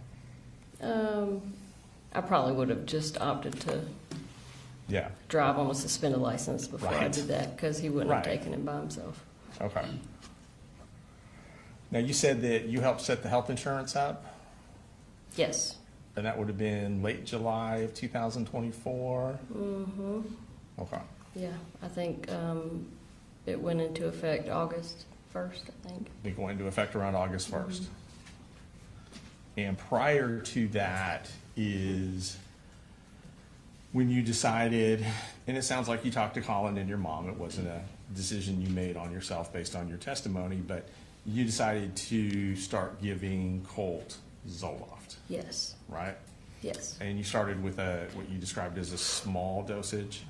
Yes. You say half a pill. It was actually a quarter of. It was actually, so I took 2 of my pills was a daily dose for me. Okay. And I was giving him a quarter of 1 of my pills. Okay. Every day? Yes. Okay. And I'm not trying to be smart aleck, but That's okay. I mean, you're not a psychiatrist or a psychologist. You're not a doctor. Nope. But it sounds like you had done some research. I'd done a lot of research, and I'd also talked in depth with my psychiatrist, the original psychiatrist that put me on Zoloft. We had talked, I had talked to her about my kids, and Okay. I talked to her about Colin. He actually went and saw her once or twice. And she had shared with me that typically when you're dealing with an SSRI, it has a hereditary component as to what works well with Okay. someone and what doesn't. So if you have a parent or multiple parents that react well to a certain medication like Zoloft, which me and Colin both did because he tried Zoloft for about a month at one point. So, and not to get into too much what this other doctor told you, Sure. which would be hearsay, but you're saying that based on the research and information you gathered, if a parent reacts well to Zoloft, you felt that the child would probably react well to Zoloft as well.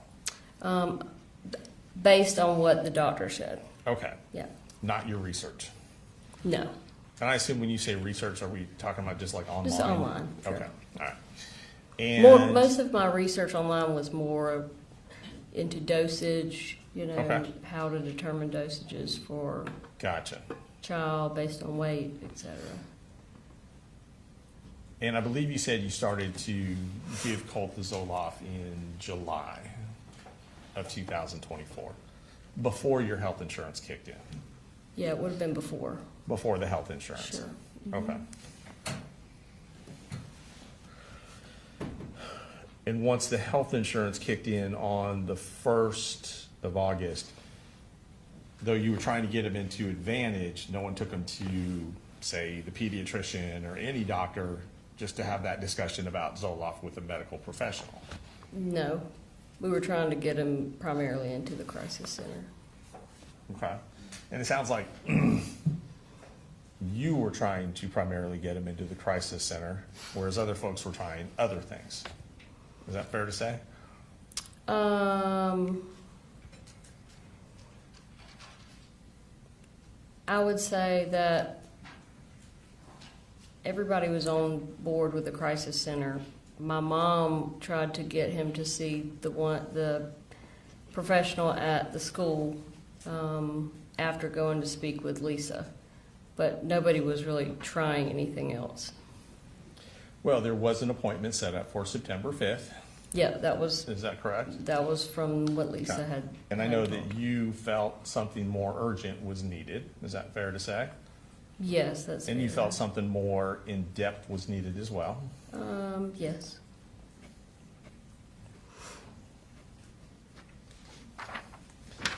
And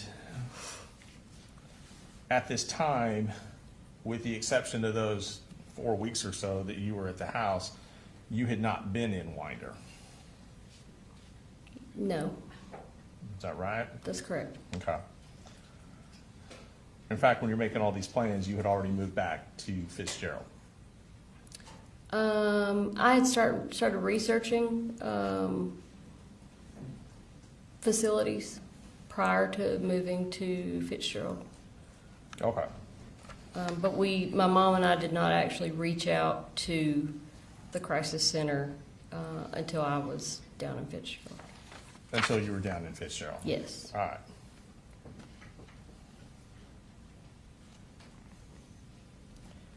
Now, do you recall telling either Investigator Smith or GBI Special Agent Ward or Maddox or anyone in law enforcement you spoke with that you thought Colt had homicidal ideations?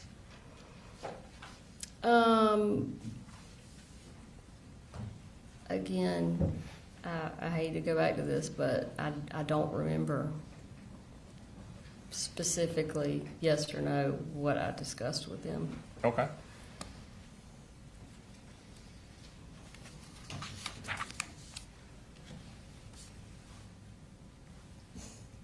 Do you recall telling anyone in law enforcement, so we'll say it like that so I don't have to say everyone's name every time. Do you recall telling anyone in law enforcement about Colt's fascination, which is your word, with the school shooters?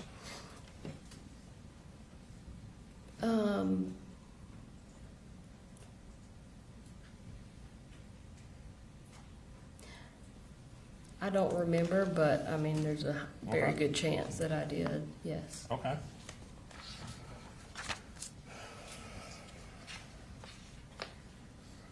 Did you tell anyone in law enforcement that Colt had made these threats to kill Colin? I don't remember. Do you recall, well, you testified that some of these threats made by Colt to kill Colin were done in front of Colin. Is that right? Or am I getting that wrong? That is what happened. I had witnessed him do that before. I don't know who I told or if I told anybody that. Okay. You witnessed Colt threaten to kill Colin in Colin's presence, is what you're saying? Yes. Okay. And despite that, Colin still wouldn't lock up the guns, is your testimony, Yeah. right? Okay.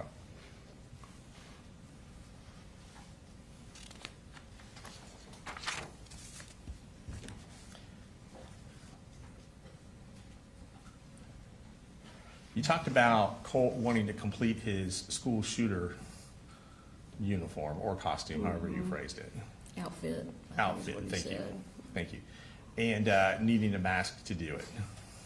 And that you thought he was joking. A vest. A vest. Yes. Okay. And I believe you testified that the way he said it, the tone made you think that he was joking. Yes, and he actually said, "I'm just joking." He just said, I'm I'm serious. joking. Mhm. Okay.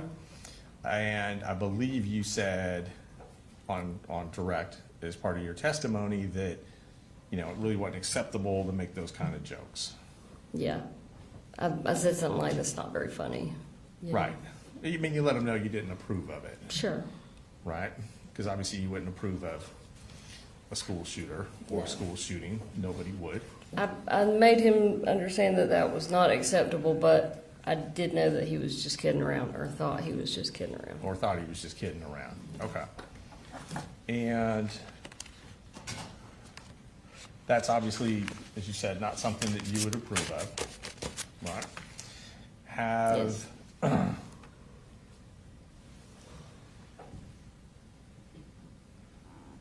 Since Colt's been locked up, have you done anything to try and enhance his popularity or celebrity as a school shooter?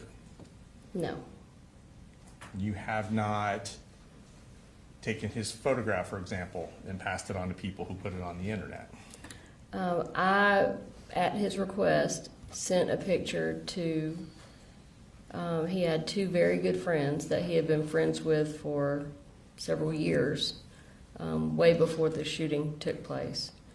And I sent those pictures to them. Okay. Now, if they shared them on the internet, I That's don't fine. know. Okay. Did you or have you asked Colt questions that people are posting online and then gotten his answers and put those online or given them to somebody to post for him? Say that one more time. Sure.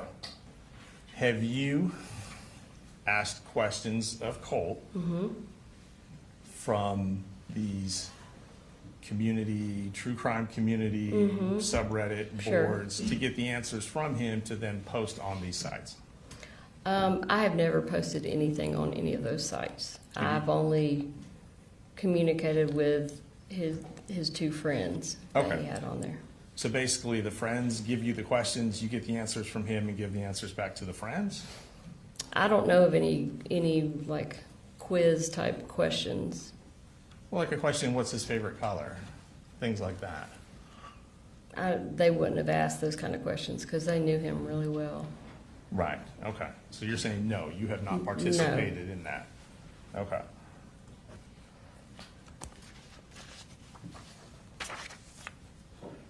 And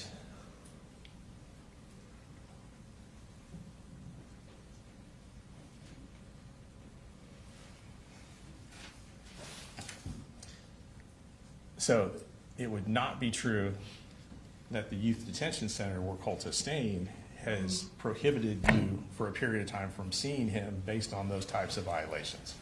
The youth detention center had absolutely nothing to do with prohibiting me from seeing him. That was 100% the guardian ad litem working on the defects case for my two younger children. Okay, But once a different defects investigator got involved, they determined there was no issue, and they're in the process of dropping that whole thing. okay.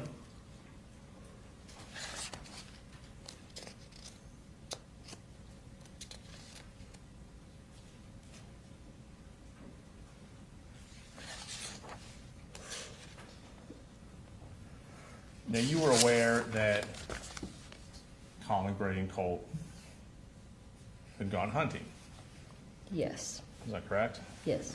And it sounds like that would have been in 2023? Yeah, that sounds about right. About right? Did you ever voice disapproval of that pastime to Colin or to Colt? No.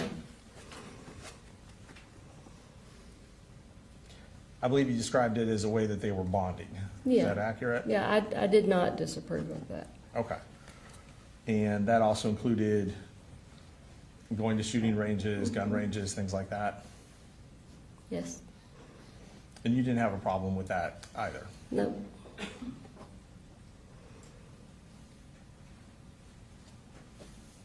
You mentioned when you came up there that you thought Colt had gotten more interested in the guns when you were here in July of 2024. Yes. You saw him cleaning the gun? Yes. Is that accurate? Yes, that's Okay. accurate. He had some parts, or I believe you Yes, said. like he had, I guess his dad had got him some sights, different gun sights and stuff, and so, you know, he would take them off, put them back on. And at that time, were you aware of, well, so he gets the gun for Christmas, right? Mm-hmm. And that is 23 or 22? That was 23 because I was incarcerated that Christmas. Okay. At that time, are you aware of this fascination with school shooters when he receives the gun? No, well, I didn't know that I never knew he received a gun for You didn't know Christmas. he received the gun for Christmas? No. Okay, because you were incarcerated with limited And contact? yeah, and he was not communicating with me. Okay.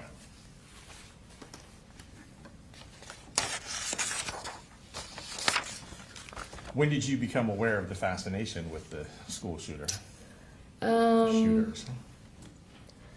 When he, I would say when he came down to stay with me for that month, right before all three of them went to live with their dad. Okay. While he was down in Fitzgerald for that month, he talked about one certain school shooter. He had done some research on him and talked about just some quirky things that he did,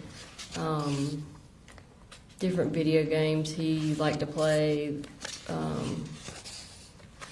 just basically showed like a general interest in the individual, not necessarily the act of shooting. So that would have been late summer, early fall of 2023. Yes, And Colt was down with you for approximately how long? about a month. About 30 days? Mm-hmm. Okay.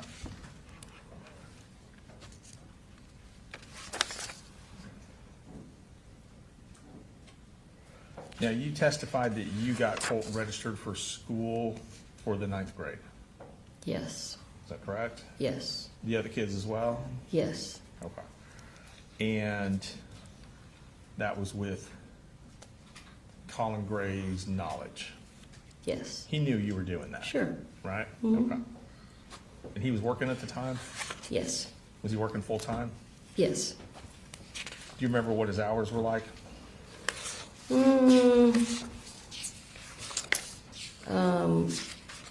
It depended on the day, but in general, you know,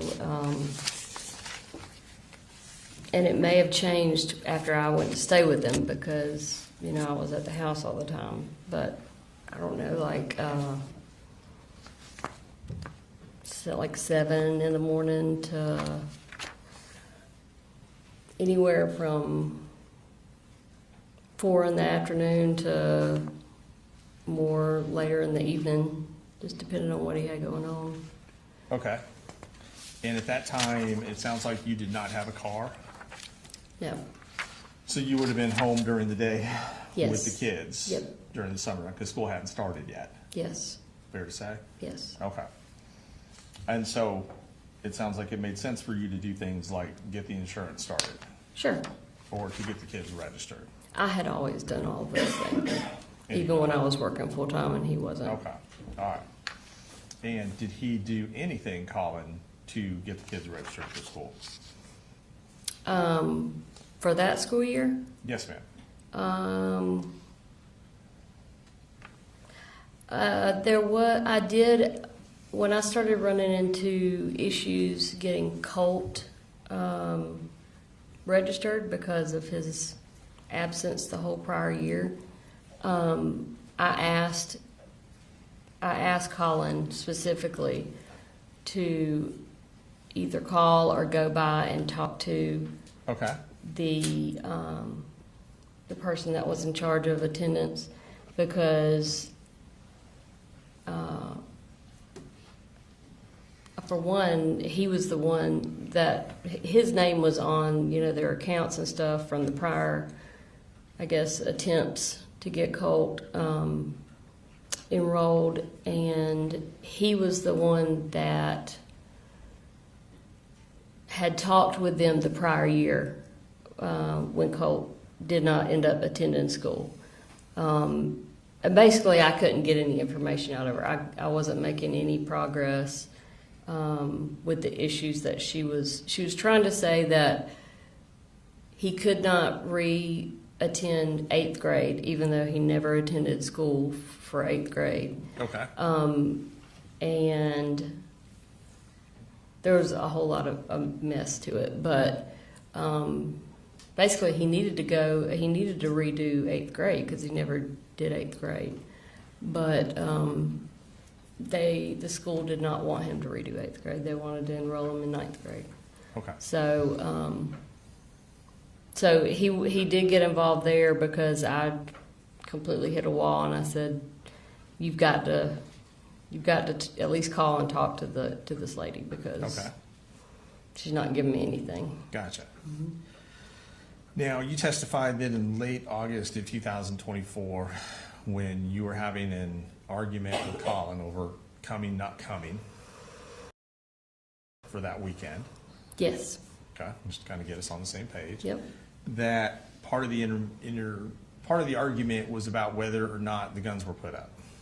Yes. Is that correct? Yes.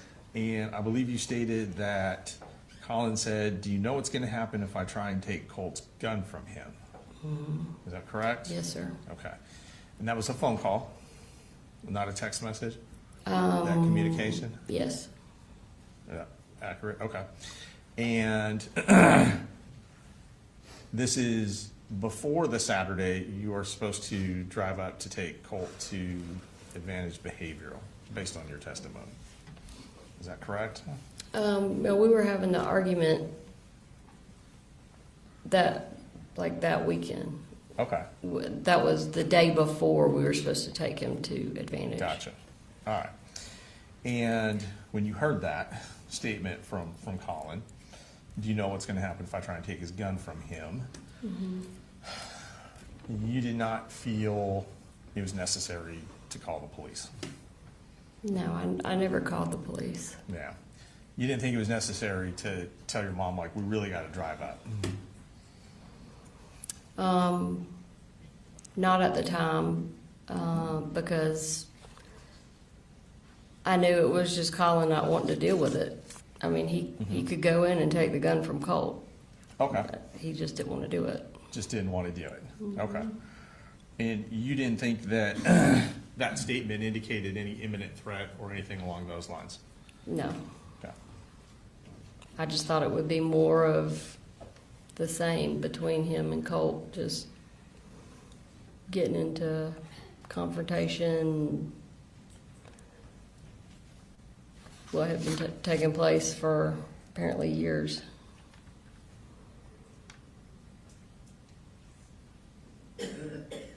Now, if you can, trying to orient this. In 2024, you would have lived with Colt for about 5 weeks. In Winder or up here? In Winder in 2024. Yes. You're going to work backwards. Yes. In 2023, you would have lived with Colt for about 30 days. Yes. Is that correct? Mhm. Okay.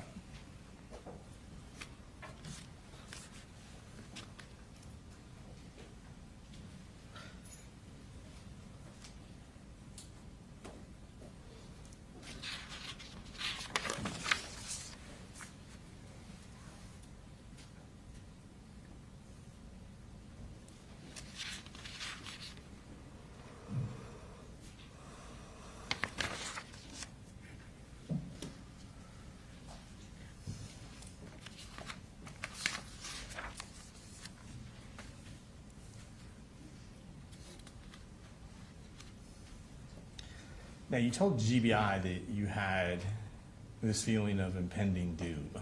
Do you recall that? Yeah. Was that after you received the text messages on the 4th from Colin?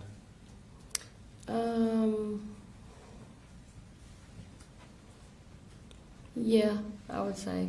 Not before? No, I think it was more so after the text messages, and Is it fair to say that had you had some feeling of impending doom, you would have done more? prior. Yes, ma'am.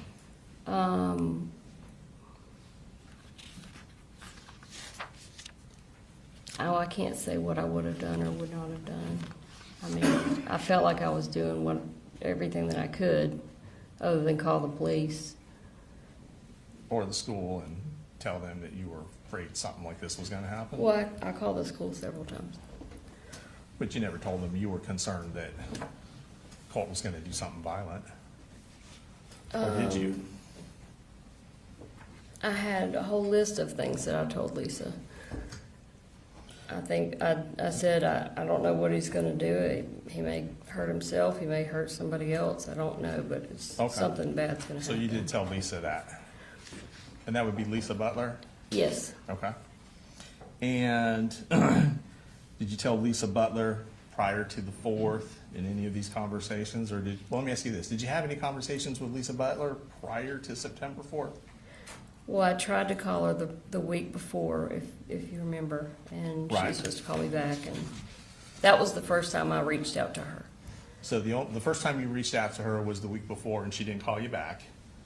And the only Yes. conversation you had with her would have been the day of the shooting? Well, I had a very short conversation with her the week prior. Okay. And during that short conversation, and she told me she was going to call me back, I said, it's very urgent. It's very important that I talk to you today. Yes, ma'am. Did you go over that list with her during that conversation where you said it's very urgent for you to call me back, or no? No, I didn't go over the whole list. The list, you didn't go over that with her until the 4th? Yes. Is that fair to say? Okay. Fair to say, the whole list. Now, I could have thrown a couple of bullet points out to her during the conversation the week prior. I don't remember exactly what I said. With one of those, well, you're not Don't sure what remember. you told her No. that week in August of 2024, basically, right? There's a number of different things I could have Okay. told her. But didn't. Well, I did tell her something, but I don't know what exactly I told her. Okay. I wish I had a photographic memory, but I don't. That's all right.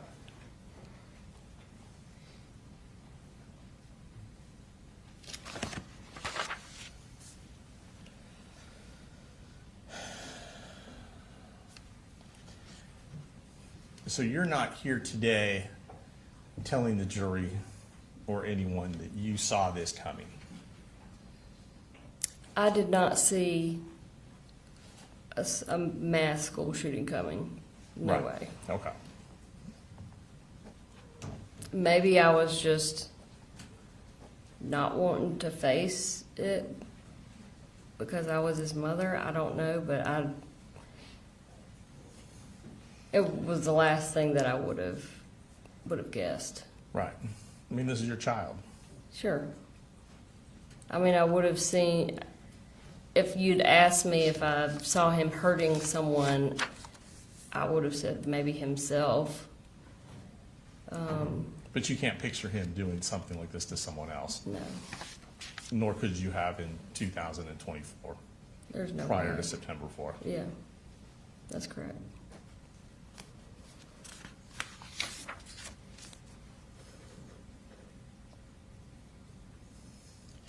You said you were familiar with the bullying in 7th grade?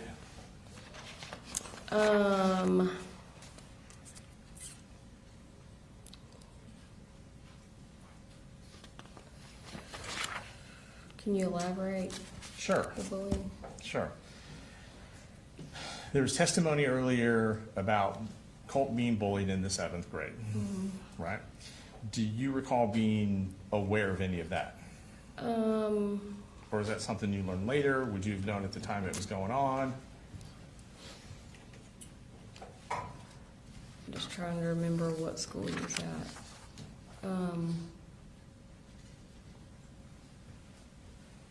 I don't remember 7th grade bullying. Okay, I could be And- misspeaking though. that's all right. Do you were shown a text message earlier where Colt was referencing his teachers out to get him, out to harm him. Yes, Is that correct? yes, All right, you remember that text yes, message? I do. And I think that's certainly an element of paranoia there, is there not? Yes.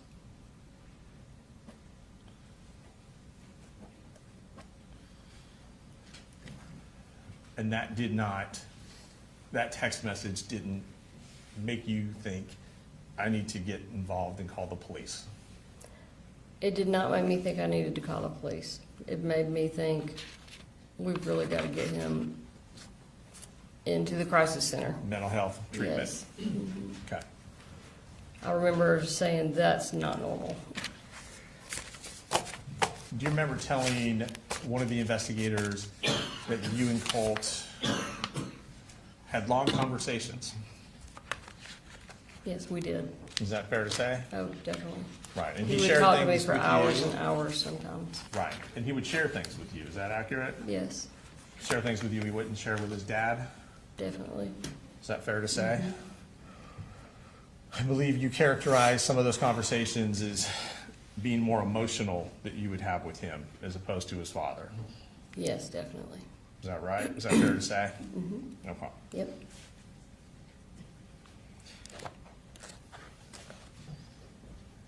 Your and Colin's relationship in July, August of '24.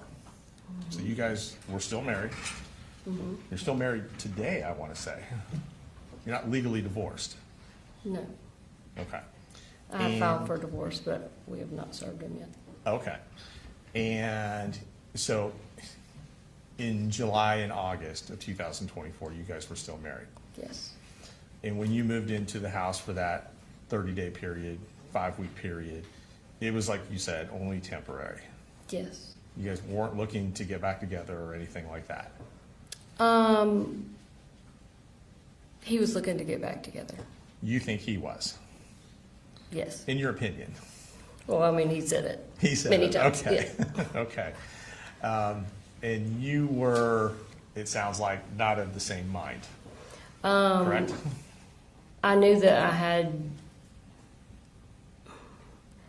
to make sure that I continued to have access to my children. Okay. I did not want him to think that all hope was lost of us getting back together. So you were deceiving him in order to maintain a relationship with your kids? I don't know if I was deceiving him, Okay. because I never said, oh yeah, we're gonna Okay. ride off into the sunset together. Sure. I was very open about the fact that I wanted to get my own place or, Uh-huh. Another living situation. Right. But as you said, you wanted to make sure there was an avenue available for you to still Yeah. be able to communicate with the kids. Is that right? Yes, and he had proven many times in the past that if that avenue was taken away, then he was going to And at make me that pay point- for it. Okay. And he usually uses our children. And at that point, he still was in charge of what type of visitation you would have with the children, Yes. right? Okay. Just kind of 1 second. Yes.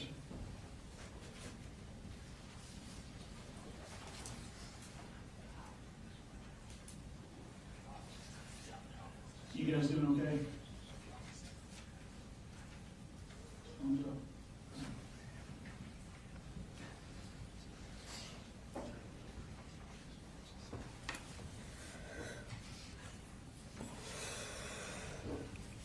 All right, and I'm almost finished, Judge, for timing purposes. I know, you've been here all day. So, we saw some internet searches you did, right? And to characterize, I think, the way you were testifying, and correct me if I'm wrong, that you were just kind of randomly searching different topics. I do that a lot. So there's, is there a lengthy internet search history on your phone, is what you're telling us? You'd probably think I was crazy, but yeah, my husband always called me the Google Queen. Okay. And your testimony today, when you were searching the school shooter parents, that was based on trying to answer some questions you had of a documentary y'all had watched. I know, but we had watched a documentary, and I know that a lot of questions had come up, and I had researched it. You know, in hindsight, as far as the timing goes, it may have been that day when I was doing those Google searches. It may have been a different day. I may have looked up Right. those same Google searches 10 other times. Okay. You know, at I see what you're different saying. times for different Right. reasons. And same thing with the gun safety. That could have been Yes. something you'd searched previously 3 or 4 times. It just happened to be on your mind that day after the conversation. Yeah, it was You didn't definitely have it. related to things that were taking place Okay. in our life at that time. And those searches you did on Ethan Crumbley and the school shooter parents, those types of things, Mm-hmm. you never forwarded any of those articles to Colin, did you? I typically didn't forward anything that required reading to him. I would just read it to him. Okay. But no, I don't think I would have sent any of that to him. If there was something that I read in any of those articles that I wanted to share with him, I would have just verbally or didn't? via text. Okay. And you didn't text Sure. him anything about any of those articles? I have no idea. Okay. All I right. don't know. Thank you. The state may have some other questions for you.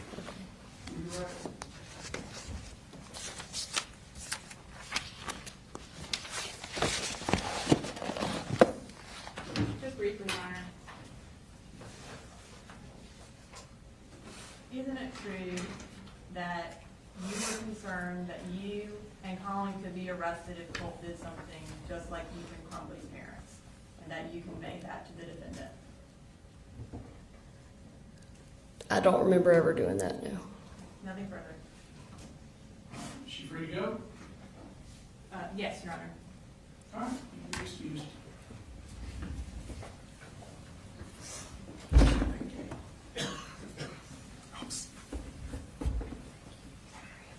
Ladies and gentlemen, let me give you all a break. I'm gonna check in with them about what our witnesses look like for the balance of the day.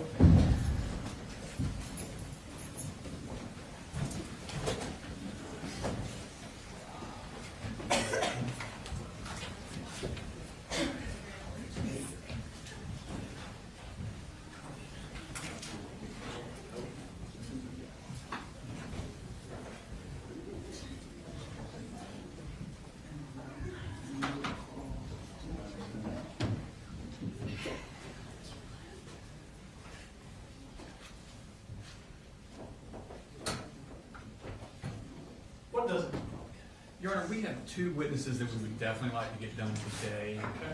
Lisa Butler would be a medium-ish witness, and then. like? Is she one of the 2? Or a Yes, third? yes, and then George Clackham? George Clark. George Clackham, he's from out of town, he'll be short. Okay. Mr. Clapham here. I'm gonna do Lisa Butler. I think she may be a little longer than they think. Okay. May wanna get their witness from out of town first, and then we'll get started on Lisa Butler. Research. We approach Yes. that. Yeah.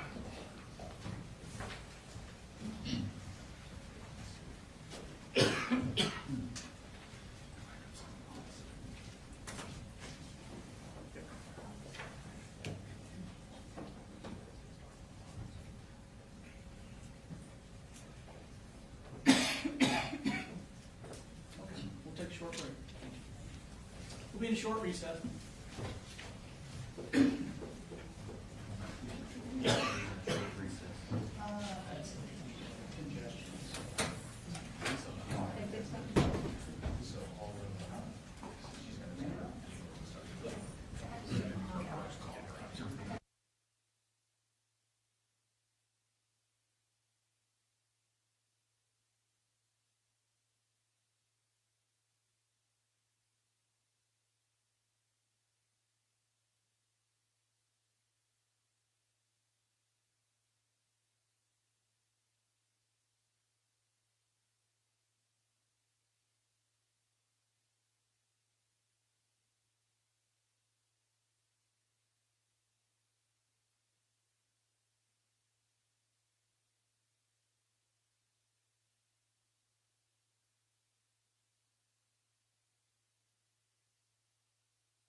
It calls Lisa Butler to stand.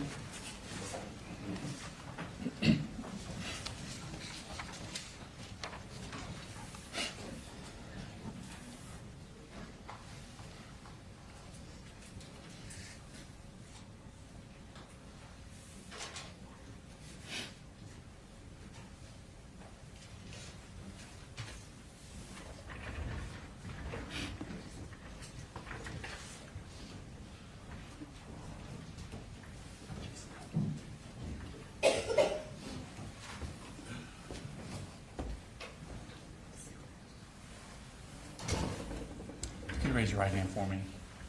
Swear the testimony given matter now pending before the court will be the truth, the whole truth, and nothing but the truth. Yes. Okay. And there's a microphone in front of you, so you put your hand down and just kind of fit that so we can hear you. And if you could introduce yourself to the jury. My name is Lisa Butler. And where do you work, ma'am? I'm a counselor at Apalachee High School Okay. And how long have you been a counselor at Apalachee High School? for 4 years. And what did you do before that? I was a counselor in Athens, Clark County. Okay. And what kind of training and education do you have for this? I have a specialist degree in school counseling. Okay. That's my highest level. All right. And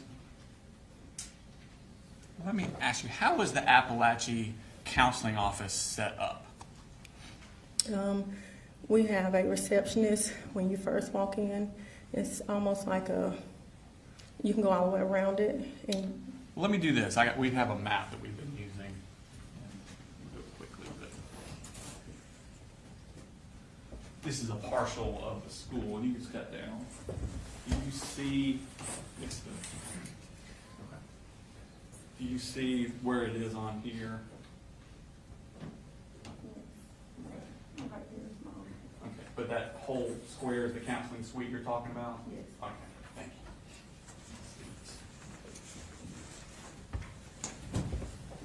you. So I think you were describing how it's set up. Tell me about that. so when you first enter, we have the receptionist, and you go around. We have a vault, and that's where the public, not all of our education records are at. And then we have a couple offices where we have the registrar, and then we have one of the assistant principals over curriculum instruction, and then you'll go around, and that's when you get to all of the counseling offices. And how many counselors are at Apalachee High School? We have 4 full-time and 1 part-time. Okay, and how do y'all divvy up the workload? We have it based on different letters in the alphabet. Okay, and what basically do you do as a counselor there? Counselor, I assist kids with making sure that number one thing is graduating with their education plan. We look at transcripts, different things like that. Also make sure, if the kid have any types of, mental health needs, we make sure that we make referrals and do different things like that for them as well. Okay, and so you said you had certain letters of the alphabet would be yours. Would one of your letters back in 2024 been G? Yes, that's correct. Okay. Did you have a student in Apalachee High School in the school year 2024 of a Colt Gray? Yes, that's correct. Okay. When did you first become aware of the existence of Colt Gray? When a new student enrolls, like when they register at the board office, we will get a notification, and that student's name come across our email. All of the counselors emails and tell us that this new student has arrived. Okay. So everybody got the email. You recognize the letter as one of your letters? That's correct. Okay. Was there anything about it that caught your attention? Yes, because I also had Colin Gray on my caseload as well. And so when I saw Colt's name, the names were very similar, so I actually thought it was Colin Gray. Okay. And you knew who he was already? Yes, Okay. Because he also had your letter, right? yes, and I had him before. Okay. When did you first meet Colt Gray? When he came for enrollment, when I was helping him with his registration. Okay. Was that August the 13th? I think so, yes. Okay. And so what was the purpose of him coming to the school that day? So that I can help him develop a schedule so that we can get him started for classes. Okay, and did someone come with him? Yes, Who came with him? his father. Okay, and did you introduce yourself to them? Yes, Okay, and did you tell them what your title was? yes. What did you tell them? That I'm his school counselor. Okay, and what did you do at that point? I sat down and talked with him. He was a freshman. We did not have his records, so basically I scheduled him for just regular freshman classes. Okay, when you say you didn't have his records, were you aware that he had not been in school the year before? No. Okay. Did you make a comment about not having his records? Yes, I had already made a comment with Dad over the phone. Dad had called maybe a few days before, and then when Dad had called, I said we don't have his records, and he said that he's a freshman, so yeah. What was the purpose of Dad calling before? To try to get him like for school, like registered for school, so he could start school. Okay. Did he call in order to get Colt counseling? No. Okay. When he met with you that day to go over Colt's classes, did he say anything about Colt needing counseling? No. Okay. What happened after you got Colt his schedule situated? I went over with Dad how he could register him for, like, sign up for Infinite Campus, like for the parent portal, and things like that. I gave, printed off a schedule. I gave Colt a copy of his schedule, and I also gave him his student ID. Told Dad to, if he has not signed him up for free or reduced lunch or did an application, to complete that application as well. And then I guided them to, we have like some students that do a tour of the school and take the students around. That way they can know where their classes are at. Okay. And did you then leave them with those student group? Yes. Okay. Did you have any more contact with the dad after that? Not that day. Okay. When was the next day that you had contact or any sort of contact with Colt or his father? When Colt came into my office a few days, maybe a couple of days later. Would that have been August 26th? Yes. Okay.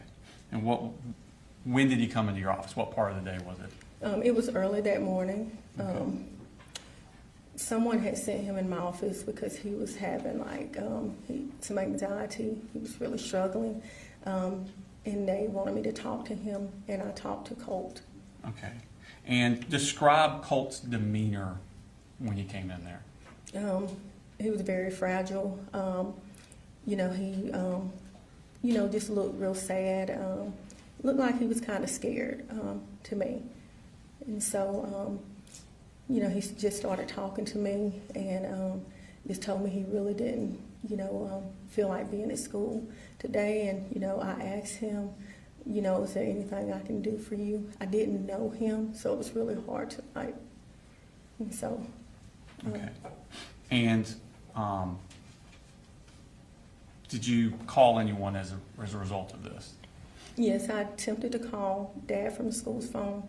What number were you trying to use? The number that we have in the Infinite Campus. Okay. That he had used to sign up the day before? Yes. Okay. Did you get any answer?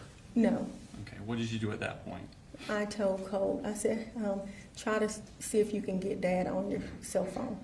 Okay. And did he do that? Yes. Okay. And did you talk to the dad? Yes, on speakerphone. Okay. And what did you tell him? I just told him that, Colt was having a rough day, and, I had been speaking with him, and I was really concerned about him. And, he said that he wanted to talk to Colt, so he did speak with Colt. Was that also on speakerphone or was that private? It was on speakerphone. Okay. And did he say anything to you about Colt? Yeah, he had told me that that Colt had, previously, had like anxiety and different mental health, issues. He did explain that to me. Okay. Did he say what the different mental health issues were, or did he just use the phrase different mental health issues? Just different mental. Anxiety was one of them, and I think some depression as well, and he basically told me that he was really busy, and that you know, I wanted him to come and pick like Colt up because he wasn't in a direct. I feel like that, you know, he was not where he needed to be. And I was just really concerned about him. I asked him, could he please come and pick him up? Colt wanted him to pick him up as well. And what did he say? He said that he was on 80, stuck on 85, and he did tell me that he was also on his way to work, and he told Colt the same thing. Okay. And so was he coming to pick him up? No, he did not. Did you discuss counseling for Colt with Mr. Gray? I did. Okay. Who brought that up? Did he request it or did you bring it up? I brought it up. Okay. And what did you tell him? I told him that we had a new counseling service called Project Aware, in which the student can receive counseling on in our school, and the counselor would come out once a week. And I asked him if that was something he was interested in, and he said yes. Okay. And what did you do about that? Well, tell me first, what is Project Aware? Project Aware is a grant-funded program that only, I think, 3 counties in the state of Georgia, and Barrow County is one of them that got it. Got that program, I think it's like $5 million over, I think it's 3 or 5 year period. And basically, we have therapists that are in our, that's employed by the school district in this partnership, and they go out to the school and they meet with the students and, you know, provide counseling, or they'll make a referral maybe to an outside agency if the student needs additional support. Okay. And what does a parent have to do for a child to be in this program? It can go a couple of ways. We can reach out to the parent, in which I did, or the parent can request it as well. Okay. And did he request it, or did you reach out to him? I reached out to him in reference to it. And so this form, how did you communicate it to him? I got his email, and I actually emailed it to him. Okay. I'm going to show you what's been marked exit number 172. Yes, you recognize this.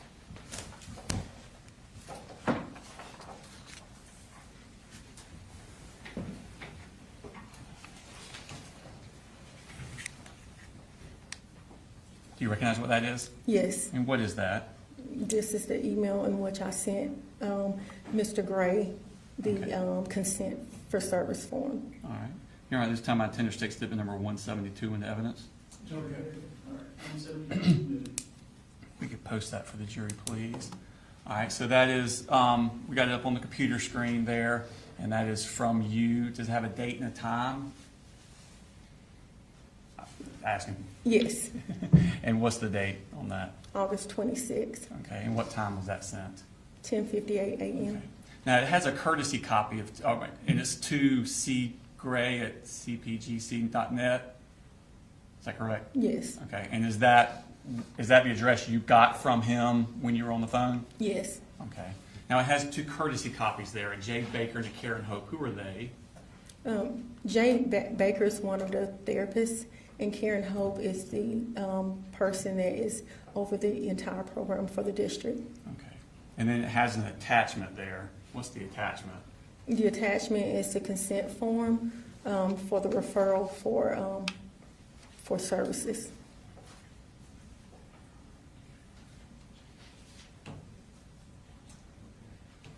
Okay. I'll show us marked states number 204. I ask you to recognize that. Yes. And what is that? This is the consent form. And is that what the attachment is? Yes, that's correct. You're right. This time I tender state statement number 204 in the evidence. It's submitted without objection. Post that for us there. So this is a 1-page document. Is that the document you gave? Yes. Okay. And is this the form that Mr. Gray would have to fill out for Colt to be in there? Yes. And are there any other pages? No. This is the entirety of what he would have to do? Yes. Okay, and you sent that to him in that email? Yes. Okay. Now let's turn to, I want to show you next what is marked State Exhibit number 173.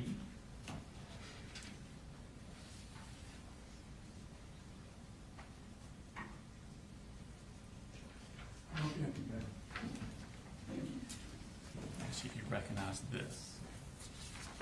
Yes. And what is that? This is an email from Miss Karen Hope. Okay.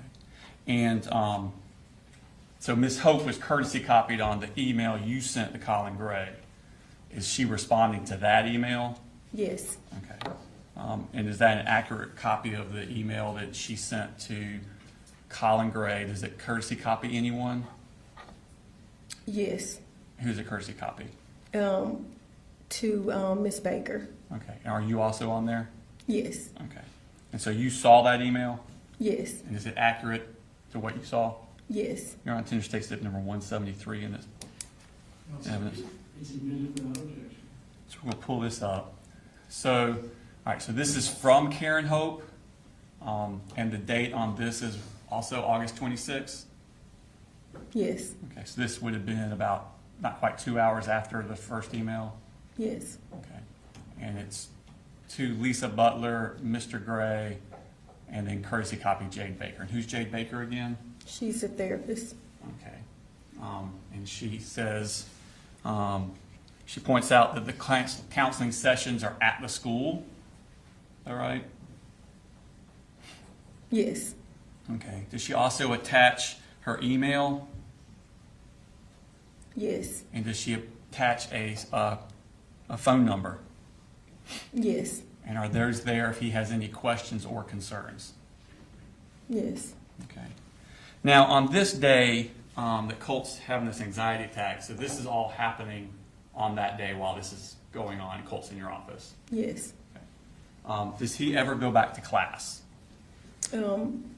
Maybe about 30 minutes before school ended. Okay. So I know you didn't have a clock, like a timer, but about how long did he stay in the counseling office? For over 6 hours. Okay. And what did y'all do with him for those 6 hours? We have a calming room, and we provided that room to him. For the first maybe hour and a half, he sat in my office, and I talked to him and just tried to comfort and soothe him. And then after that, I started getting busy with other students, and so I told him that he could go into our calming area, and he agreed to that. And so I let the receptionist know. It's a window where she can see students at that point. And so I let him sit down into the area, and he stayed there for a while. We repeatedly asked him if he wanted something to drink or anything to eat. Did he want to go get lunch or any of that? And he said no every time that we checked on him. Okay. Did he have instructions as to how long he could stay in there? No. Okay. Did he ever feel like he could leave at some point? Yes. And did he say anything before he left? He said that he was ready to go back to class. Okay. Now, what did you do after this in relation to this situation? Just based on the conversation I had with Cole, I did a swarm referral. Okay. What is a swarm referral? That is a referral in which it goes directly to the school social worker, and at that point, the social worker can look further into, things that might be going on with the student.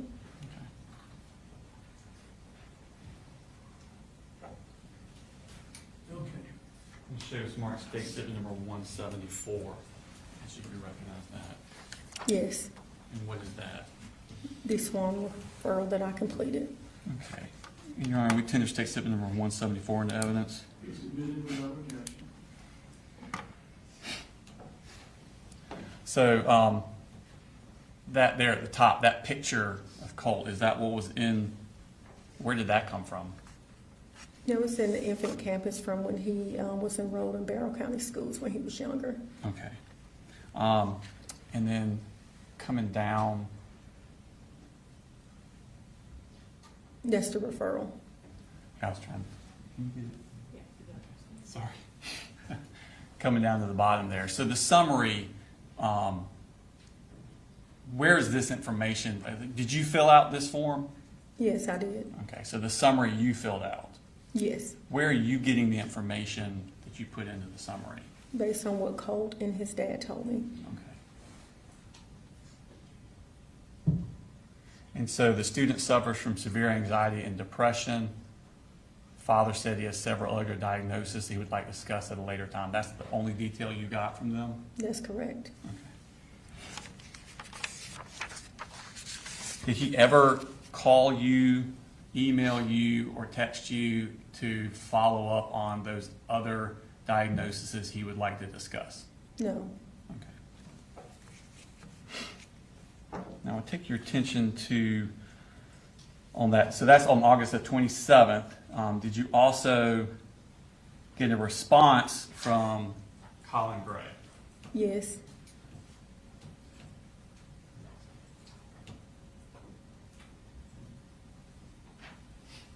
No objection. Showing you 175, states 175. I should recognize that. Yes. And what is that? This is an email from Mr. Gray. Okay. And is that in response to the email you had sent with the attachment of the Project Aware consent form? Yes, that's correct. Okay. Your Honor, this time I tender state statement number 175 in evidence. It's admitted without objection. Okay. So is this, he says, this is from Colin Gray, and it has the email address that you would send it to. And this, again, this is on August 27th at 7:40 that night? Yes. Okay, so this is, if Colt had the anxiety attack on Monday, the 26th, this is the night of the Tuesday. A full Yes. 20, more than 24 hours later. Yes. And this is when he sent back in that consent form to you. Yes. All right. And again, he's courtesy copying Jade Baker, Karen Hope, and D. Polhamus at Hotmail. Do you know who D. Polhamus at hotmail.com is? I think it's the grandmother. Did you know that at the time? Or is that something you found out later? No, I did not know it was the grandmother. Okay. So at that time, you don't know who that is? Mm-mm. Okay. But again, we talked about who Jade Baker and Karen Hope are. Now, on August 28th, the next day, in response to this email, does Jade Baker send an email also to Colin Gray? Yes.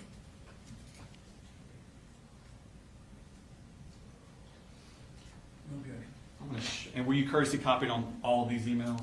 Yes. I'm going to show you marks states 176. Ask you to recognize what that is. Yes. And what is that?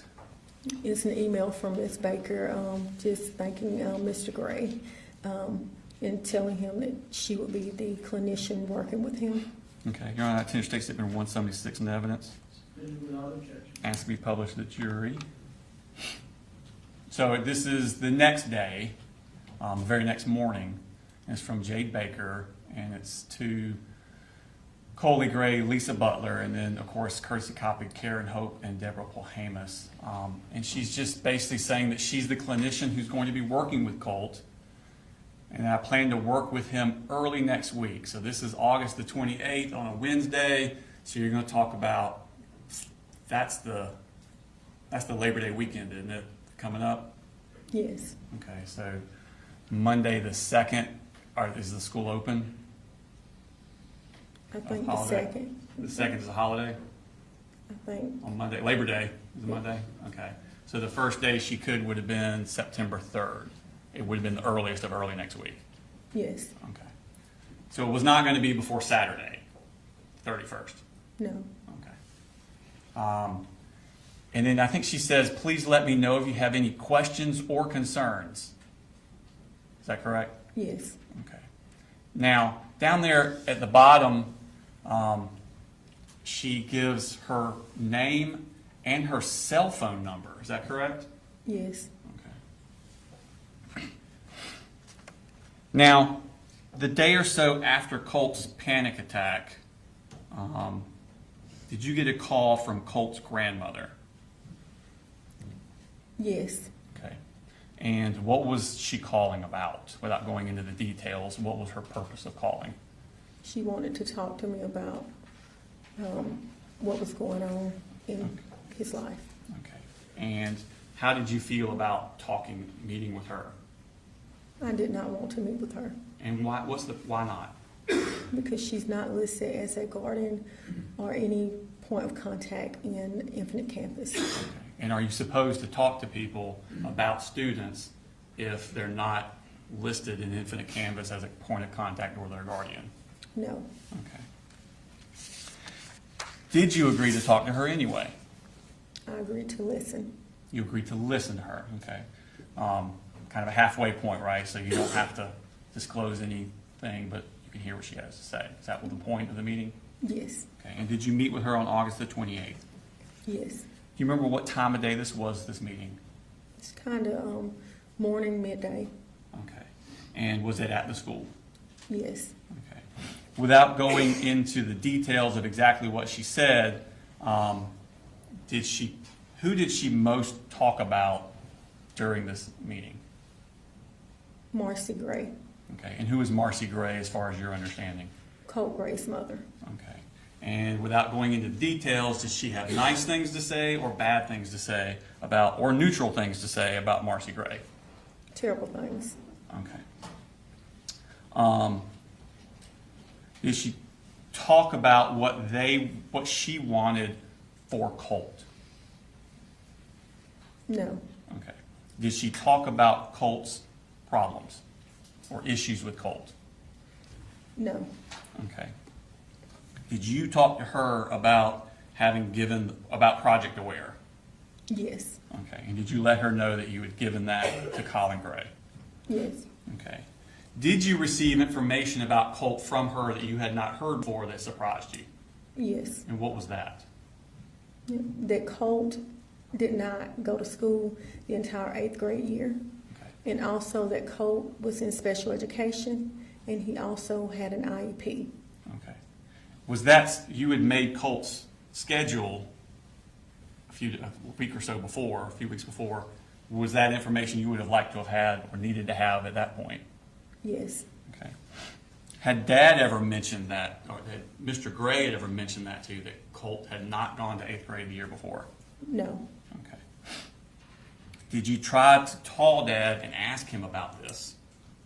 yes, Okay. And did you get any response? no, Okay. When Miss Polhamus, the grandmother, was talking to you, did she ever say anything to you about Colt cutting himself with a knife? no, Did she ever say anything to you about Colt having violent outbursts? no, Did she ever say anything to you about Colt having urges to hurt other people? no. If she had said something to you like that, what would have been your response? I would have referred her to take him to get counseling or maybe to an emergency room or anywhere and to get counseling. Okay. Did she say anything to you about trying to get counseling in Athens for that Saturday? No, Okay. When was the next time you had contact with anybody from that family? when Marcy Gray called me, Okay. And when was that? September the 4th. Okay. I want to go back. I want to talk about September 4th, but I want to go back a little earlier into the day.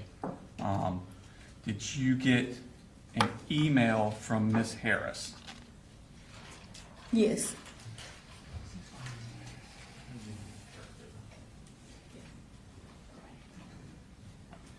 I'm showing you what's marked in State Exhibit 177. Your Honor, I believe this is already in evidence with Miss Harris under States 32.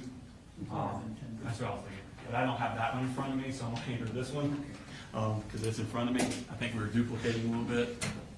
So I'm showing you that. It states 177. It's already in evidence. It states 32.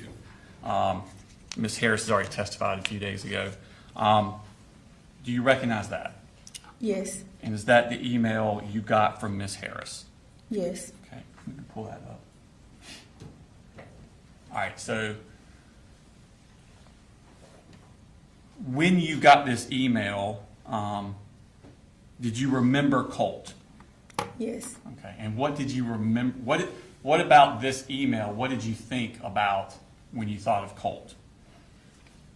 When he had been in my office and, that he was, I guess anxious and just the way that he was, that's what made me remember him. Okay, and when you read this email, how did you take it as far as Colt?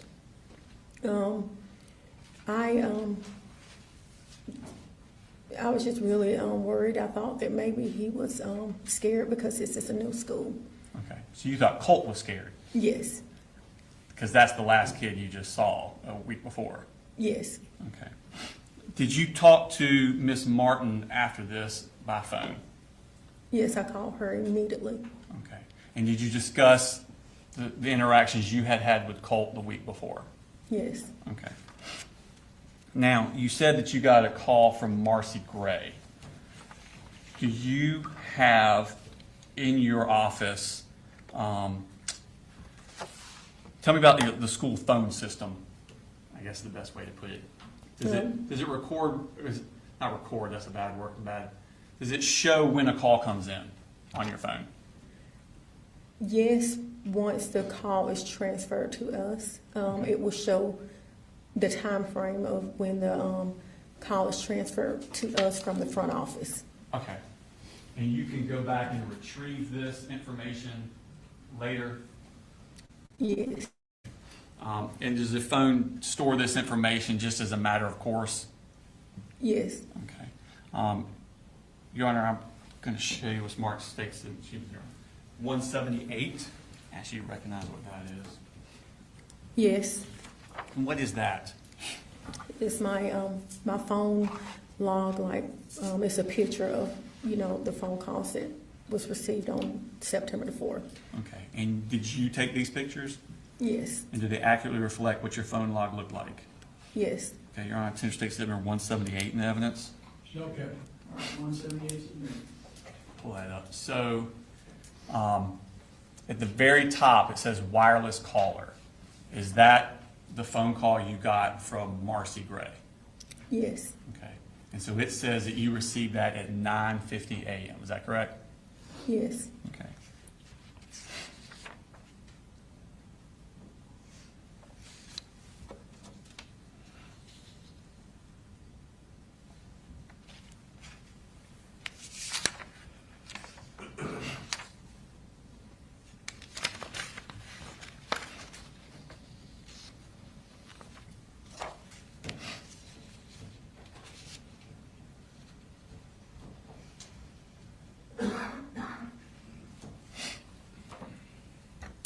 I have these mismarked, Your Honor.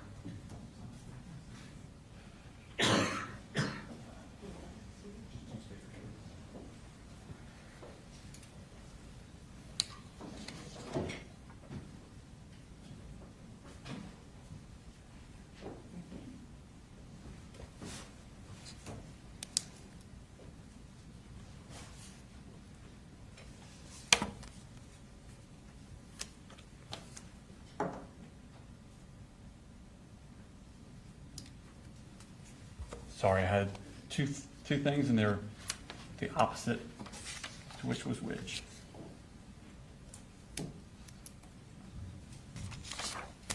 Now I'm going to show you what's Mark States Number 179.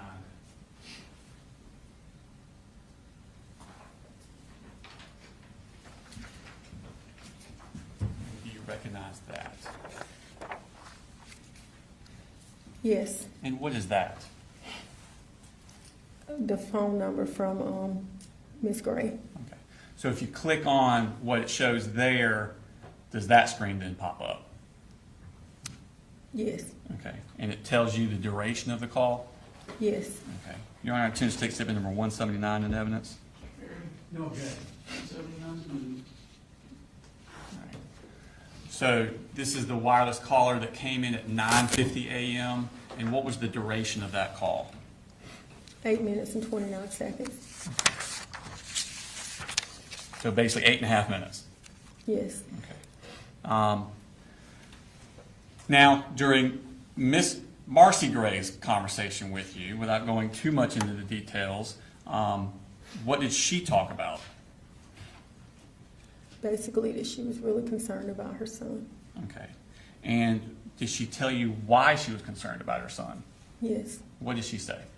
She said that he had been texting her and that she could not get him to respond, and that she just started talking about past tense and things like that. What do you mean by past tense? She was talking about, she was saying I wanted him to go to Athens to receive counseling and things like that. And we discussed the sworn referral and the Project Aware form that I had completed. And she goes to tell me that the Project Aware form had already been completed. We talked about counseling for him. Mm-hmm. And we, just talked about different things. Did she give you any further, I guess for a better term, diagnosis of Colt than you had already gotten about the anxiety and the depression? No. Did she give you any details about Colt's behavior that was disturbing? Yes. When was that? Towards the end of the phone call. Okay. And what did she say?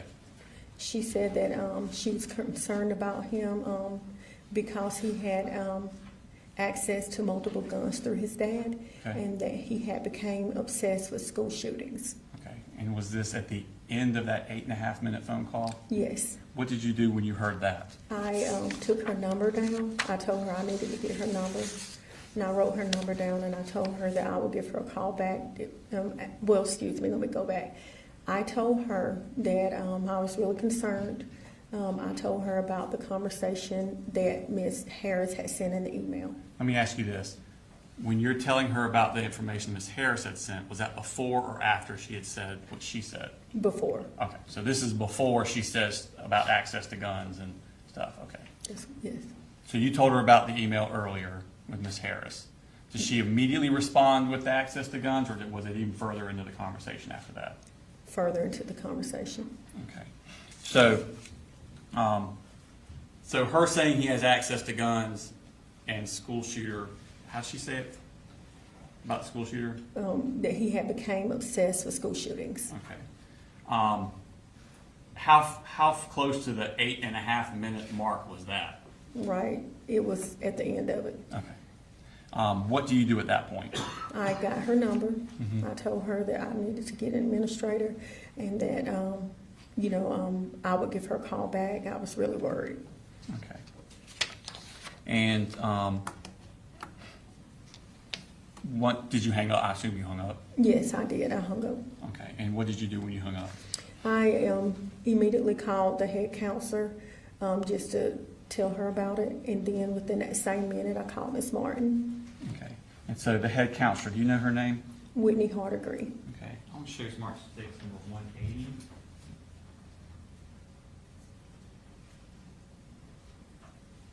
And she recognized that.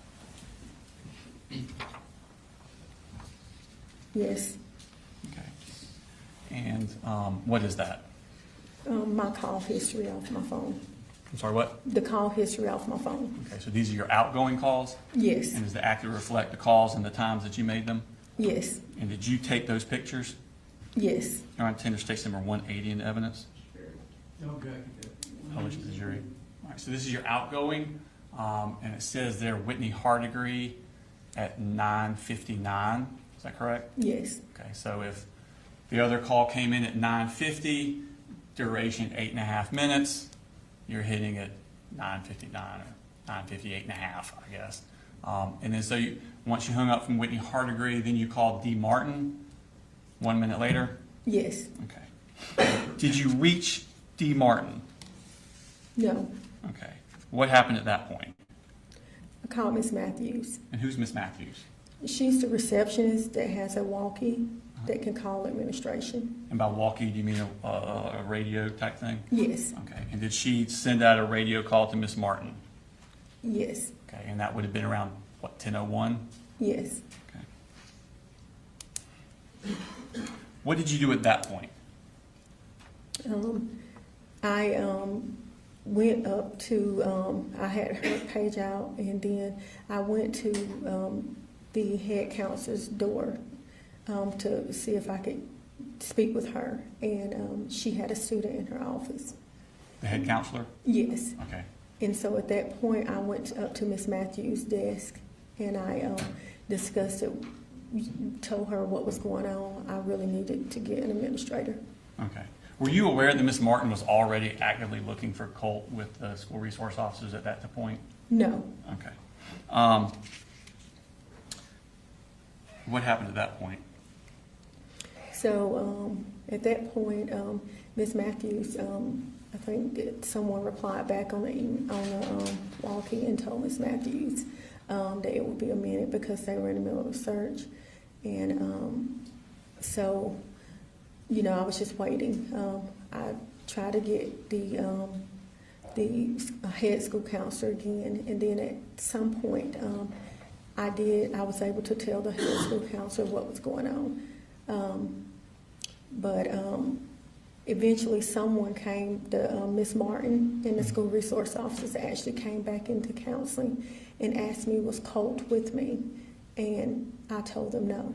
Okay. Did they then leave? Yes, but I also told them what was going on. You told them about the phone call? Yes. Okay. And did they go then to Miss Martin? Did you know where they were going when they left? No, they took off running. Took off running? Okay. And what happened at that point?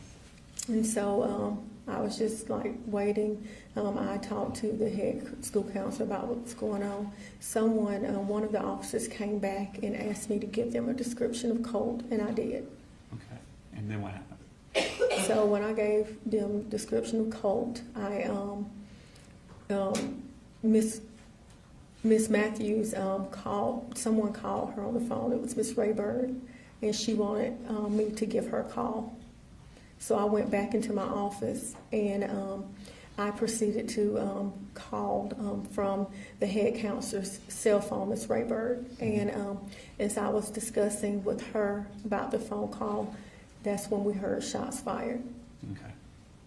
And did the school go in lockdown at that point? Yes, it went in lockdown. Okay.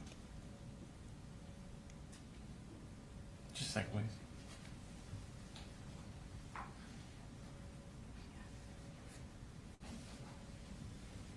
I have no further questions. Thank you, ma'am. Mr. Gray? Yes, sir.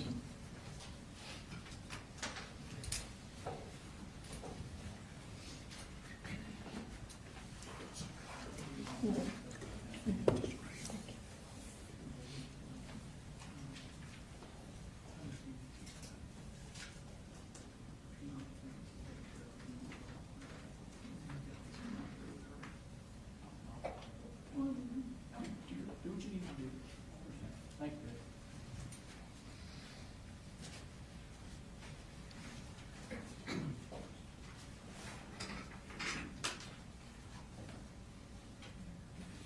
Good afternoon, Ms. Butler. Hello.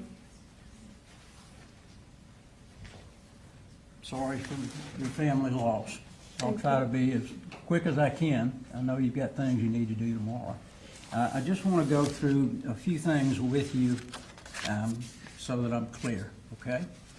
The first time that you indicated to us that you had seen Colt or Colin Gray was the day that they came up and he was registered. Is that correct? Yes, that's correct. Okay.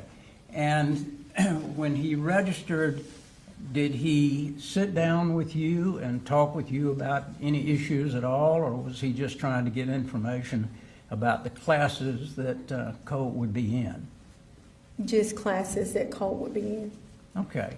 So you really didn't have any conversation that day with him about what was going on with Colt or his family life, I presume, correct? Correct. Okay.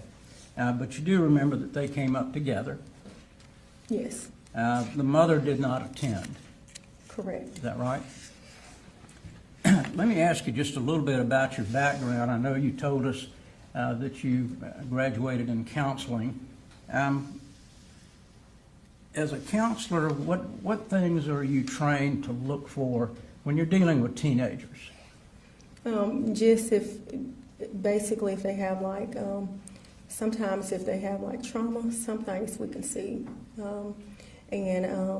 You know, just be able to try to help them, make sure that while they're in school, that, you know, they can, you know, school is not in their home life, and whatever else is going on in their life, it's not affecting their education. Okay. And I know that you gave a statement in this case. I think you gave more than one statement. But in one of the statements, you indicated that there were several students that were waiting to talk with you. So I presume that you, in teenage years, you have a lot of students that you have to talk with about anxiety and problems that they're having. That be fair to say? Yes. Okay. Matter of fact, you had several of them waiting on you. Yes. So anxiety is not something that you're unfamiliar with. Yes. Okay. When Colt came in several days later, you put in your report and indicated to the officers that he seemed to be suffering from anxiety. Is Yes. that correct? Did you have any knowledge of his background about being bullied at school? No. At that point, you didn't have any information, correct? Yes, that's correct. Okay. And so when he came in to talk with you, he gave you a little bit of background information. I don't want to go into that because it would be hearsay. But he did give you a little bit of background, correct? Yes. And you sent him to, I think y'all call it a panic room, or a, what do you call it? Some sort of waiting room? We have a calming room. Okay. And that's for students that are having anxiety issues. That's correct. And on that occasion, when he was having this anxiety, you told us that his dad, you were able to get his dad on the phone, and his dad basically told him to calm down. Is that right? Yes. Okay. And he told him that he was stuck on I-85 where he worked. Is Yes. that correct? Okay. Did you find anything unusual about that? No. Okay. And I think you said a short time later on, Colt said, I'm ready to go back to class. Yes. Did he appear to be over that anxiety spell that he had? Yes. Was there anything about that episode that would cause you to believe that he was a violent person? No. Okay. Now, you did get some information from Colin Gray after that. Yes. Is that right? And when was that you talked to him about problems that that Colt may have been having in dealing with some situations? When I had spoke with him over the phone. Okay. And how long of a conversation was that? It was a few minutes. Okay. Told you a little bit about the background with the mother. Is that correct? No. With his wife, with Colt's mother? No, we did not discuss that. Okay. All of that information you got from the grandmother? And also Colt. Okay, and also Colt. And when the grandmother came to see you, I think you told us that you primarily just listened to her. Yes. But she gave you some information that was disturbing, correct? Yes. She told you that her daughter had tied her up. No, that was Colt that had told me that. All right. So you got some information that the grandmother was tied up. Yes. And did you get any information from the grandmother that Marcy, the mother, started doing methamphetamine unbeknown to the father, Colin Gray? Did she tell you that? Yes, that's correct. And did she tell you that Colin and she were working together trying to get Colt some help? No, she did not tell me that, no. Did she tell you that Colin had been working through these issues and that they were talking about counseling? Yes, Okay. And as a matter of fact, she got the information also about the counseling that you told Mr. Gray about. yes, And even though it was about 24 hours, I think y'all cut your phones off like at 3:30 in the afternoon, right? no, Okay, does it go all night? I saw something on the bottom that says we don't answer anything from after 3:30 or something of that nature. that would be Ms. Baker's email, and so she might not, but our school ends at 3:45. Okay. So the forms were filled out, correct, Yes, for the counseling? And the counseling was supposed to take place on Thursday? Is that right, the 5th? I think the counseling would have started on that Tuesday after Memorial Day or Labor Day. Okay, Tuesday, or could it have been Thursday the 5th? No, it would have been September the 3rd. Okay. And was there something sent out that said on that particular day, this is when we're going to have it? In the email Ms. Baker sent to Mr. Gray, she said that she would be meeting with him earlier that week. Okay, it would be earlier in the week, but not a specific time, right? Yes. Okay.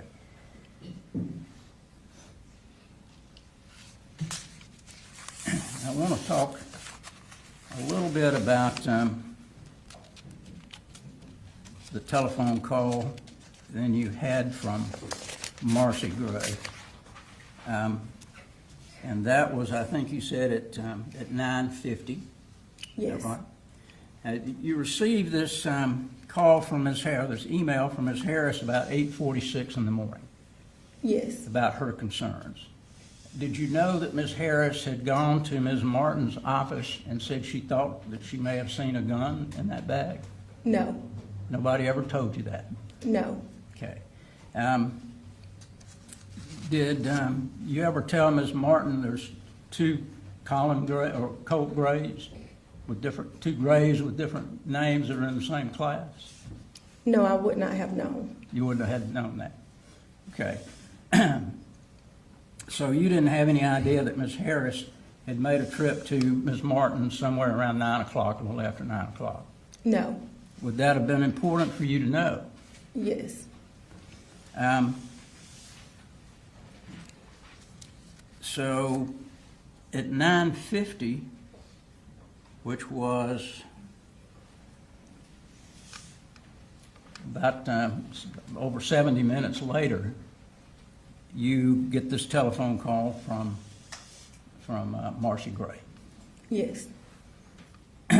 And she started talking with you about issues that her son had, correct? Yes. Primarily depression and anxiety, Yes. which is what you have dealt with in the past. Yes. And that's what you were going to ask for the counseling to be about, is anxiety and depression. Yes. Did she tell you that she had put her son on Zoloft? Yes. Okay. Did you question her about that at all? No. All right. And then at the end of that conversation, 8-minute conversation where she was telling you different things, she indicated that he had access to a gun. Did she tell you he had access to ammunition as well? No, but she actually stated that he had access to multiple guns. Multiple guns. Yes. And said that he had some sort of obsession with shooters. With school shootings. Okay. And I'm sure that raised a red flag. Yes. Okay. Because y'all have had, I'm sure, in your counseling, you've had a number of classes on school shooters, what to do. Matter of fact, I think you had a drill just a short time before this, correct? Yes. Okay. So when those red flags went up about shooting, you immediately turned around and tried to get a hold of an administrator. Yes. And were you able to get a hold of anybody to tell them they needed to shut the school down immediately? No, Okay.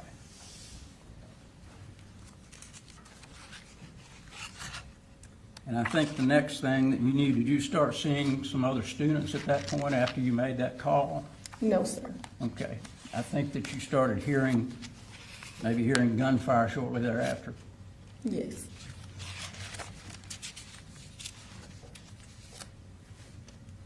And I think you told the investigators when they were talking with you that some people were trying to point fingers at you for not jumping on this fast enough. Is that right? that's correct. Okay. Because everybody likes to point fingers at different directions. Is that what you told them when Yes, something like this happens? But you believe you did everything you could to let people know that there was an issue, that's correct.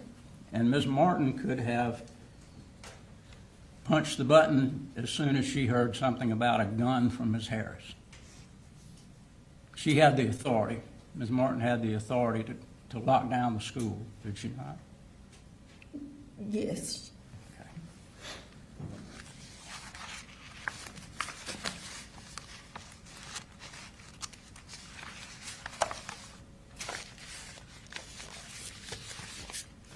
Did you have any further conversation after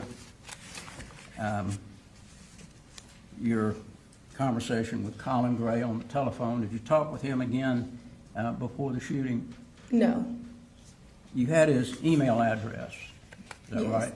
yes, that's correct. Did you email him any issues or concerns that you have? No, All right, now. Thank you. thank you. Any regret? When Colt was in your office on the 26th, the day of the panic attack, and he's on the phone with his father, what was Colt's demeanor like during that conversation? I'm sorry, I didn't hear that. Sorry. Yes, but just what Colt's demeanor was. While he was talking to his father? He was very upset with his father. Okay. Was he crying? Yes, Nothing further. Any regret, Carlos? Just one thing. He was upset. Do you know why he was upset?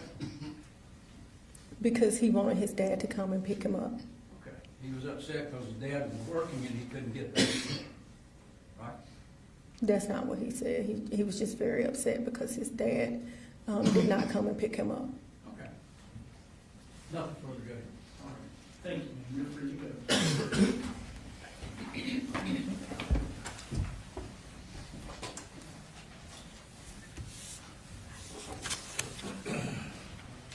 You don't want to approach.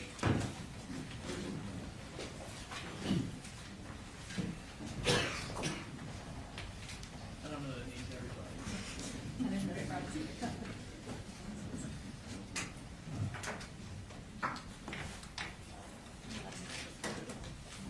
That's better.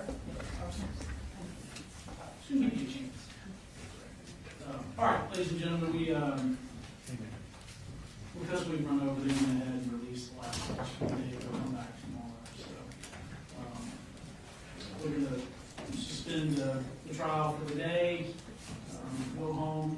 Again, don't do any research. I know you've heard about other cases and stuff. Don't go look up anything about any other case or anything in this case. Continue to not discuss it. Seem to be doing a great job. Thank you. And we'll see you tomorrow morning. Thank you.